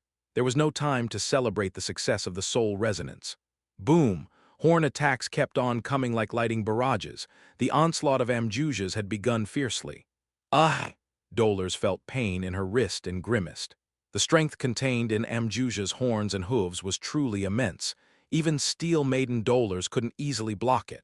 It would be better to step back. That guy is top tier among the 10 demons in terms of attack power. Only after de Carabia, who had absorbed nearly half of Vikier's aura, stepped forward did the balance on the battlefield barely equalize. Pahat, after retracting the defense barrier, Dolores concentrated all buffs on Vikier. Certainly, it's on a different level than before. Vikier admired the increased amount of aura and physical abilities. His mid-tier swordmaster at the peak of the 7th style, barely touching 8th style, had suddenly risen by 1 level. It wasn't his own strength, but it felt like forcibly breaking through the wall above. Now I can perfectly implement the 8th style. The voice of Cain Corso echoed in his mind. Even after entering the realm of the master, only those who continue to run without stopping and with the same mindset as when they first picked up the sword will gain something. Baskerville's eighth style. A stage supported by intense survival instincts, a longing for life, and extreme combat experience. The step in which someone who has lost and regained emotions embraces attachment to life on the verge of death. Those who became swordmasters rarely get opportunities to fight for their lives, and here is where their identity crisis arises. Therefore, Cane Corso's words were the most fundamental and closest to the correct answer. In fact, reaching the level of the eighth style could be considered a step that is difficult to experience without a senior guiding you, who's himself at least a mid-tier to high-tier swordmaster. Or it requires truly relentless effort. And now Vikir, after a fierce battle, is at the crossroads of life and death. Although not a senior, he has a powerful supporter sending buffs with an earnest heart. Since the ninth style is said to be a realm that cannot be reached in one's lifetime, practically the power I can exert now is the strongest in this realm. The strongest sword style, Baskerville eighth style. Vikir, who reached this level thanks to Dolar's protection, did not miss the timing. Flash. 8 giant fangs clashed, sword pierced, cut, tore, slashed, chopped, and smashed. The unyielding aura extending from the demonic sword Beelzebub created 8 storms that tore through everything. Kaya. For the first time, Amjujas roared in agony. The broken outer horn clashed with Vikir's attack, creating a disharmonious sound. In the intense tug-of-war with no clear dominance on either side, J.G. Juk, the first to start shaking was Amjujas. Crack. The cracks at the tip of the horn began to spread with a loud noise. The cracks, originating from numerous marks on the surface of the horn, eventually split the horn into 3 pieces. Boom. Amjujas, pushed backward with a thunderous explosion, showed a bewildered expression for the first time since he came to existence. This can't be. How could a mere human? The mighty Amjujas had lost control. At the same time, Winston, clenching his tingling head, opened his bloodshot eyes. Meanwhile, quack-woo-woo-woo. Vikir, after splitting Amjuja's horn, fell to the ground in a state of pain, cuck. It seemed like hot blood would pour out in abundance if he opened his mouth. An attack where all his strength was squeezed out. And in that process, Vikir strained his neck. Ninth style, does it really exist? The eighth style is considered to transcend the realm of mortals and is one step beyond the acknowledged seventh style as a level of superhumans. Climbing to such a high level in a moment, Vikir did not waste time indulging in self-satisfaction as he looked down below. Reaching such a high place, one might take a moment to look down below, but Vikir did not hesitate and quickly raised his head to look above. And he found it, the door of the ninth style, located in a place so high and distant that it seemed impossible to reach. It was so high and far that one wouldn't dare to think they could reach it. But whether it truly existed, and in what direction it was already a tremendous accomplishment. In one's lifetime, it would be impossible to reach this level. The realm of the ninth style lies beyond the threshold of death. According to Cane Corso, the realm of Swordmaster is limited to eighth style. The ninth style negates all understanding, empathy, acceptance, belief, common sense, causality, and reason of ordinary humans. It is the territory ruled by absolute beings, for example the person who dominates the current sword tomb. A realm that's only possible to grasp after death. However, I might be able to reach it. Vikir was trying to blaze a trail slightly different from the one Cane Corso had walked. The thought that he might be able to reach it is astonishing enough. Whether it truly exists and in what direction, the depth of such thoughts is immense. Cane Corso's voice echoed in Vikir's mind again. The limit of humans is the eighth style. The realm of the ninth style is beyond the threshold of death. If it is death, I can experience it without dying. Surely, it's a hidden ability of that damned demon before me. Vikir staggered as he stood up, looking at Winston adjusting his posture and Amjujas on the ground. The problem is time. Vikir rolled his eyes and gazed beyond the crumbling ruins. A spot in the sky visible between the ruins indicated that the sun had just set. Vikir requires a little more time because he is currently waiting for some sort of event. I need to call in a patriarch or hero figure from beyond the ruins. At the very least, if Don Quixote or Usher heads come, it would buy us enough time. However, Unfortunately, the collapsed debris perfectly shielded various areas, making it difficult to request support. Even Sadi, she fell victim to amjujas and lost consciousness, making their luck exceptionally bad. This, oddly enough, turned out to be an advantage for the just-recovered amjujas. For a human, you're quite remarkable. Honestly, I'm surprised, young demon hunter. Amjujas looked down at Vikir with a raised eyebrow. Winston, adjusting his posture, sent a sympathetic glance toward Vikir. But you, too, will eventually experience the same as me. You will deny God, humanity, and even yourself 3 times. The shadow of the one who abandoned both the devil and humanity loomed long. Vikir and Dolers, having exhausted all their strength in the recent clash, had no choice but to prepare for the inevitable. Just then, ho ho ho, by the way, why have you been denying things 3 times since earlier? A voice with no tension whatsoever echoed. A small shadow slipped in front of Vikir and Dolers.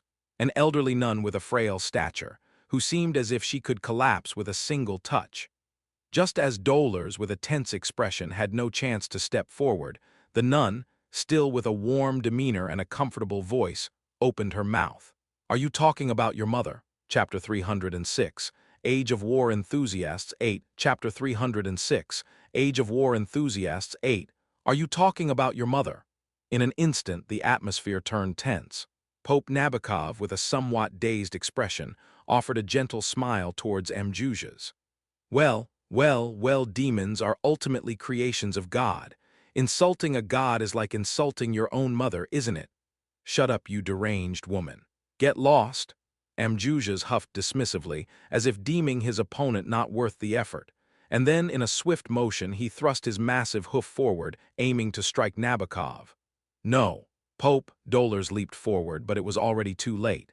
Crash, thud. It seemed too late to stop Amjuja's attack on the Pope. Both Vikir and Amjujas froze in their places at the unexpected turn of events. Surprisingly, with a gentle smile, Nabokov merely extended her hand, effortlessly twisting Amjujas's foreleg into an awkward angle with a mere flick. It was a direction that shouldn't have been bendable. Well, indeed. You're quite the talker. As you said, our Quavadis is indeed the descendants of those who denied God 3 times. The first pope and apostle, and the first patriarch of the Quavadis clan. The first apostle clearly betrayed Prophet Rune and denied God 3 times before the rooster crowed. But there's more to the story. Nabokov spoke with a newfound assertiveness, her voice clear and distinct. At the 3rd denial, the cry of the first rooster was heard, and the apostle wept. He returned to his remote mountain village, where Prophet Rune would resurrect, closing his eyes, ears, and mouth, dedicating himself to making sculptures. The apostle who carved the shape of the tower from the rocky terrain at the foot of the mountain. After who knows how long, one day he received the call of the resurrected Rune. Do you love me? I love you. Do you love me? I love you. Do you love me? I love you. At the repetition of the question 3 times, the apostle shed tears of repentance and bowed his head. Then Prophet Rune turned with a satisfied smile and began to descend the mountain. The apostle, barefoot, followed closely behind, asking, "Where are you going, Lord?" To which Prophet Rune replied, "I am returning to the place where I died to be persecuted again." The apostle felt ashamed of his own cowardice. What originated from here is the name of our lineage, our holy lineage. Nabokov stopped talking and slowly, she reached into the billowy folds of her skirt. And soon, from Nabokov's hand, a terrifying mace exuding a chilling aura was revealed. Boom! Nabokov swung the mace, whose weight couldn't be discerned, as effortlessly as handling a sewing needle. Thud. Once again, Amjuja's foreleg twisted unnaturally under the impact. What? This crazy old woman. As Amjuja stepped back, he also pulled the reins forward. In that moment, Winston, with bloodshot eyes, grabbed a rolling sword and charged. Die, you old woman! The distinctive solid aura of a swordmaster burst forth ominously. But, carrying something like this mace around is so tiresome. Just makes your neck stiff for no reason. Nabokov, with surprising ease, with just a slight retraction of her jaw, managed to evade Winston's attack. Simultaneously, her usually gentle gaze sharpened like a blade. A nun's profession isn't just about relying on sacred power, young gun. At the same time, Nabokov deftly caught Winston's blade with the back of her hand, redirected it diagonally, and thrust her fist into the void left behind. Thud crunch, the sound of forcing open a locked door. Winston's eyeballs bulged as if they would burst. Crack! The flying iron bolt struck Winston's skull with tremendous force. My back hurts so damn bad this old lady will die, gah! While Nabokov made dying sounds, so did Winston. Gah! Blood and bits of organs sprayed from his lips.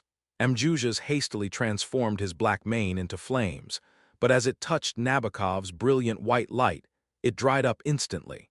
Even the fearsome Amjujas couldn't stand tall before Nabokov. And Vikir, observing all of this, wore a slightly dazed expression. Unbelievable, was this what she was always like? When he first saw Pope Nabokov, he merely thought of her as a demented old woman with little time left. But now, the pressure emanating from the small, elderly figure before him was reminiscent of Cain Corso, sitting on his iron throne in the Sword Tomb. How is this possible? It seemed Amjujas hadn't expected Nabokov's power to be this formidable. Around that time, here, I felt some potent energy. My blood is boiling, I can't wait. Don't let your guard down. We've already sent a request for reinforcements to the imperial family. Let's hold them off until then.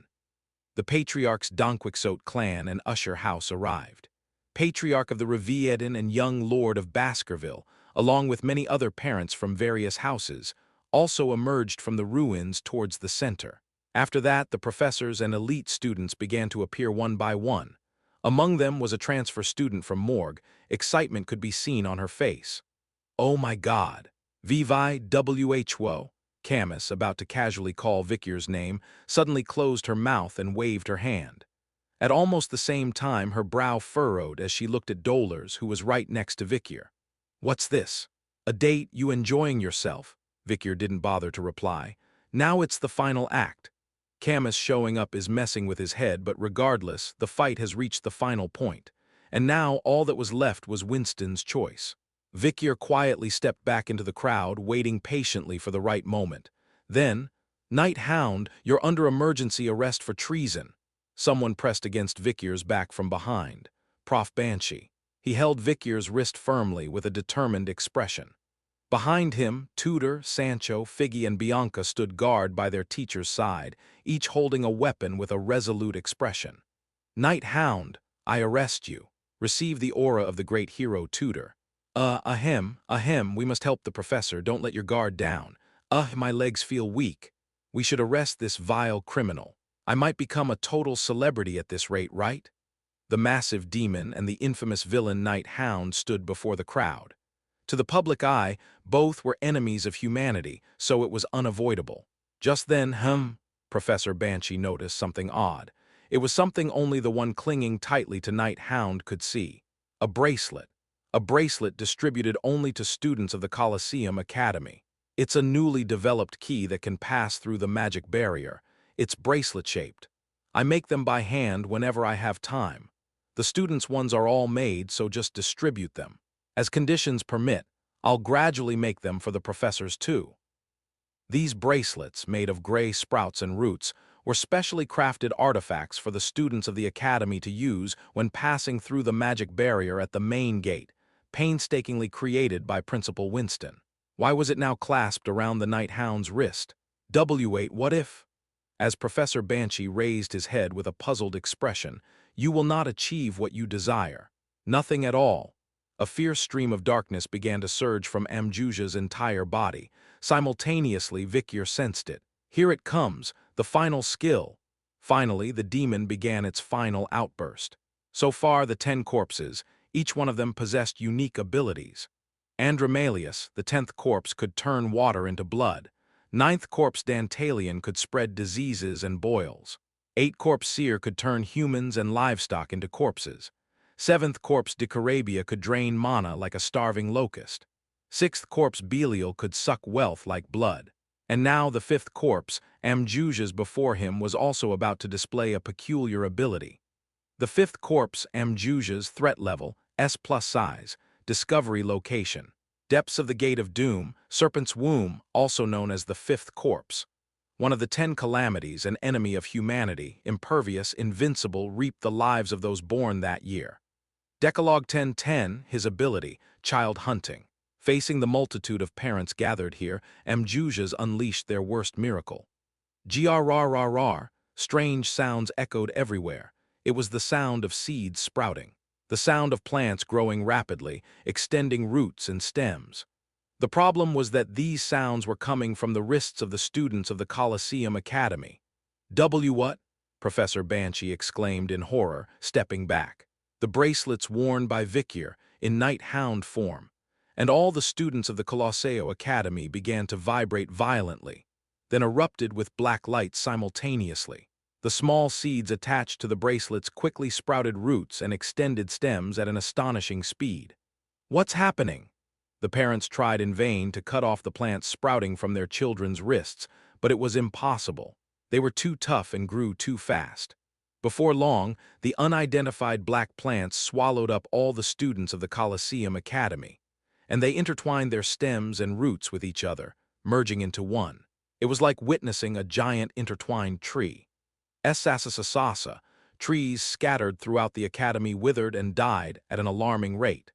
They seemed to be channeling all the nutrients to the black tree rooted in the center of the ruins. Unbelievable. Professor Banshee stared helplessly at the rapidly growing giant tree. Shuaek, all the students of the Colosseo Academy were sucked into the massive trunk of the tree. No, my son. Quah. Release my daughter. This can't be. Give back our students. But no matter how much the parents and professors protested, quack-quack explosions rang out loudly, but the tree remained unyielding. A worst creation by Principal Winston. Tree of Abyss. It was the cursed behemoth that should never have existed in this world, swallowing the entire Colosseo Academy in one gulp. Chapter 307. Tree of Abyss, 1. Chapter 307. Tree of Abyss, 1. A colossal tree that swallowed the Colosseo Academy whole. Its immense size and height were beyond imagination, to the extent that it could be seen even from a city far away from the administrative district of Venitir. The roots surrounding it protruded like teeth, climbing the walls of the academy, resembling a giant monster with its mouth wide open at a 180-degree angle, lying down. And at the center of those roots was a hole so large it seemed to lead straight to hell. What is this? What have you done to my son? My daughter? Return my daughter. Even the mighty warriors were standing with a defeated expression. Cervantes, Don Quixote, and Roderick Usher couldn't make the roots budge despite attacking with all their might. Moreover, the hole deeply pierced at the center left them utterly clueless. A hole of unknown depth and identity, and a colossal tree that protruded out of the hole. Not a single person knew the identity of this giant plant that had swallowed all the students of the Colosseo Academy. Well, except for one. This is the Abyss tree, isn't it, Camus? She said, looking at the sinister roots in front of her. Camus, sister, do you know something? Osiris, who was standing beside her, asked. He seemed a bit more agitated than usual. My 4 siblings were taken in front of me. If you know something, please help. Upon his plea, Cervantes and Roderick also joined Osiris closely. My son was taken too. Oh heavens, how could this happen? My daughter. I must save my daughter. What in the world is that thing? Then, Camus waved her hand as if she were annoyed. It's not like I'll help just because you're in a hurry, but now that I think about it, I'm annoyed. Why wasn't I taken? Is it because I haven't registered as a student yet? Ah, I should have accepted the bracelet they offered me when I enrolled. While others were in distress or arguing, Camus remained unfazed. At that moment, if you know something, I would appreciate your cooperation, miss. An awkward honorific was heard. When Camus turned her head, she saw a quite familiar face. Banshee Morgue, vice principal of the Colosseo Academy, acting headmaster. His cold demeanor instantly made Camus straighten up. Snake Morgue's younger brother, Banshee Morgue. His appearance, voice, and intonation reminded Camus of her late master in many ways. Well, I don't know much either. As the stubborn and independent Camus willingly complied with the request, Professor Banshee breathed a sigh of relief inwardly, without knowing why she suddenly became cooperative. Anyway, Camus's words were quite astonishing. This plant first appeared in historical records under the name Abyss Tree in the perspective of the Empire's magical history, right? Banshee expressed doubt, and Camus dismissed it lightly. It has been recorded under a variety of names depending on the time and place, including inverted chaos, burrowing tower, passage to the hell, and reverse Babel. Then she recalled the face of her first love, Vikyr, who brought her one sapling of the ghost tree and a few ancient books of unknown origin. This tree appears in the legends of a shamanic tribe that has long rooted itself in the Red and Black Mountain ranges. According to records, it has the characteristic of growing in reverse, extending its roots above ground and sprouting shoots underground, seemingly growing downward. At that statement, everyone's mouths fell halfway open. Typical trees extend their roots underground and branches above ground, growing upward. But this tree seems to do the opposite, with roots rising above ground and branches extending underground, growing downward to touch the abyss, as its name suggests. Camus continued her explanation. At first glance, it may seem just the size of a small city, but its interior is different. It has the property of overlapping and distorting multiple spaces, making it almost impossible to accurately measure the area inside the tree. It's truly a magical tree. Compared to the ghost tree, it might be an insignificant magical tree, but if it has grown to this size, it's still threatening enough. They couldn't even imagine what hardships the children trapped in the depths of the tree might be enduring. Then Cervantes asked, "Okay, fine, but how do we get through this damn tree and rescue the kids from inside? If that were possible, I would have done it already, sir." "What?" Camus clicked her tongue. "It's impossible to intervene from the outside. Only penetrating from the inside is possible." "Where is such a thing?" "It's here. It's not just any plant, it's a tree that originally grows in hell. Moreover, I heard it's quite a rare species even in hell." In the end, it meant that doing anything from the outside was completely impossible. Bang! Professor Banshee, with a realization, struck the root of the abyss tree next to him with his fist. "Damn it, it's my fault. If only I had been a little more careful, if only I had doubted a little more, I wouldn't have let my students fall into such a situation." There was nothing suspicious. Not Winston's bracelet, not the maintenance of magic stones, not the reforestation project, not the parent observation classes, not the unconditional tolerance towards Professor Sadi. Nothing escaped scrutiny. Despite knowing all this, Professor Banshee felt an even deeper sense of responsibility for not being able to prevent it. Parents and professors alike were deeply despairing and crying out in front of the abyss tree. But there was one person, the only one, who remained indifferent. "Why you guys worried?" She seemed the only one who couldn't understand the wailing crowd. "He probably went in of his own accord. He must have had his reasons." Her words filled everyone's eyes with confusion. Those who had stopped crying now crowded around Camus, questioning her as if grasping at straws. "What do you mean, reasons, went in his own accord? Who on earth?" To which Camus nonchalantly, almost matter-of-factly, replied, "Who else but my fiancée?" Vikyr woke up in a black room. The black room. That was the only way to describe the space. This empty space seemed to serve as storage for something, but now it was faithfully performing its role of confining Vikyr. It felt like being inside a giant seed in its shell. Just as I thought. Although Vikyr had never experienced this space firsthand, he knew indirectly through the memoirs and recollections of the Academy's former heroes who had experienced it before. The Babel Tower extending underground. This is the result of Amjuja's final ability, Child Hunter. Normally, he's only supposed to take the first few, but in this case, he's just taken all the children.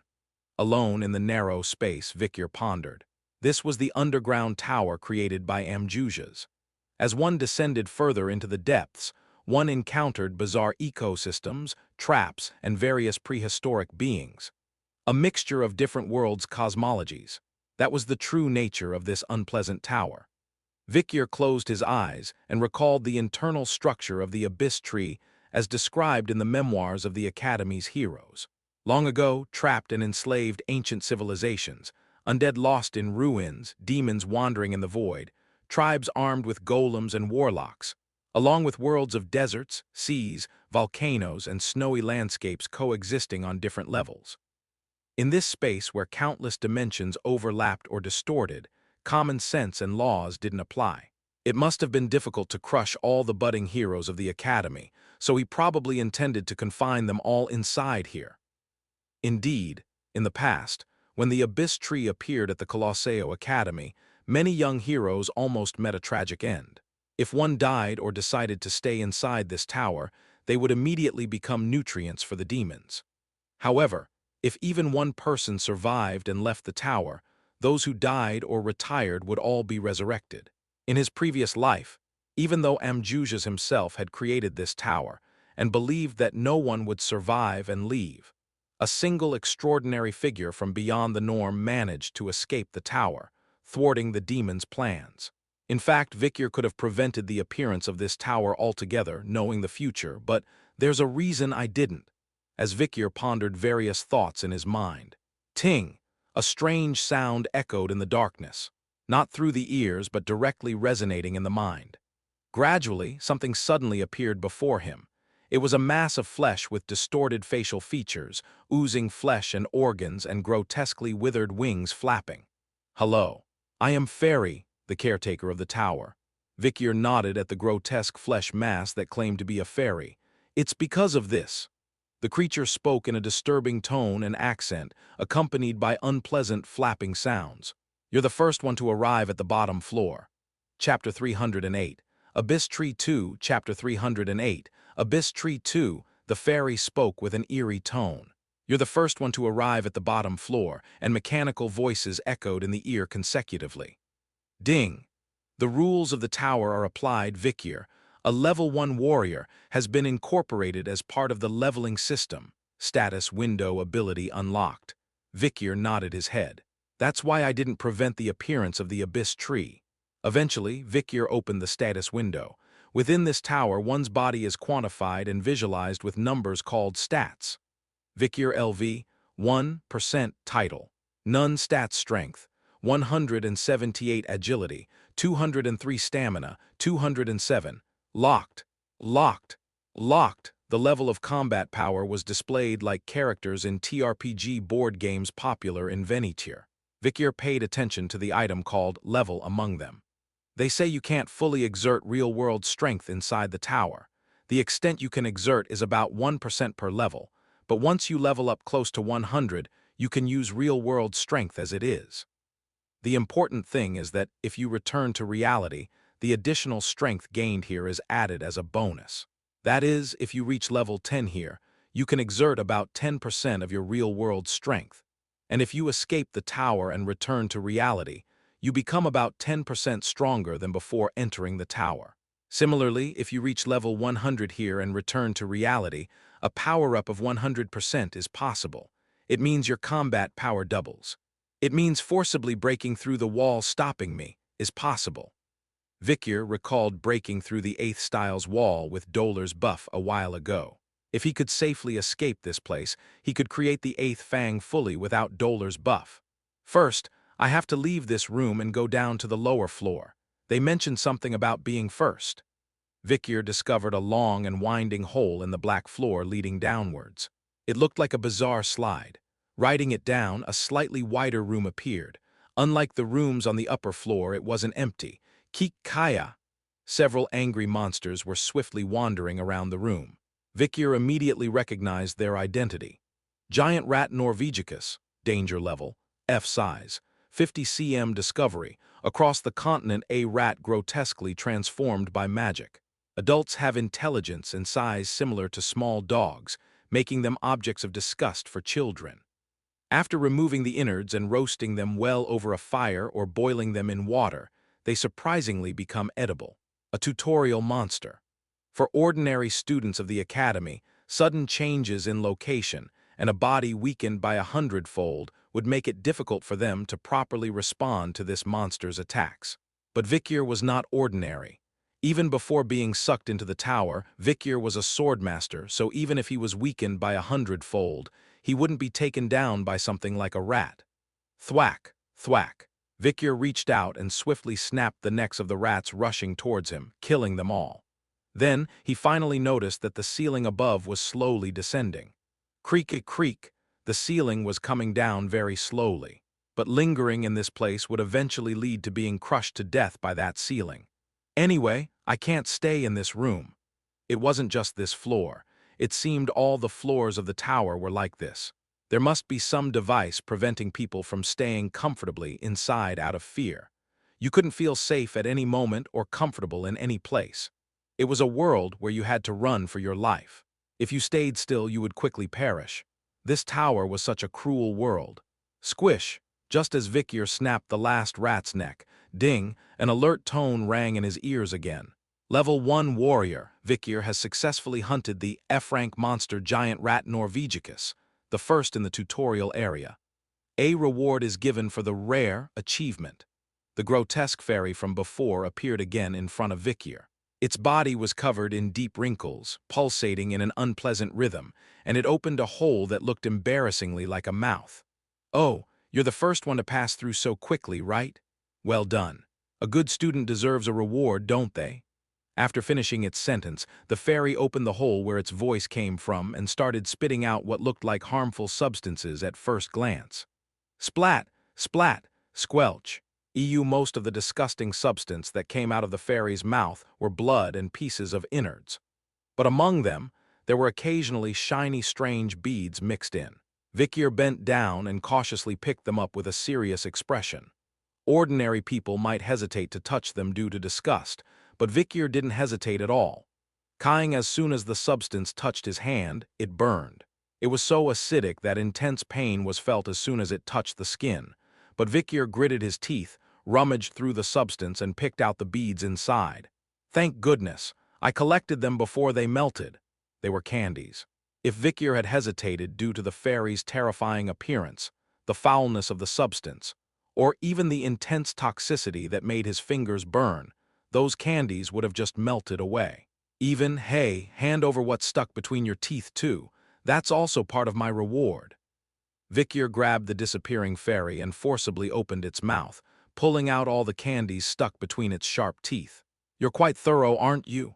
The fairy watched Vikier collecting even the scraps stuck in its teeth with a wrinkled tongue. Eventually, the fairy disappeared as suddenly as it appeared, and Vikier checked the contents in his hand. Bead-shaped candies. They were red, green, and blue. Strange candy, /strength/ red A candy that raises strength stat by 1. It tastes salty. Strength +1 strange candy, /agility/ green a candy that raises agility stat by 1. It tastes bitter. Agility +1 strange candy, /stamina/ blue a candy that raises stamina stat by 1. It tastes sour. Stamina +1, so this is the essence of stat candies. They look just as I've heard. As you clear the tower's floors, you can obtain candies as rewards. Consuming them allows you to increase your body's capabilities. Since it's treated separately from combat power increase due to leveling, it's good to gather as many as possible. Naturally, the increased abilities due to candies also apply outside the tower, so depending on the case, it can lead to a significant increase in combat power. Moreover, as you progress, these candies also function as currency, so it's better to gather plenty of them. Perhaps this tower isn't a trial but an opportunity. Although Mjujas created this tower to give trials to humans, it was a result of not deeply understanding the race of humans. Some humans thrive on trials and hardships. Humans are the only beings that turn adversity into opportunity. Perhaps this place is a land of opportunity for those who were not born with talent or couldn't gain an early advantage in the race of life. Even Vikier, whose innate talent wasn't particularly remarkable, he had come this far through constant effort and practical experience alone. It was possible to endure those difficult times thanks to the Styx's river blessing. But he couldn't help but think, it would have been better if I had innate talent. If there was something innate, wouldn't he have reached an even higher level than now? I'll find out here. Vikier put the obtained candies into Andromalius' barrier. Since his available aura had decreased to 1/100 level, he could only use it for storage purposes. But wasn't this convenient? It was a great privilege not to have to carry around heavy equipment. I've obtained 3 types of stat candies: strength, agility, and stamina. They were the most basic core abilities within this tower, but there were other types of stats as well. Vikier checked the status window again. Vikier LV, 1% title, Rat Hunter, new stat strength, 178 agility, 203 stamina. 207, locked, locked, locked. A new title had been acquired. Title: Rat Hunter inflicts minor additional damage to rat-shaped monsters. Taunt, confuse, blind, bleed, burn, poison, and other status conditions last a bit longer. A minor ability that can inflict additional damage when defeating a monster in the shape of a rat was granted. However, what was important were the words locked displayed in the stats section other than strength, agility, and stamina. Other stats. The big three stats that cannot be obtained in the tutorial area. The candies that unlock and raise those stats are needed first and foremost. They might be given as rewards upon completing tasks of slightly higher difficulty. Vikir recalled his previous life. Most of the heroes who thrived during the era of destruction were graduates of this Abyss Tower. Among the students trapped in the Abyss Tower and engaged in a survival game, some became exceptionally strong. They climbed to the ranks of great heroes with the levels and stats they obtained here.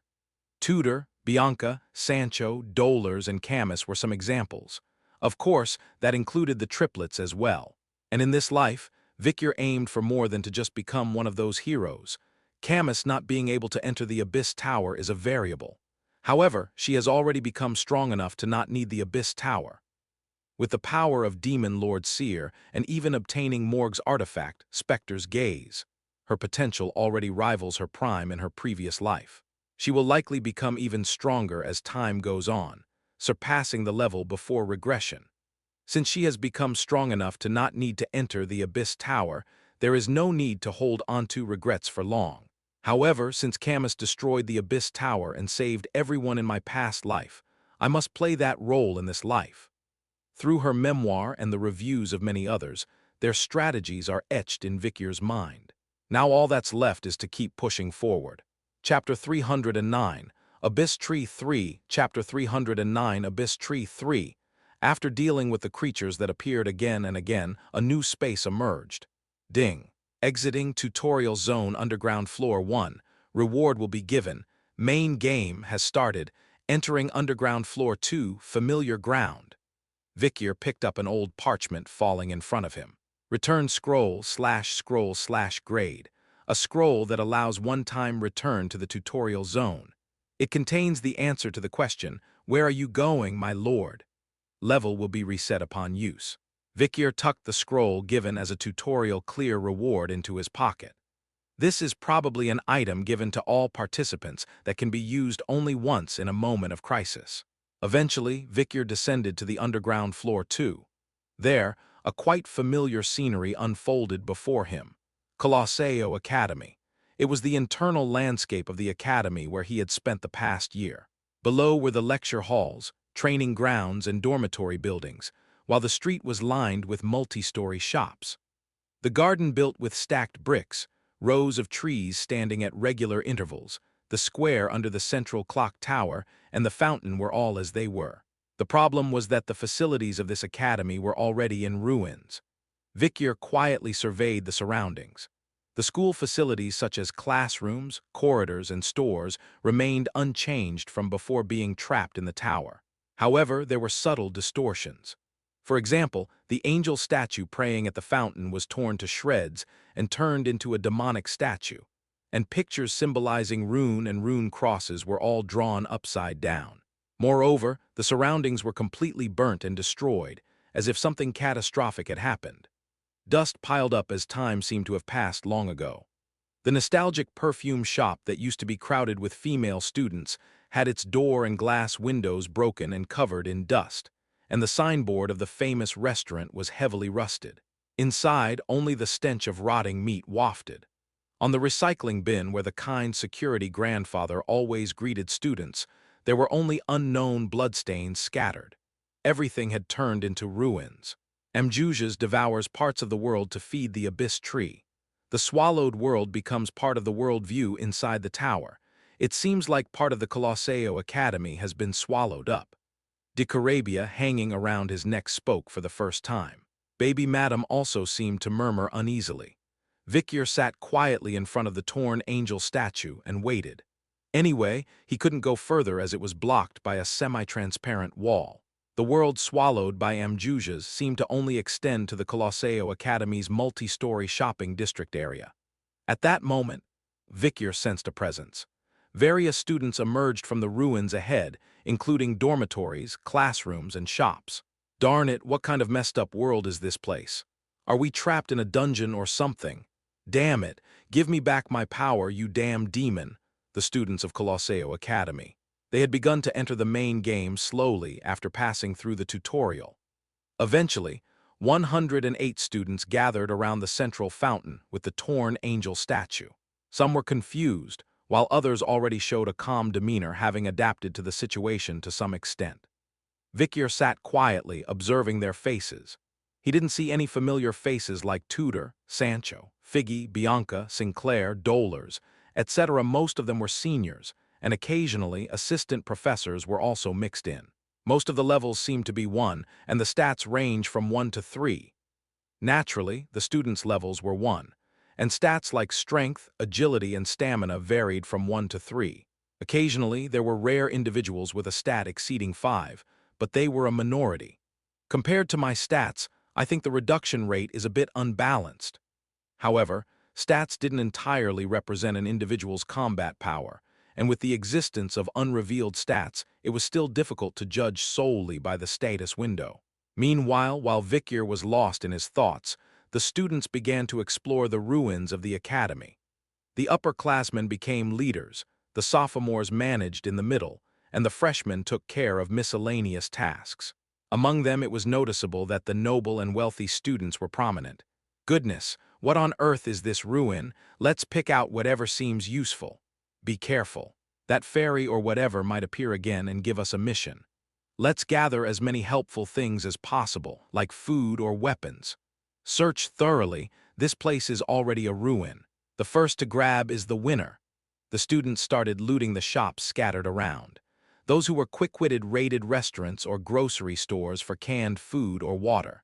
However, most of the canned food was bloated with gas, and the water was contaminated. Students who couldn't find any food despite searching desperately moved on to raid other shops with a sense of resignation. Crash, a noble female student who broke into a shop through a shattered glass window, shouted excitedly. Wow, it is Beatrice Noel's new scent. It's a completely limited edition perfume. Even celebrities don't own something so rare. She doused herself generously with the new perfume, trembling with ecstasy. I was already annoyed by the smell of sweat and blood and rats in the tutorial area. This is perfect. Meanwhile, a wealthy male student who broke into a shop through a smashed door grinned arrogantly. Oh, this is a tobacco shop. Look at all these premium cigarettes piled up here. Ah, this is the brand I couldn't afford to smoke earlier. Strangely, while necessities were scarce, luxury items were left untouched. Well, maybe it's just to relax a bit before entering the main game. Even students who usually had no interest in perfume or cigarettes seemed to flock to perfume and tobacco shops to indulge themselves.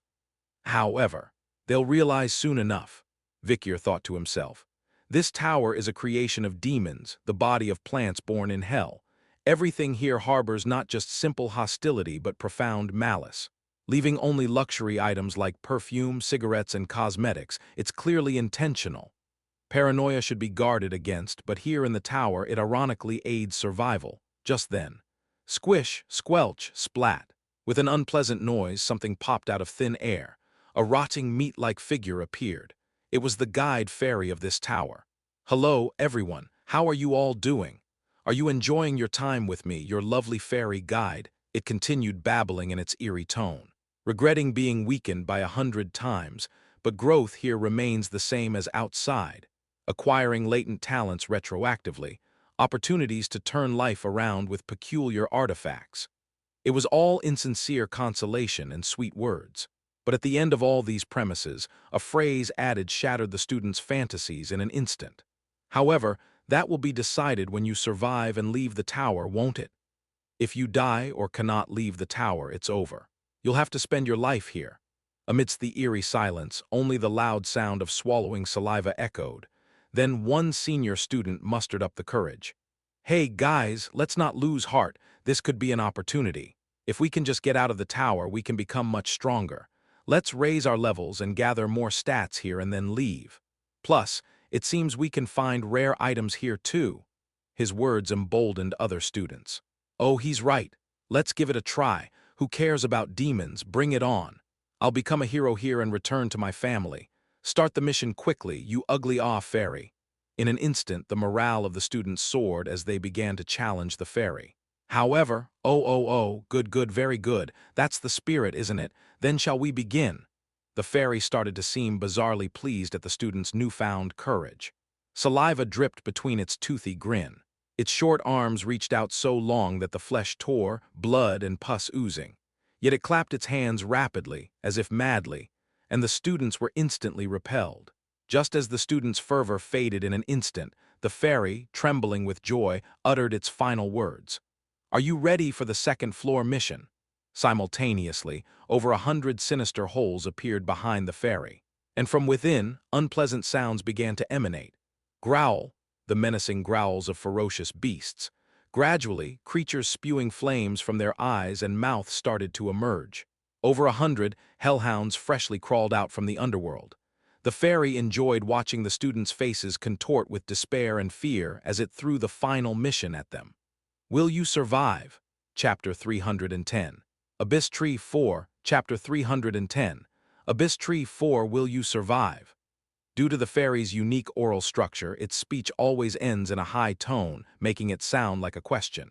But nobody had the composure to pay attention to such trivial details. Hellhound danger level, B+ size. 3 million discovery location.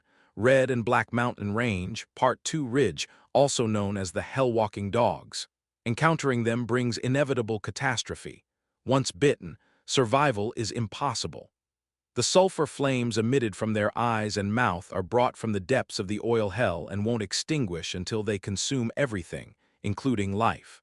Hunters of hell. Sinister monsters dripping sulfur flames from their eyes and mouth. Exactly 108 hellhounds charged towards the 108 students. Even if you all are 100 times weaker, it's still okay, right? Since there are 100 of you and there are also 100 of them. Hold on, everyone, try to endure.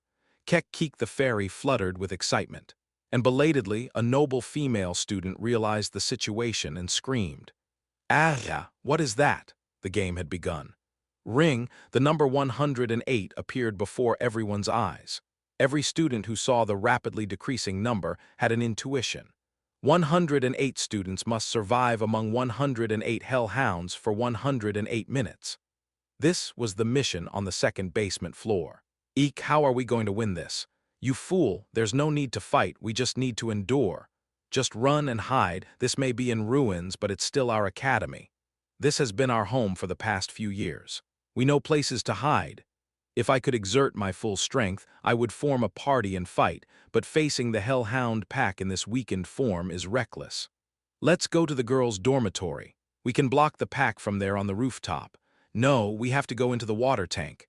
There's an underground bunker in the grocery store. Its door is thick. Let's go to the gym. There are plenty of things that can be used as weapons. The students ran to places they were familiar with, but there was something they overlooked. The terrain here, despite being an academy, was subtly different. Everything was in ruins. What? Oh, the rooftop has collapsed. Eek, the hellhounds are coming. Jump down. The water tank is filled with stagnant water. We can enter, but we can't hold our breath for 108 minutes. Arg. The underground bunker's doors are all rusted and corroded. There are no machines in the fitness room. Damn it. The major terrains remained familiar, but the small details were different. Students scrambled and hid in a frenzy to avoid the swarming hellhounds. And among them was Granola, a first-year student of the hot department. Granola ran frantically, his face covered in tears, mucus, and saliva. The sound of hellhounds' teeth clashing could be heard from behind. It meant they were dangerously close. I was wrong. With a body weakened 100-fold, escape is impossible. If he didn't find a hiding spot immediately, he would face a gruesome death beyond imagination. Then, hey, Granola, is that you? Hey, it's dangerous. Come this way, now. There was a shout from someone calling Granola. A slender and pretty female student and a sturdy, dignified-looking male student were there. They were Granola's direct seniors from the noble faction, the second-year students. Granola's face lit up as he saw them. They were the ones who had always cherished and nurtured him, his closest connections if you were to count. "Seniors, hurry up, you idiot. It's really dangerous."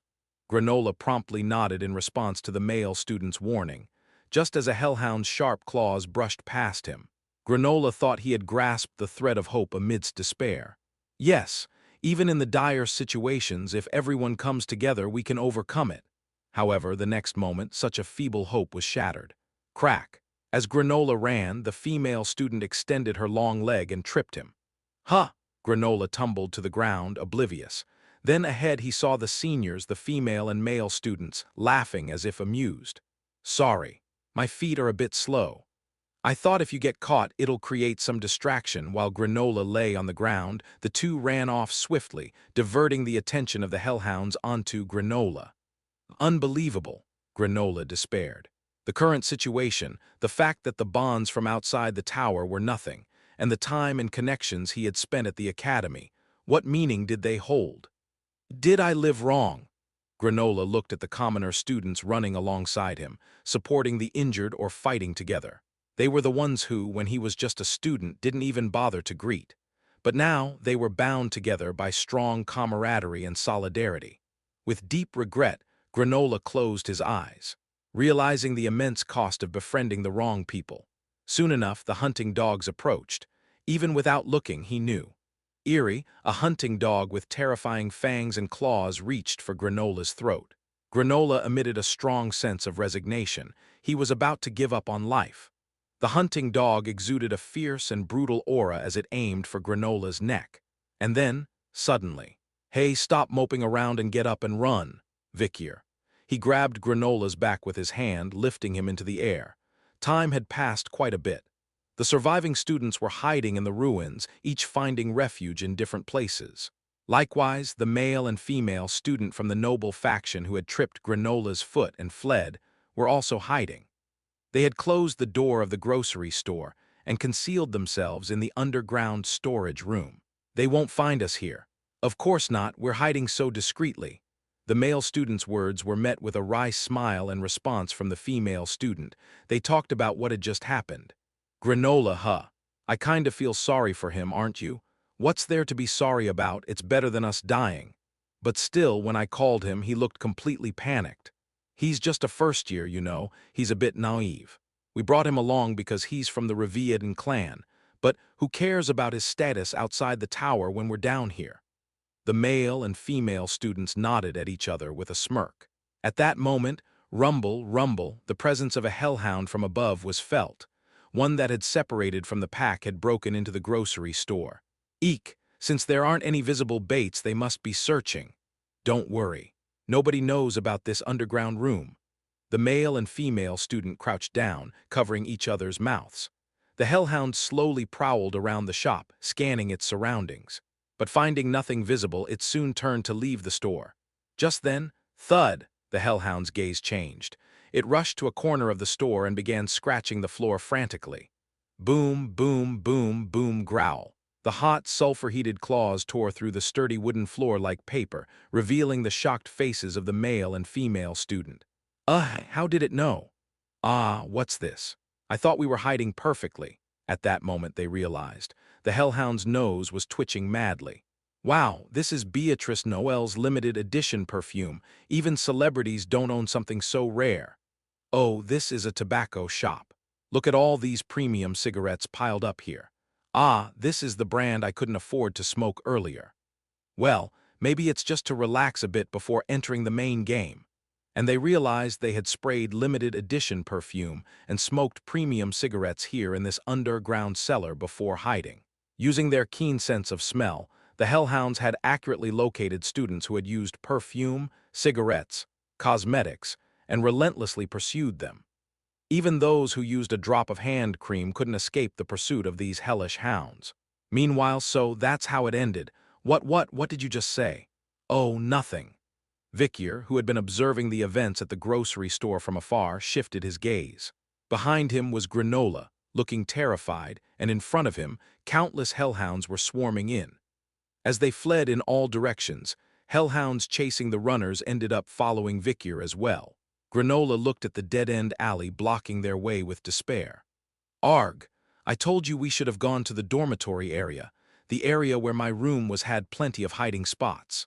By ignoring that and coming this way, we ended up attracting all the hellhounds scattered everywhere. The hellhounds surrounding Vicyr and Granola now accounted for the majority of the summoned creatures in terms of number. With the majority of the hellhounds gathered here, the survival rate of the remaining students was relatively high. However, for those trapped in this harsh situation, there was nothing but despair. I've lost my mind for following this guy. Just because I received help earlier, I let my guard down. As Granola regretted his choice inwardly, "Don't worry, there are always ways." Vicyr spoke briefly. Upon hearing this, Granola countered with an attitude of disbelief. "What ways? How can we escape from all these hellhounds and find a place to hide?" "Hide? Why would I hide?" "Huh." Granola wore a bewildered expression at Vicyr's question.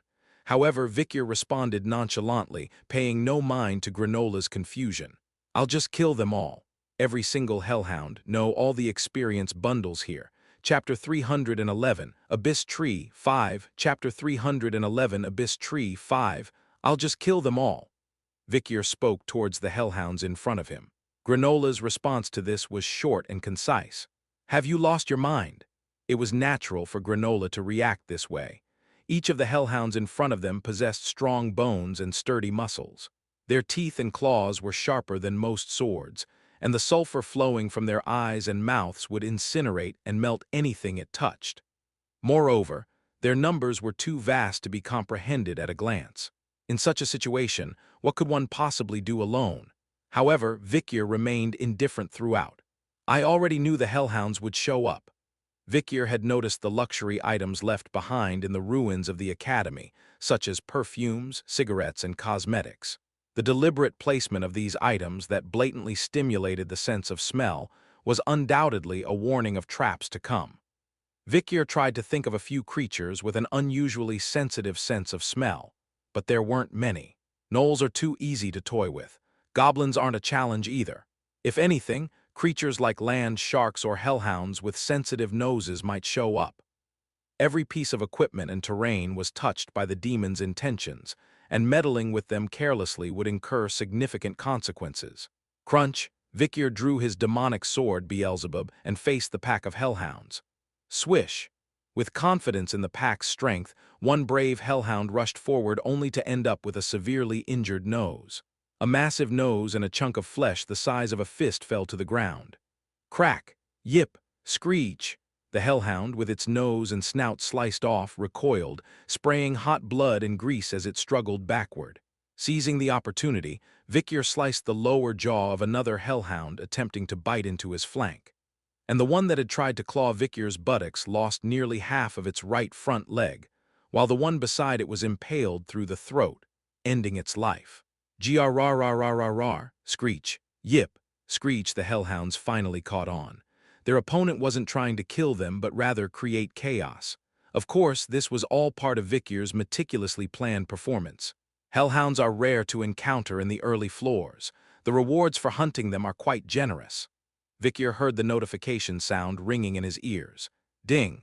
Level 1 warrior Vicyr has successfully hunted a B+ rank monster hellhound in the tutorial zone, becoming the first to do so. Rewards for the difficult achievement will be issued. Just by killing one, rewards were granted.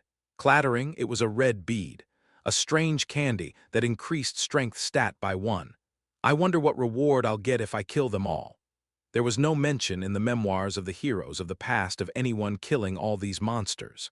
In other words, Vicyr was now challenging a task no one had dared to attempt before. In pursuit of an unprecedented and immense reward. Thunk, splat, squelch. Vicyr moved with incredible speed. He meticulously protected essential parts for mobility, such as fingers, toes, joints, and internal organs. Non-essential parts for combat were sacrificed boldly, while he made sure to target the opponent's eyes, tongue, legs, and neck. Granola's expression behind him turned grim as he watched Vicyr's terrifying figure fighting as if possessed by a demon. What's with him? He's level 1 like us, right? Why is he fighting so well? He had always thought Vicyr was extraordinary since the University League, but he never expected this level of prowess. If he's this formidable now, weakened by 100-fold, how strong was he originally? How much of his skill was he hiding? But debuffs were debuffs indeed. Vikyr's entire body was soon covered in blood. Meanwhile, the hellhounds were still mostly intact. Despite being injured, they too stood against Vikyr with the insane vitality and determination, typical of monsters. Indeed, being weakened by 100-fold is exhausting. I might have to resort to some tricks. Vikyr stepped back, nodding to himself. Then he addressed Granola behind him. All right, I've cleared the path. Run that way. What? Where's the path? Before Granola could finish his sentence, Vikyr rushed towards a limping hellhound behind him, severing its upper and lower jaws simultaneously. As the wounded hellhound retreated with a whimper, a gap opened in the encircling net. Let's go! Eek! Grabbing Granola by the scruff of his neck, Vikyr hurled him forward and followed suit. Ho yay! As Granola fled, screaming in terror, he proved to be an excellent decoy, luring other nearby hellhounds towards them. Seems like he's got some talent after all, Vikyr thought, watching Granola's back, who was unwittingly becoming the target of the monsters. Well, more prey meant a good thing for Vikyr. Eventually, Vikyr and Granola arrived at the previous marketplace. Hey, where are we running to? That's the waste disposal area. There's no cover, Granola shouted, his face twisted in dismay. But Vikyr silently headed towards the waste disposal area. There were various sacks sorted with different kinds of garbage. There was a kind security grandpa here. Sure enough, in Grandpa's room, there were now old brooms, broken trash bins, and the like. But there was no time to admire the scenery. Grah! It was because multiple hellhounds were charging towards Vikyr, right at that moment. Swish! Vikyr lifted the bulging sacks beside brooms and trash bins, tore open his side with a knife, and then hurled the contents at the hellhounds. Here, have some of this. The contents of the sacks poured over the heads of the hellhounds. They were fruits with furry yellow shells, and as the hellhounds turned them over, they began screaming and writhing as if mad. Crack, crunch, splat, roar, splutter, gag, whine, thud. Granola, seeing the hellhounds clutching their noses and retching, wore a dumbfounded expression. Savage, indeed. The dozens of sacks piled in the waste disposal area were none other than banks. Known for their effectiveness against bugs, banks were commonly planted along avenues. However, their only drawback was the foul-smelling fruit that fell onto the roads with each passing season. Moreover, these were particularly pungent, savage fruit berries. Their scent was so strong that it could instantly overpower the smell of durian. One could always find these piled on platforms at the school's waste disposal area. Squelch as several hellhounds stepped on the bank fruits, yellow juice sprayed out, intensifying the already potent smell. Unable to withstand this foul odor, the hellhounds began to vomit. It was then that Vikyr drew his knife. Thunk, thunk, thunk, thunk, thunk, thunk, thunk, thunk, thunk. Every time the crimson spear swung back and forth, a hellhound would roll its eyes back and stick out its tongue. While some hellhounds attempted to retaliate, the continuous flow of sulfur from their eyes and noses made proper combat impossible.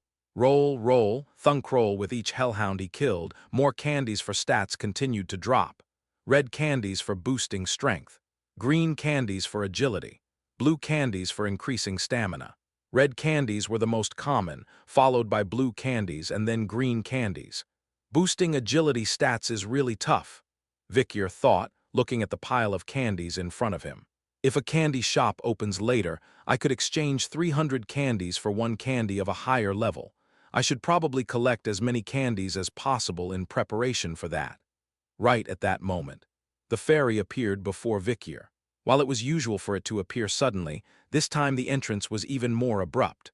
Wow, are you the one who killed all these monsters? You're quite irregular.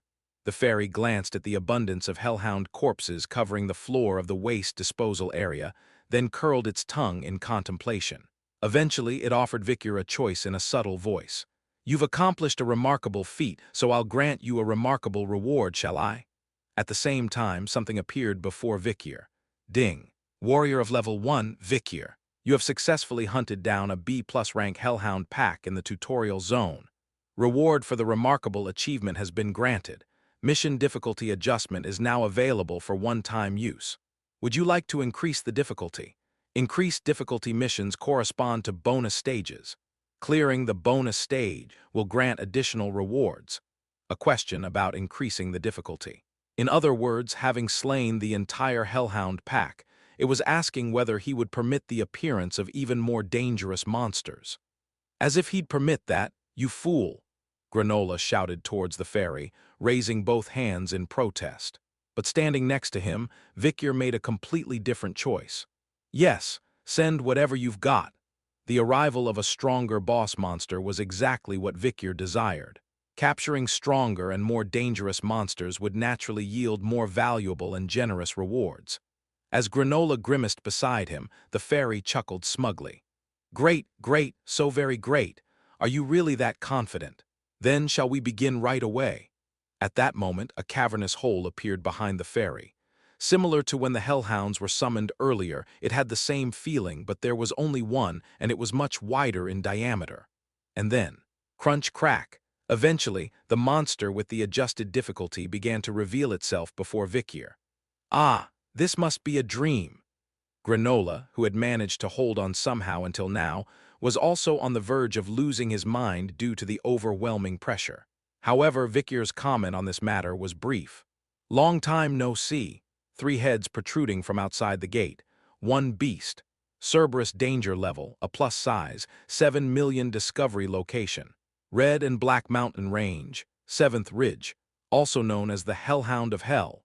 Shows no interest in spirits trying to enter hell, but immediately tears apart any spirits attempting to escape hell. Inhabits the deepest part of the underworld, where all spirits ultimately converge, serving as the ultimate form of underworld monsters. The boss of the bonus stage, Cerberus. The creature was glaring at Victor with eyes akin to flames of destruction. Chapter 312. Abyss Tree 6. Chapter 312. Abyss Tree 6. Rumble, rumble, rumble. Cerberus began to emit a threatening aura. It's been a while. Victor couldn't help but recall his past encounter with Cerberus in the Red and Black Mountains. His first monthly evaluation at the age of 8. Childhood days spent in the wilderness of Red and Black Mountains. Back then, he had trapped the guy in a pit that he had meticulously crafted over several days after defeating the triplets, and he had used a trick with bloody mamba venom rescued from the crib. Can you smell it? It's your kin's scent. Victor revealed the hood of the picaresque mask he had wrapped around his neck, pulling it out from under his coat. The hood was made from Cerberus leather. Despite countless tannings, the unmistakable stench of the dog still lingered. Cerberus's face twisted even more terrifyingly upon catching the scent of its kin. Growl! Victor dodged Cerberus's teeth and claws as it lunged towards him. Crunch! Phew! A sticky liquid aura-coated Beelzebub struck Cerberus in the flank. I have a feeling. He didn't pierce the thick skin, but he succeeded in driving the shock deep inside. Perhaps it reached the bone. However, phew! As Cerberus's flank bent, its tail swung, lashing Victor's body. When people think of Cerberus, they often picture its 3 heads, but in reality, its true weapon is its tail. The sharp spear at the end of the tail, and the venom it carries make it capable of instantly killing large monsters of grade B or higher with just 1 stab. Victor, too, was poisoned by the venom at the tip of the tail. With a hiss, baby Madam suddenly appeared by his side and was sucking the venom from his wound. Tsutsutsu, Basilisk's regenerative ability, swiftly healed his wound. Bang! Crash! Clang! Cerberus' tail clashed fiercely with Victor's sword. Amidst the friction, a spark flew and ignited the bangs of the unconscious Granola. Arg, hot, what's this? Ah! As he opened his eyes, Granola saw Victor and Cerberus locked in a fierce battle. Splat! A long streak of blood appeared on Victor's cheek. Granola exclaimed upon seeing it. Look at that! How can he fight a Cerberus, with a body weakened 100-fold? But before those words could finish, Victor kicked one of Cerberus' head with his knee. Cerberus's middle head rattled with its lower jaw missing. Whoa, Granola muttered with a dazed expression. Can professors fight as well as him, even with their bodies weakened 100-fold? How can a level 1 fight like that? What's his identity? Just to be sure, Granola lightly punched the wall with his fist, feeling the pain in his hand. Granola began to tremble, thinking about how powerful Victor's original combat power was before being trapped in the tower. Meanwhile, Victor was gradually retreating. Cerberus, brimming with venom, proved to be a much tougher opponent than expected. Moreover, the creature before him was an individual brought directly from the depths of the astral realm by the fairy, much larger and fiercer than the one he encountered in the past at the Red and Black Mountain. Even if he managed to win somehow, they were still only on the second underground floor. It was evident that he would only deplete his resources at this rate. This is my chance. Vikyr leaped once again towards Cerberus. Whoosh! Cerberus's front paw flew towards him. It had already gauged Vikyr's strength through several skirmishes, as if they were familiar with his movements. However, now, just before colliding with Cerberus, Vikyr reached into his pocket and pulled out the strange candies contained within. Crackle, he felt small, firm, round, sticky sensations in his hand. Red candy for strength, green for agility, blue for stamina. Vikyr popped them all into his mouth and chewed. Crunch, swish, grit. A bitter, sour taste reached his taste buds. I heard many people couldn't eat them, even though they gave immense power. The taste is like vomit mixed with lemon. Even Vikyr, with his strong stomach, couldn't help but feel the urge to vomit at the worst taste ever. At the same time, his status window began to change. Vikyr LV, 1% title. Rat Hunter stats strength, 178 plus 52 equals 230 agility. 203 plus 16 equals 219 stamina. 207 plus 37 equals 244. Locked. Locked. His stats had increased dramatically. Suddenly, Cerberus, startled by Vikyr's skyrocketing strength and speed, attempted to retreat, but it was already too late. Phew! Vikyr's blade pierced through one of Cerberus's heads, bypassing its tough skin to puncture its eyeball and penetrate into the brain inside. But this won't kill it completely. Monsters of grade A+ or higher possess an astonishing vitality. Especially creatures like Cerberus, they are even more resilient. Squelch splat. Vikyr twisted the blade inserted through the skull's gap, once to the left and once to the right. Finally, the strange sensation felt through his palm completely subsided. He had utterly crushed the inner muscle fibers, nerves, and brain into mush. Splurt grrrrrrrrrrr. As one of the three heads slumped down, the remaining two heads began to thrash about wildly. As Vikyr stepped back, he grabbed Granola by the collar, who was lying on the ground. I guess he still has some use. Vikyr thought briefly about the startled and trembling Granola. That's enough for now, let's get out of here. Huh. What? Bring the bag of Savick. Vikyr kicked Granola's buttocks and dashed forward. W8, why are you pissed off? Granola, with tears streaming down his face, still clutched the bag containing the berries as Vikyr instructed. Soon Vikyr burst into a ruined shop. Cerberus followed, exhaling sulfur flames from its entire body, ready to raze the devastated city to the ground. Spread them. At Vikyr's command, Granola closed his eyes and tossed the bag aside. Thud, thud, thud, the pungent smell of Savick fruit berries filled the air as they scattered across the shop floor. However, unlike the hellhound, Cerberus only wrinkled its nose and furrowed its brow. It did not vomit or collapse to the ground. I guess being a superior beast has its perks. As Vikyr marveled, Cerberus lunged with its teeth and claws, aiming for him, and the sharp blade at the tip of its tail was also targeting Vikyr. Granola panicked and shouted, it's not working. What do we do now? The stench emanating from the Savick berries was indeed strong, but it seemed tolerable enough for Cerberus. However, I wonder if it can withstand this too. Let's give it a shot. With held breath, Vikyr swung his blade. His target wasn't Cerberus, but the dusty shelves piled high. The swift strike pierced through the walls, shelves, and clutter in the shop. Crash, clang, clatter. The sound of glass bottles shattering echoed loudly throughout the space. Eventually, Granola looked down with a dazed expression at the shattered glass fragments and the red, blue, and transparent liquids scattered across the floor. Various liquids dispersed into the air, thunk, thunk, thunk, thunk. The scent brushed against his nose. Along with the words inscribed on the broken glass bottles, Granola tentatively read aloud. Beatrice perfumes. They were indeed various types of fragrances. Simultaneously, eugh. Granola ended up retching, tears streaming down his face, expelling everything from his stomach. What a horrendous smell. What on earth was this odor? My nose feels like it's rotting. It's as if my brain is melting. Once, someone had entered the classroom after stepping on a savic fruit. The scent of the fruit clinging to the sole of his shoes mixed with the perfumes others had sprayed, turned the classroom into what seemed like a gas chamber. Even the strict Professor Banshee had to cancel his class.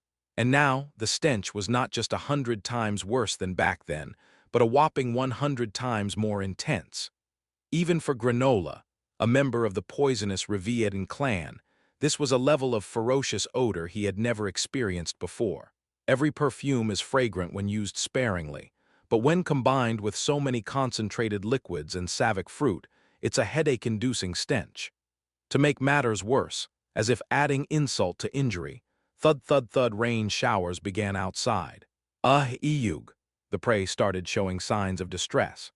Cerberus, being a top-tier monster among beasts and creatures, possesses a highly sensitive sense of smell, making it even more susceptible to this array of odors. Grrrrrrrrrr. Eek. Unable to vomit out what was in its stomach and experiencing headaches, the creature shook its remaining two heads vigorously from side to side. And then, now let's see what that hideous fairy has in store. In front of Cerberus stood Vikir stoically, with cotton pads stuffed into each nostril, fully prepared to carve its jaws apart. Chapter 313. Abyss Tree 7. Chapter 313. Abyss Tree 7. Groan. The last head of Cerberus burst apart. Thud as its giant body collapsed onto the ruined ground, a faint earthquake ensued.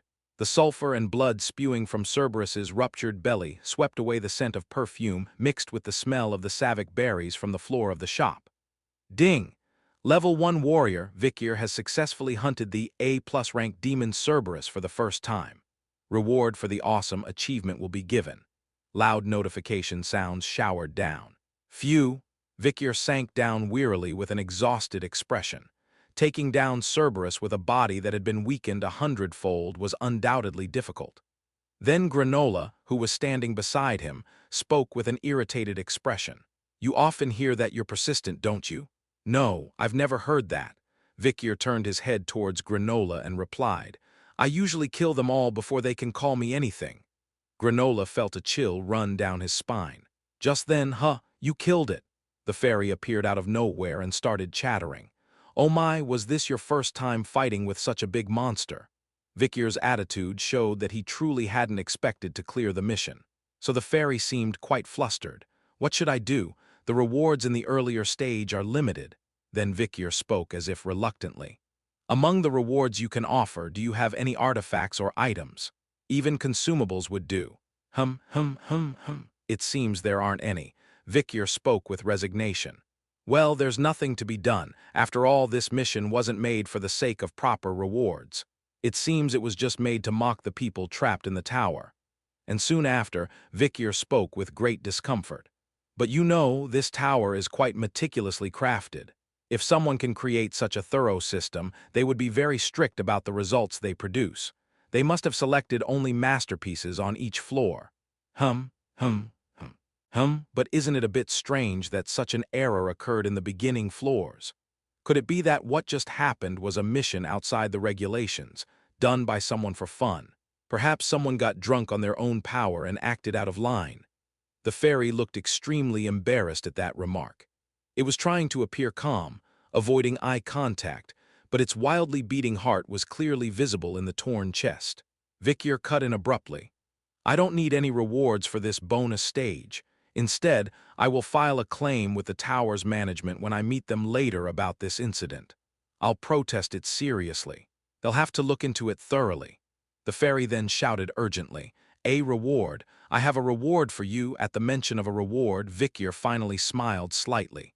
Then give it. The reward. But the rewards in the early stages are quite limited. Vikir knew well that the only reward available in the early stages was some strange candy, so he could say firmly, I prefer quantity over quality. Really? No, I'm not.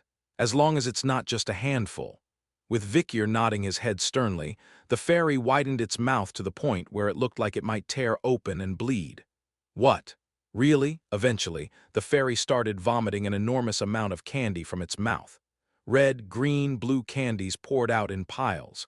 Granola's eyes widened at the seemingly hundreds of candies. Wow, look at these stats. If we eat all of these, we'll become stronger in no time. But Vikyr just shook his head as he retrieved the candies. As expected, nothing. The colors of the falling candies were random, but red candies were the most common, followed by blue, then green. Strength stats were the most common, stamina stats were fairly common, and agility stats were rare. In fact, most of the candies the fairy vomited were red and blue, with not many green ones. Just then, Vikyr's eyes widened suddenly. Quickly, he reached out and grabbed one candy that was nestled among the piles at the bottom. It was different from the others, with a unique color among the red, green, and blue candies. To find this here, Vikyr inwardly cheered while casually picking up the candy. Strange candy / physical resistance / black A candy that increases physical resistance stat by 1. It tastes spicy. Physical resistance +1, a deep black candy, as if darkness itself had been condensed into a ball. Even at a glance, it was clear this candy was different from the usual candies that raised typical stats. Vikyr recalled the knowledge he had acquired before Regression. According to the memoirs of the great heroes, there are 6 types of stats that can be increased within the tower. Among them, strength, agility, and stamina can be increased from the early stages, but the remaining 3 types of stats can only be increased in the later stages. Due to the extremely low drop rate of candies, it's possible to never obtain them until the very end. 6 major stats. Excluding strength, agility, and stamina, the other 3 were considered ultra-rare talents that even extraordinary heroes couldn't develop before leaving the tower.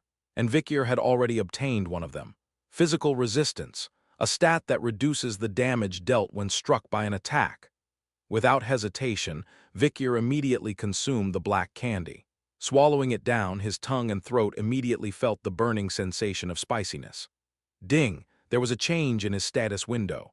Vikyr LV, 1% titles, Rat Hunter, Hell's Dogmaster, new, stats strength, 230 agility, 219 stamina, 244 physical resistance. 0 + 1 = 1. Locked. Locked. Unlike the basic stats that were already above a certain threshold from the beginning, the special stat of physical resistance started from 0. That's because this stat belonged to the realm of innate talents that couldn't be raised in reality.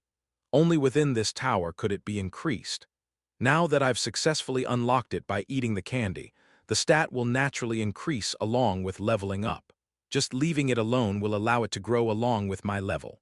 Being able to develop and grow this stat from the early stages was an enormous stroke of luck. Moreover, a new title, Hell's Dogmaster, had also emerged. Title: Hell's Dogmaster deals significant additional damage to monsters in the shape of dogs.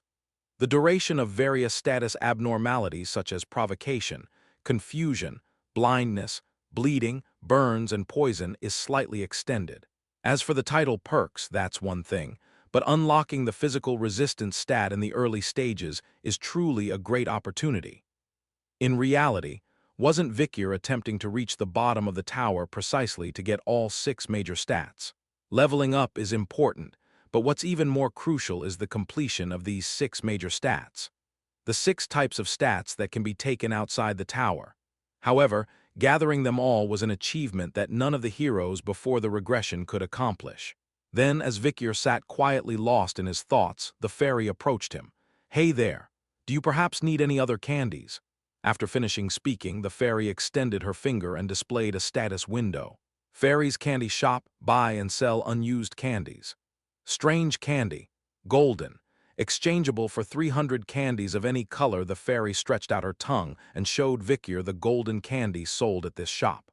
Strange candy, /level /golden, a candy that raises the level by 1. It tastes sweet. Level +1, a golden candy emitting a radiant glow. Upon seeing it, Granola sent a reverent gaze. Wow, it raises the level. That means with just one of those, you can regain 1% of the power of reality. So if you eat 100, you can regain 100% of your power. Plus, when you leave the tower, that amount of stats will be added to your original power. It's the ultimate candy. For survivors weakened 100-fold, this candy would be more urgent than anything else. However, it was too expensive. Despite being called candies of any color, Requiring 300 of them made it a rare item that was hard to even consider in the early stages. Of course, it didn't apply to Vikyr, who had managed to defeat all the hellhounds. As Vikyr seemed to ponder, the fairy subtly persuaded him even more. Do you really have no use for this candy? If you level up, the stats will naturally increase, so wouldn't it be a total gain? Literal as it may sound, leveling up means partially regaining the power outside the tower, so pursuing rapid leveling in the early stages is indeed the right move. However, Vikyr shook his head. Leveling up is still taboo. Vikyr stared at the number 1 displayed in the level bracket for a while. While rookies might be all in for gathering stat candies and converting them into level candies, Vikyr was not one of them. For a while, or rather, for a considerable period, Vikyr had no intention of leveling up. In this tower, lower levels are advantageous. According to the memoirs of the great heroes, there are some rules regarding rewards within this tower. If a strong individual achieves a great feat, they receive modest rewards. If a weak individual achieves a minor feat, they still receive modest rewards. When a strong individual achieves a minor feat, they hardly receive any rewards. But when a weak individual achieves a great feat, in such cases, the rewards bestowed transcend common sense. Vikyr paid attention to the notifications he heard before while fighting. Level 1 Warrior Vikyr as part of the leveling system. Level 1 Warrior Vikyr as the first to defeat an F-rank monster in the tutorial zone. Reward for the rare achievement. Level 1 Warrior Vikyr as the first to defeat a B+ rank monster. Reward for the difficult achievement. Level 1 Warrior Vikyr as the first to engage in group hunting against a B+ rank monster. Reward for the great achievement. Level 1 Warrior Vikyr as the first to successfully hunt an A+ rank monster. Cerberus, reward for the awesome. Since Vikyr was now part of the leveling system, he was treated as a weak individual, even if he had significantly more stats than others. Starting at the same level meant being treated as equals. If the level 1 warrior continues to clear difficult missions, better rewards will gradually come. Vikyr was naturally stronger than other students, and even at level 1, he could cover his shortcomings with stats. So, in the early stages, it's advantageous to maintain a low level and challenge difficult missions to maximize rewards. It was a strategy quite different from that of ordinary survivors. Moreover, Vikyr knew another reason why he shouldn't level up. Someday, the levels raised in the early stages will undoubtedly become useless. I'm not sure when, but until then, it's better to save the level candies without eating them. After organizing his thoughts, Vikyr stopped the trade with the fairy. "Oh, are you sure?" The fairy made an incomprehensible whimpering sound and closed the trade window when Vikyr didn't comply. And then, at that moment, rumble, a strong earthquake occurred, causing the ground in the area to sink deeply. What looks like 108 minutes have already passed. Granola was right. Ding! Mission completed, survivors. 69 The same status window appeared before Vikyr and Granola. Probably all 69 survivors who survived the Hellhound's attack were in the same situation. Whoosh! A gate in the shape of a whirlpool opened, sucking in everyone falling from below. Ding! Exited from underground 2nd floor, familiar ground. Entered underground 3rd floor, familiar ground 2. It seemed that all survivors from the 2nd floor were going to the same place. Chapter 314. Surplus Humans 1, Chapter 314. Surplus Humans 1 Mission complete. Survivors. 69 Completion condition. Survive for 108 minutes during the assault of 108 Hellhounds. Ding! Exited from underground 2nd floor, familiar ground. Entered underground 3rd floor, familiar ground 2. The notification tone remained dry as ever. 69 survivors from underground 2nd floor descended to underground 3rd floor. Where are we? We're in Venetir. It's outside the academy. For a brief moment, the students seemed relieved, thinking they had ventured outside the tower. But soon, they realized that the landscape of Venetir was similar to that of the academy, and their expressions turned grim. A cold and desolate wasteland. Venetir, once livelier than any city, now lay broken and deserted. Broken windows and rusted doors, leaning roofs and collapsed pillars.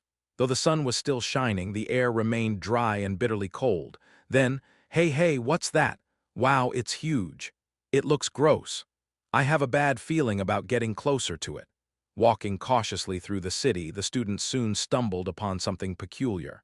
The central clock tower symbolizing Venetir. Once destroyed by Miss Ouroboros, the building had lost its original form, yet here it stood, tall and intact. While damaged and adorned with gold here and there, it still boasted a grand scale. But that wasn't the most astonishing thing. What's tangled around the clock tower? It's plant vines, or it could be roots. What's that on top of the tower? It's massive. Looks like a flower, plants entwined around the clock tower. With curled leaves, roots, and vines stretching out, a gigantic flower bloomed atop the tower. A withered flower. The students soon realized that this gigantic flower was completely dead atop the clock tower. Hey, this flower feels strangely warm. It's not cold when you're beside it. We could spend the night here. What's this? Leaves? No, it seems like withered air sacs. There's some air-like substance inside, isn't there? It's soft. We could use it as a pillow. The students were divided into two groups. Some sought to explore the ruins in search of a safe place, and those who decided to stay near the corpse of the flower to avoid the biting cold of the night. Those who chose to stay near the flower began covering the withered roots and leaves, trying to unwind the exhaustion they had accumulated. Meanwhile, those who ventured into the ruins found refuge among collapsed structures, sewers, basements, metal trash cans, rooftops, and other hiding spots. Most opted for the latter, still vividly remembering their evasion of the hellhounds in the previous stage. But for Vikir, it was the former. The dried leaves covering him radiated warmth from the sun's heat. When touched, they felt tough yet somewhat soft inside, as if containing a hint of air. Vikir covered himself with them and half laid down, intending to recover his strength. As time passed and dusk approached, it became evident that Vikir's decision was the right one. It's too cold. Why is it so freezing? We don't have anything to fend off the cold. We might freeze to death like this. Cold concrete, glass, and metal offered no respite from the chill. The students who had hidden throughout the ruins emerged trembling and gathered around the withered flower at the central clock tower for warmth. Ah, I finally feel a bit alive. It's amazing. It's warm only around this flower. The energy of this flower when it was alive must have been incredibly vigorous. To retain this much heat even after death, its vitality must have been truly robust. But why would a creature like this die in a place like this? I don't know. This sucks. What are we supposed to do here? That ugly fairy still not showing up, no missions either. With a bit of leisure, the students began to voice complaints about the current situation.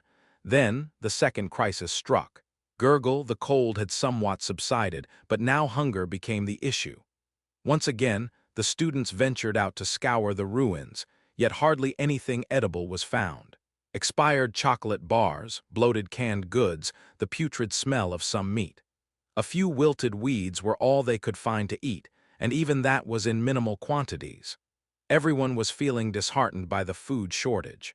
But amidst the despair, there was one individual who dedicated himself to cooking alone, away from the gaze of others. That person was Vikir.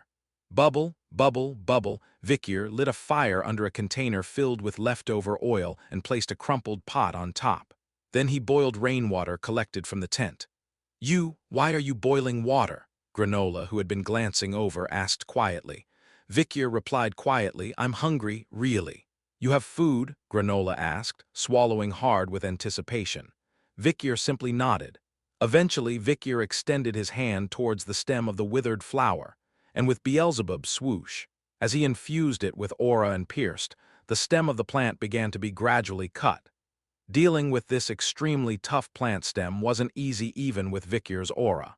Most likely, it would have been inconceivable for other students. After a while, Vikir held two small fragments barely the size of a fingernail at his fingertips. Granola raised an eyebrow. You're going to eat that?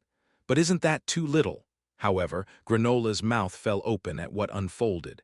Splash! When Vikir placed the plant stem fragment into the boiling water, an astonishing transformation occurred. Bubble, bubble, bubble. The tiny stem fragment swelled up incredibly in size, expanding to the thickness and length of an adult man's forearm. It looks smaller due to dehydration. If you eat recklessly, it'll expand tremendously in your stomach. Victor explained. Listening to Victor's words, Granola swallowed hard. Even if they couldn't manage to cut through the stem due to its hardness, if they succeeded, their stomach wouldn't be able to handle the consequences of eating it recklessly. Yeah, definitely. Eating too much would cause the stomach to burst and lead to death, Granola said, glancing around cautiously, then picked up a piece of the stem from the water. Victor didn't say anything more. Granola appeared to have noticed this as well, so he began nibbling on the plant's stem while observing Victor. But why are you being kind to me? Granola asked suddenly. Why are you treating me well? Victor had saved Granola's life from the pack of hellhounds in the previous stage. And now, here he was, even providing a meal. Victor looked at Granola silently, or rather, he was looking at the necklace hanging around Granola's chest. Well, we're friends. Victor casually responded and averted his gaze. The term friend wasn't something that could be used lightly, merely referring to being in the same class with someone of similar age. Victor knew that, but he had just said it without much thought. However, inexplicably, Granola's eyes became moist. Friend. Granola had never had a friend since enrolling at the Colosseo Academy. His classmates were all either following him around hoping to gain something or just scrutinizing if there was anything worthwhile to pick up. Seniors approached or were approached solely for networking purposes.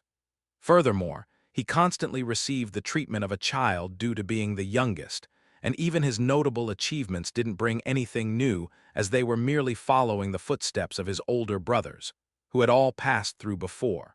Days of loneliness and dryness repeated endlessly. Even after enrolling in the academy, nothing changed. But now, Granola was feeling a complex and subtle emotion he couldn't quite understand. Me, a friend with this guy. He had felt it during the University League as well, but despite being younger, the guy in front of him somehow seemed like a dependable older brother. And when Victor said the word friend, it gave Granola a feeling of being acknowledged. While Granola was on the verge of tears from the pride of being acknowledged, someone called out from behind. Hey, you're Granola, right? When Granola turned his head, there were seniors from the third-year noble faction standing there. We thought you were dead from the hellhounds earlier, but you're alive. Glad to see that. Revered and folks are indeed strong and reliable. Come over here quickly. It's good to see our youngest member again. We're sorry we couldn't help you earlier. How about when we leave the tower, we'll treat you to a drink? Ha, they gestured towards Granola as if what happened in the previous stage was nothing significant. Granola hesitated. Weren't they the group he had been friendly with before entering the tower? What should I do? To group with Victor or these seniors? Granola was conflicted about which way to go. Well, just as Granola finished a brief moment of pondering and was about to open his mouth to make a decision, he. Suddenly, a strange laughter echoed in the air. In that moment, all the students turned wide-eyed, their heads turning towards the source. A bizarre mass of flesh was floating in the air. It was the appearance of a fairy. 69 people, huh? Everyone all right? Are you cuties warm and well? The fairy appeared, accompanied by the mission announcement. Mission: survive in the ruins for 169 days. Avoid is the mission to be performed, this time simple again. You just need to survive. Confusion spread among the students. Really, we just have to survive. But what's with the 1-69? Do we have to endure just one day, or do we have to endure 69 days? Yeah, the time frame is unclear. Surviving 69 days in this cold and hungry place, but enduring just one day seems too easy. Just then, a student who seemed like a leader stood up abruptly. Known for sharp analysis and intellect during class, this model student once again pinpointed the inadequacies in the fairy's explanation. Wait, there's something unclear here. What's the small writing under the mission? Indeed, all eyes turned in the direction his finger pointed. Avoid, a puzzling message. What could it mean to avoid? Just as the fading fairy seemed to have forgotten something, it hurriedly returned. Oh dear, I forgot to explain, didn't I? Forgot. What did it forget? The model student disdainfully let out a sigh as if to say, how pathetic, then burped. If you're going to bring all these people here and make them do this shit, do it right, you demon. Do you have to be so sloppy? I'm sorry. I almost made a big mistake. The fairy apologized to all the students, including the model student, with a somewhat flustered attitude. Then, drip, raising its finger and letting a drop of blood fall into the air. As all students wore puzzled expressions, the single drop of blood fell like tar, sticking as it landed on the ground onto the dried roots of a plant. In an instant it seeped in, and immediately a terrible change occurred. Thud, thud, thud, thud. Bizarre noises echoed throughout the entire clock tower building. The ivy, which had just been withered moments ago, began to move slowly, simultaneously. Thunk. The model student who was snorting at the ferry was abruptly caught as a long, tough tendril of ivy, stretching along the clock tower's wall, suddenly wrapped around his waist, snapping it. He didn't even have time to register the pain from his broken waist. He was overwhelmed by the sight atop the tower, where a gigantic flower was gaping open its mouth. Inside the wide, smiling mouth, terrifying teeth filled every corner, top, bottom, left, and right. Squelch. In less than a second, a human was reduced to scraps of flesh within the flower's mouth. Blood trickled profusely from the gaping mouth. Simultaneously, a change occurred in the mission window. Mission: survive in the ruins for 1 minute 68 days. Avoid the blood-soaked jade flower. The fairy chuckled. Looks like you only have to endure up to 68 days now. Chapter 315. Surplus Humans 2. Chapter 315. Surplus Humans 2. Oh, it's finally awake, Victor said, stretching. A huge flower bloomed atop the clock tower. It spread its petals wide like a smile, chewing on humans as if they were food. Crunch, slurp, chomp, blood and flesh mixed in the viscous fluid, flowing steadily. As the blood seeped through, the nearby vines, previously shriveled like dried-up raisins, seemed slightly less wrinkled. All the students recoiled in fear at the horrifying sight. The fairy chuckled and spoke. This plant only devour one person a day. Even a single victim a day is enough. It feasts on both the living and the dead. S-rank threat. Blood-soaked jade flower. Despite its immaturity, it exuded a powerful aura that required it to consume one human per day. Unlike the hellhounds encountered in previous stages, it was a far more dangerous creature. Instinctively aware of the danger, the students stared at the carnivorous flower atop the clock tower with pale faces. Unbelievable. We're supposed to endure 69 days in a place infested with such monsters. No. It's 68 days now. Damn it, it's the same. Calm down, it's not about the reduced time but why it's reduced. Maybe we can find a way to reduce it further here. With the recent death, the number of days they had to endure decreased. But even 68 days were by no means a short time. With limited food and water, and the situation where one had to become the prey of this monster every day, it was a dire circumstance. Everyone looked around anxiously, consumed by fear and anxiety. Meanwhile, the flower extended its long tongue, picking out bits of flesh stuck between its teeth before slipping back into slumber. Did you see that? If you don't provoke it, it won't bother you. However, the fairy's subsequent words stiffened the expressions of the relieved students, as the flower's respite only lasted momentarily. Well, it'll wake up soon anyway. The nightmare had only just begun. Now the students had to endure cold, hunger, and battles with the blood-soaked jade flower for 68 days. Some students attempted to attack the flower's stem, but it was impossible to harm an S-rank monster with mere physical force. Moreover, they were significantly weaker compared to their strength outside the tower. I feel so weak. I don't want to be in the same space as that monster, I don't. But the ruins are too cold. If we're not close to that monster, we'll freeze. I'd rather freeze to death in a concrete sewer. Do you really think that plant won't find you? Didn't you see how its roots and vines spread out? What are we supposed to do? Hungry, thirsty, how can we endure 68 days here?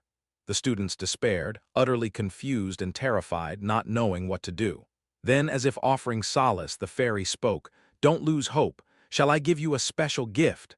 Simultaneously, peculiar items materialized in front of all the surviving students. Boom! Amidst the noisy firecrackers, each student found a box dropping into their laps. It was a black cuboid about the size of a human head, with a red symbol near the lid. I was afraid you wouldn't light the fire without any matches, so I gave you a special gift. What's inside? It's random, you know. According to the fairy, inside these boxes were items, tools known as artifacts outside the tower. What was inside was random. If lucky, they'd get strong and useful items, but if unlucky, they'd get trash. "All right, I'm pretty good at this kind of gacha. I'll show you my luck," exclaimed one student, eager to open the box. The box was designed for one to reach inside and retrieve the contents, as flipping or breaking it wouldn't reveal what was inside. "Let's see, what's in there?" The student reached inside the box. Then, suddenly, crunch. An unpleasant sound of flesh tearing echoed. "Huh!" As the student withdrew his arm from the box, it was evident that their wrist was missing. "Ah!" The student screamed as blood gushed from their severed arm, collapsing to the ground, causing the black box to vanish naturally. "Sometimes it might be a mimic like this. Be careful." The fairy's words turned the hopeful expressions of the students who had looked forward to the random boxes back into despair. Now, the students were divided into two groups: those who opened the random boxes that fell before them, and those who didn't. Most refrained from opening the boxes, having witnessed the wrist-severing incident moments ago. Yet despite that, there were quite a few who still dared to open them. "If we don't open them, what will we do? We can't just sit here and starve to death. We should try to get something before we die of hunger. Damn it. I'm ready to sacrifice a wrist for this. Come on, weapon, please, something to defend myself with." Eventually, the results of opening the random boxes were revealed amidst the noisy firecrackers. The most common item, as expected, was strange candy. Red, blue, green candies fell in that order, followed by some students receiving elegant fans or menacing swords, others receiving small harmonicas or unwieldy maces, some getting salt and pepper, while others received jerky and water, farming tools, and more. The items falling out of the random boxes were truly diverse. Apart from the group opening the random boxes, some clever students began analyzing the current situation. Initially, we were supposed to endure for 69 days here, but it reduced to 68. Did 24 hours pass since that happened? It seems like the time we have to endure here depends on us. Is there any relation between the number of survivors when we first arrived here being 69? Do you think as the number of people decreases, out time here decreases as well? Those demons could easily plan something like that if they wanted. The initial number of survivors who arrived here was 69. The number of days to endure here was also 69. But after one student was eaten by the flower, the number of survivors decreased to 68. Simultaneously, the number of days to endure here also decreased to 68. In the end, the students came up with a chilling deduction. The number of days to endure here was equal to the number of survivors. What if, as the number of survivors decreases, the number of days to endure decreases as well? Over time, there will be those who can't bear the cold and hunger and die. Perhaps even before that, conflicts over food and grudges may lead to violence and more deaths. Not too bad, I guess. The fewer days we have to endure, the better. Still, when we scoured the ruins, there wasn't exactly a shortage of food. The problem is most of it's gone bad or rotten. Well, we could always start by eating that chubby guy over there. Heh heh heh. What? Why joke like that? Not funny. Was that supposed to be a joke? People can typically survive without eating anything for 3 to 7 days. If they can drink a little water, they might last up to 20 days. So enduring for 68 days in this cold, desolate wasteland without food was unrealistic from the start. Moreover, if the flower wakes up again tomorrow at this time, that's also a problem. If it just goes back to sleep after eating one person, why don't we all just run away and let the slow ones get eaten? That seems fairest. In other words, it's survival of the fittest. Yeah, right. If you're slow, you die.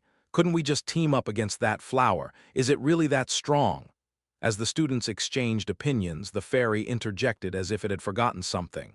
Oh, right. The flower gets annoyed when you meet a lot. It might eat all 68 people at once. It might be best to not move much. It ended its tone in a high note as always. It seems as if it was asking a question rather than telling something. Finishing its statement, the fairy pointed to a window inside a nearby building. All eyes turned to where piles of thick bones were stacked, remnants of hellhounds. The surrounding area was littered with the shattered corpses of the massive beasts. The fairy chuckled and projected a hologram through one of the windows, depicting a scene from the previous stage where hellhounds fought against the blood-soaked jade flower. Nearly 100 hellhounds, each bearing their teeth and claws, rushed toward the flower. And the outcome was gruesome. Snap! In a matter of seconds, the 100 hellhounds couldn't even last against the flower for 10 seconds. Within 3 seconds, half of them, about 50, were whipped by the flower's vine, tearing their torsos and limbs apart. The next 4 seconds, almost 40 were impaled by the roots, becoming bloodied messes on the ground. The last 3 seconds until the count reached 0, the surviving 5 hellhounds melted into a handful of bloodwater as they were struck by the flower's deadly breath. Afterward, the flower feasted on some of the hellhound corpses before getting bored and moving elsewhere. Total annihilation. A silence fell among the students. Even the hellhounds that tormented them in the previous stage looked pathetic in comparison. If the flower becomes more vicious as people move, it could be the worst-case scenario, killing all 68 people at once. Ultimately, sacrificing one person per day would be the better option. The chilling silence pervaded the ruins. The remaining 68 students began to engage in a silent struggle of wits, cold and hunger, and the danger of being chosen as a sacrifice to the monster. Moreover, that carnivorous flower, it'll eat even if we throw corpses at it, right? It probably will. It eats everything, alive or dead, as that ugly fairy said earlier, so it's not like we'll all just be eaten one by one every day. Yeah, if we're all going to die anyway, might as well just die, right? Yeah, that makes sense. If it eats corpses too, it'll be easier, won't it? I think the same, maybe even easier than the previous stage. Even some who sent dangerous glances toward other students. The atmosphere in the ruins was becoming increasingly unbearable. Chapter 316, Surplus Humans 3, Chapter 316, Surplus Humans 3, Underground 3rd Floor, Familiar Ground 2. The 68 survivors gathered here could finally fully grasp their situation. Damn it, we need to worry about food, water, and survival tomorrow. Did everyone see the video earlier? It's impossible to fight back from the start. So, should we start by choosing who will be the food for tomorrow? Who should we sacrifice? Finding a way to quench the hunger of the flesh-eating flowers tomorrow was more urgent than finding food and insulation right now. Blood-soaked jade flower, the fairy said that the dangerous carnivorous plants will remain quiet if it can only eat one person a day. If there's too much movement in catching prey, it'll require even more prey to satisfy its hunger. We had to ensure that the creature could feed with the least movement possible, so that means one of us has to be sacrificed. Damn it, our unity, everything will be shattered. This is the demon's scheme to divide us. So what? What are we supposed to do if it's a scheme? Are we not going to follow it? Who said that? I was just saying that. No one objected to the idea of sacrificing one person from the group. So now the question is who will be the sacrifice, how many, and how to decide. We probably don't have any volunteers to be the sacrifice, right? How are we going to select the sacrifice in the first place? Nomination, voting, or considering conditions that would benefit the community? Shouldn't we first decide how many we're going to pick? Food and water here are limited, and most of it is either rotten or contaminated. Perhaps if we endure, we might survive for about 2 weeks. To shorten 68 days to about 14 days, we need at least 50 people. Damn it, 50 out of 68, that's almost all of us. That's the minimum. We might have to offer more sacrifices. I can't endure hunger for more than 3 days. You crazy bastard, what do you suggest then? Should we throw everyone except you to that damn flower?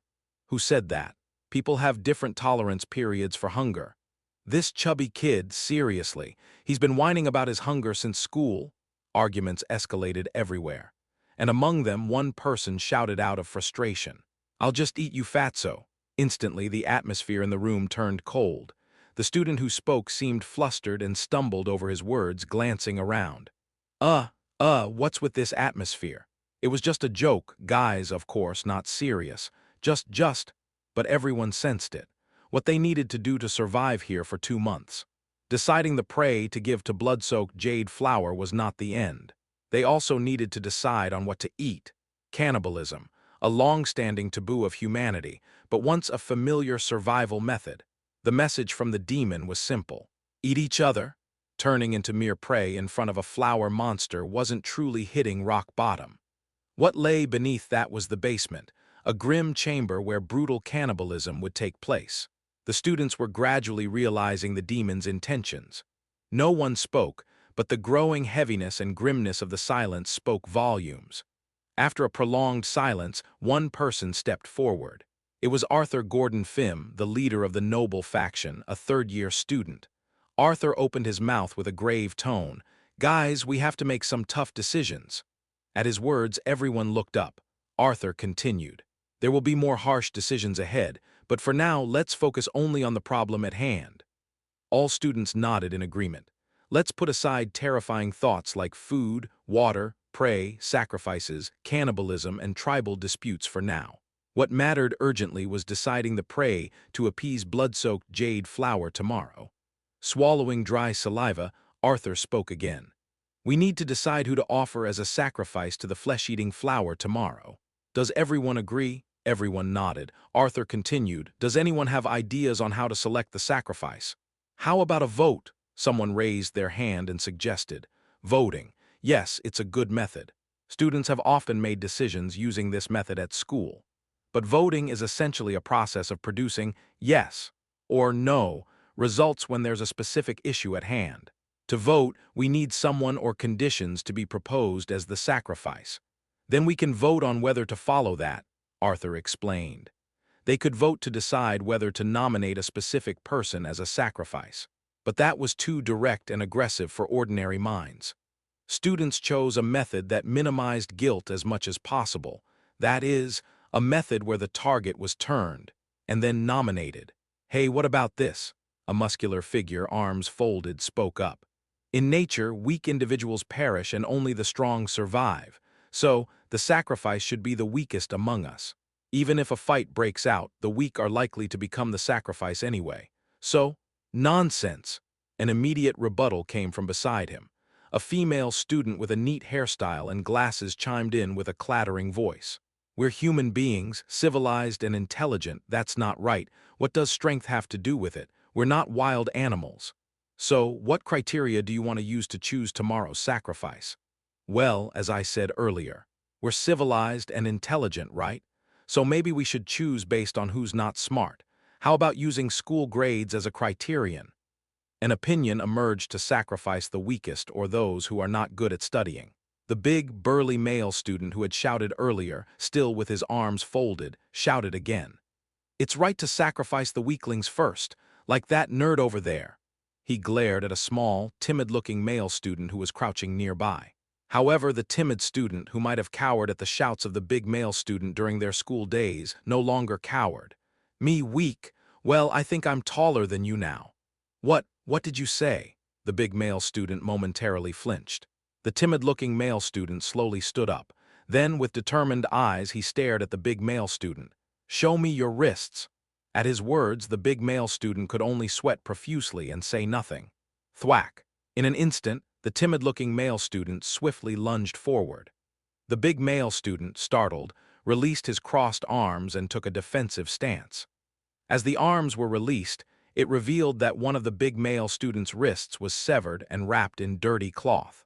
It was the student who had been bitten by the mimic that had come out of the random box given by the fairy earlier. The timid-looking male student grabbed the wrist of the big male student and shook it, grinding it. "How's that? Maybe I was weaker than you when we were in school, but now I feel like I'm stronger than you here. Still want to go by strength." "Arg, you won't get away with this, you crazy. Don't you know I'm a high-ranking member of the noble faction? If I say one word to my father, he can shut down whatever your parents do for a living." "Shut it down? Where would you have to go to do that? Outside this darn tower? Where?" Seemingly filled with anger, the two male students began to exchange blows and fight. Actually, it wasn't much of a fight. It was more like the student with the severed wrist was being beaten unilaterally. Perhaps it was from eating a few red candies. The timid-looking male student's punches were surprisingly powerful. At that moment, Gordon intervened between the two. "All right, that's enough.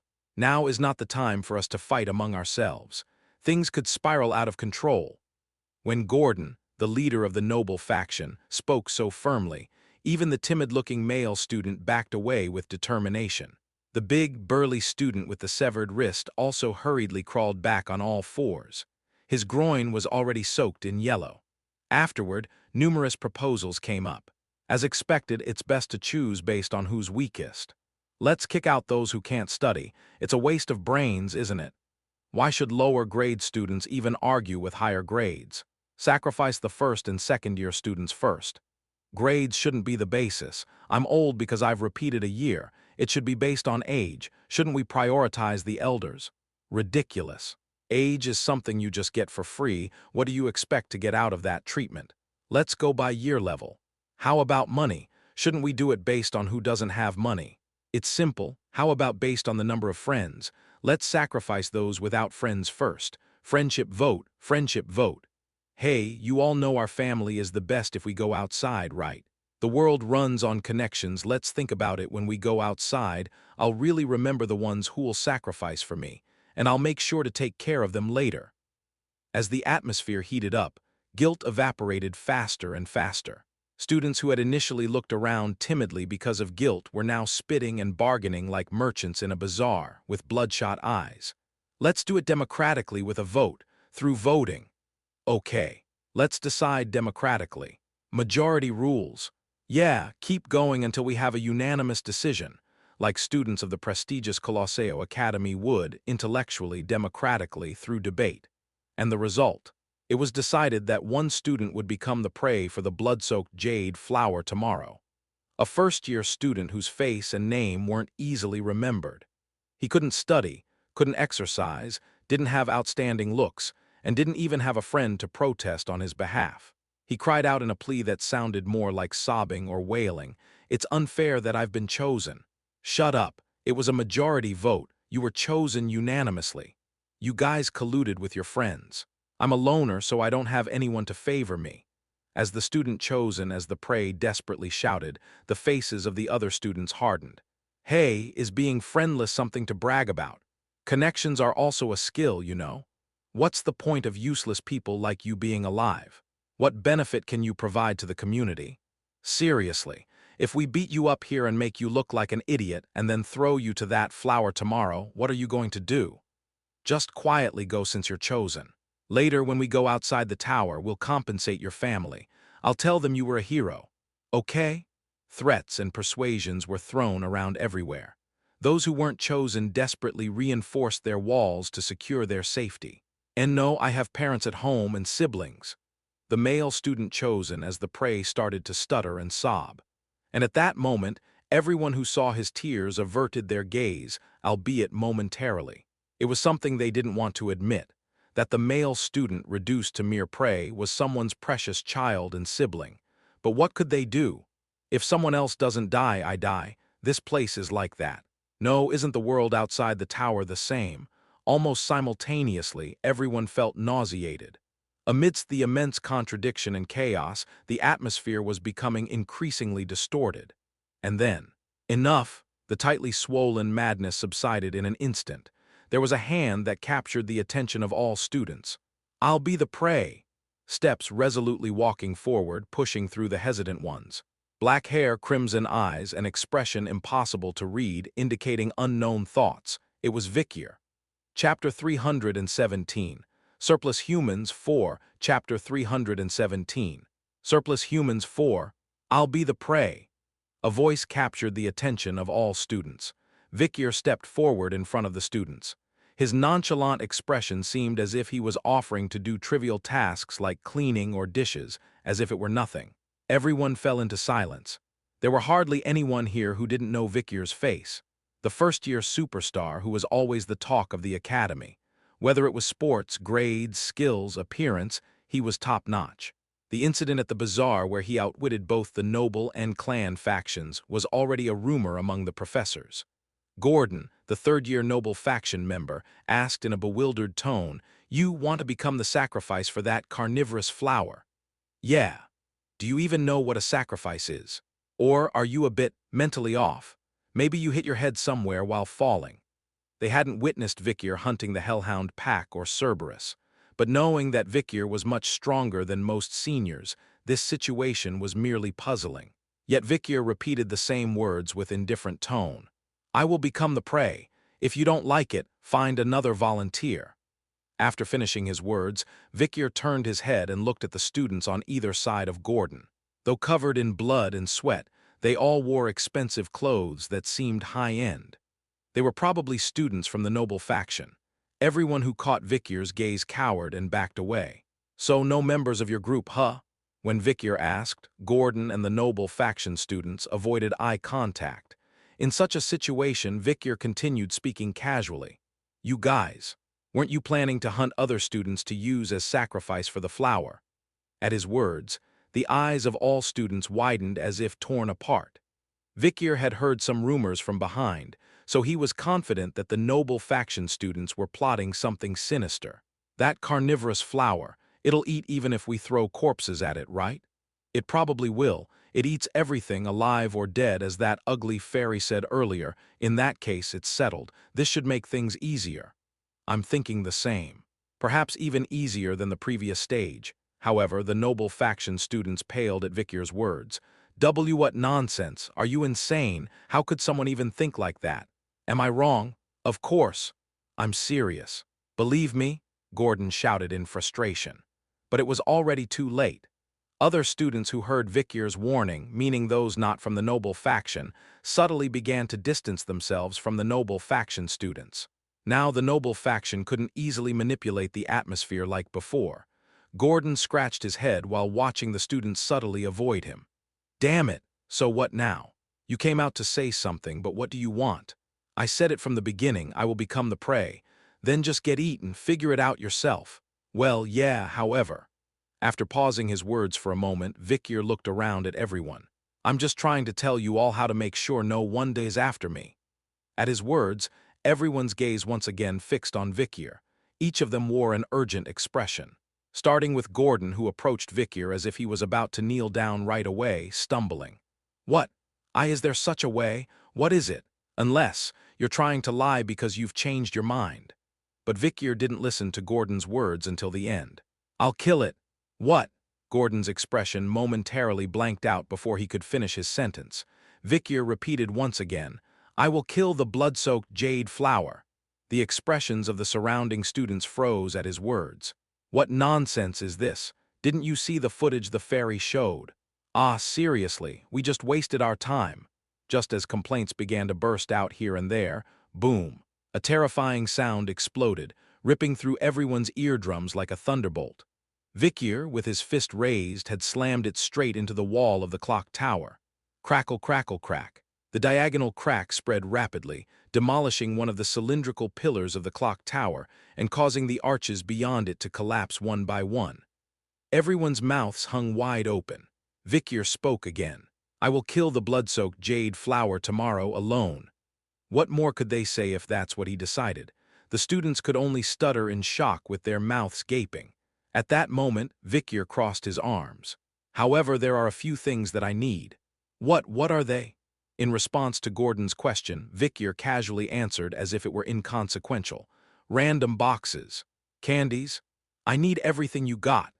At his words, the students glanced at each other.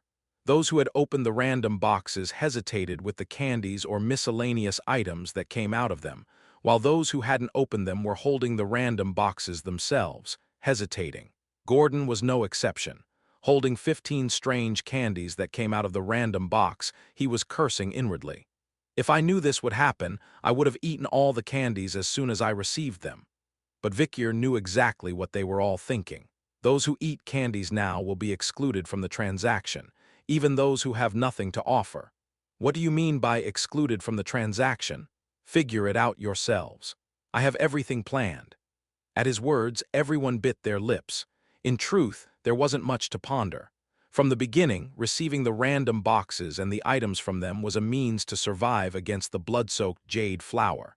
If sacrificing those items could save their lives, it was a deal worth making. However, human hearts are cunning. When it comes down to it, it's not easy to offer up what you've got in your hands for the greater good. Starting with Gordon, the leader of the noble faction, and other members of the noble faction. Vicier addressed Gordon's hesitation and the noble faction students beside him. "Earlier, you looked at me as if you would never lose your people. Was the relationship so cheap that you couldn't afford to give up the random box?" That's not true. It's not because we find the random box precious. It's because we're wary that you might eat our random boxes and candies without returning them. I suppose you could think of it that way. Then don't hand over the random boxes to me yet. Tomorrow, when the flower wakes up, I'll go stand in front of it. Then, keep a certain distance and stack the random boxes there. You guys should stay a bit further away. It's a way for each party to come up with a plan if the contract were to be broken. If Victor betrays them, the students can rush forward to retrieve the random boxes. If the students betray Victor, he can flee to the opposite side using his quick skills and strong strength. I won't betray you, as long as the number of random boxes and candies is well preserved. But do they have to be just random boxes and candies? What if we pay you money when we leave, or what if a good job? No, it's strictly random boxes and candies. All the other items that came out of them as well. Even the students here knew that promises for outside the tower were worthless now, just as everyone seemed to be resigning themselves. Here you go, Victor. Granola stepped forward first. For some reason, his eyes were sparkling. If you want it, you should have it. We're friends, after all, I trust you. Victor chuckled for a moment. Eventually, Victor accepted the random box that Granola handed over. And the moment he opened it, crunch! Instead of exploding, the random box bit into Victor's wrist. It was a mimic. Granola's random box was a mimic. They could not do anything since there was no way to tell from the outside. Blood drained from Granola's face. Ah, oh my God, Victor, are you okay? No, I didn't know either. I really didn't know. No, that's not important right now. Healer, quick healer. But Victor just smiled wryly. Calm down. Victor gripped his arm, bitten by the dud with force. And then, crack. With his other hand, he smashed the top of the random box. As the box-shaped exoskeleton shattered, the tongue, organs, and teeth poured out with blood. There wasn't a scratch on Victor's wrist from which he had taken the mimic out. Ah well, thanks for the gesture. Granola initially wore a blank expression but soon sent sparkling glances again. As expected of my friend. Seeing this, all the students rolled their eyes as if they were fed up. It was because just a while ago, they had witnessed a fairly strong third-year student lose their wrist to a mimic in a rather anticlimactic manner. Moreover, Victor's demands were not yet over. And one more thing, there's something that must be handed over. What now? This is the most important thing. Victor opened his mouth and spoke the final requirement. We need a body. The expressions of everyone, including Gordon, changed drastically. This demand was on a completely different level from the random boxes and candies they were asked for earlier. What? What are you talking about? Why would you ask for a human body? Weren't you supposed to be the sacrifice? The need for a human body is only once. Currently, the blood-soaked jade flower is excessively dry, so its skin is very tough. Because of that, although it has slowed down, it's still difficult for me to land a blow. Granola had seen Victor struggling to cut through the flesh of the blood-soaked jade flower. Furthermore, other students had also witnessed a shit ton of hellhounds being completely wiped out without leaving a single scratch on the blood-soaked jade flower. So everyone had no choice but to agree with Victor's words. Eventually, Gordon asked bluntly, "Fine, do as you please, so who are you gonna choose as a sacrifice?" Ultimately, they had no choice but to revisit the discussion they had earlier. Who would die? The student who couldn't study well. The student from a less affluent household. The student with few friends, or simply the student who lacked strength. Faced with all these questions, Victor once again drew his sword. I'll decide that. At that moment, roar, crash. The cylindrical pillars that Victor had just shattered with the force of his fist finally collapsed. Seeing this scene, the students suddenly realized just how much weaker Victor had become inside the tower, a fact that they had overlooked. And despite denying reality several times, they couldn't help but inevitably come to a conclusion they had to voice. Could he be a swordmaster?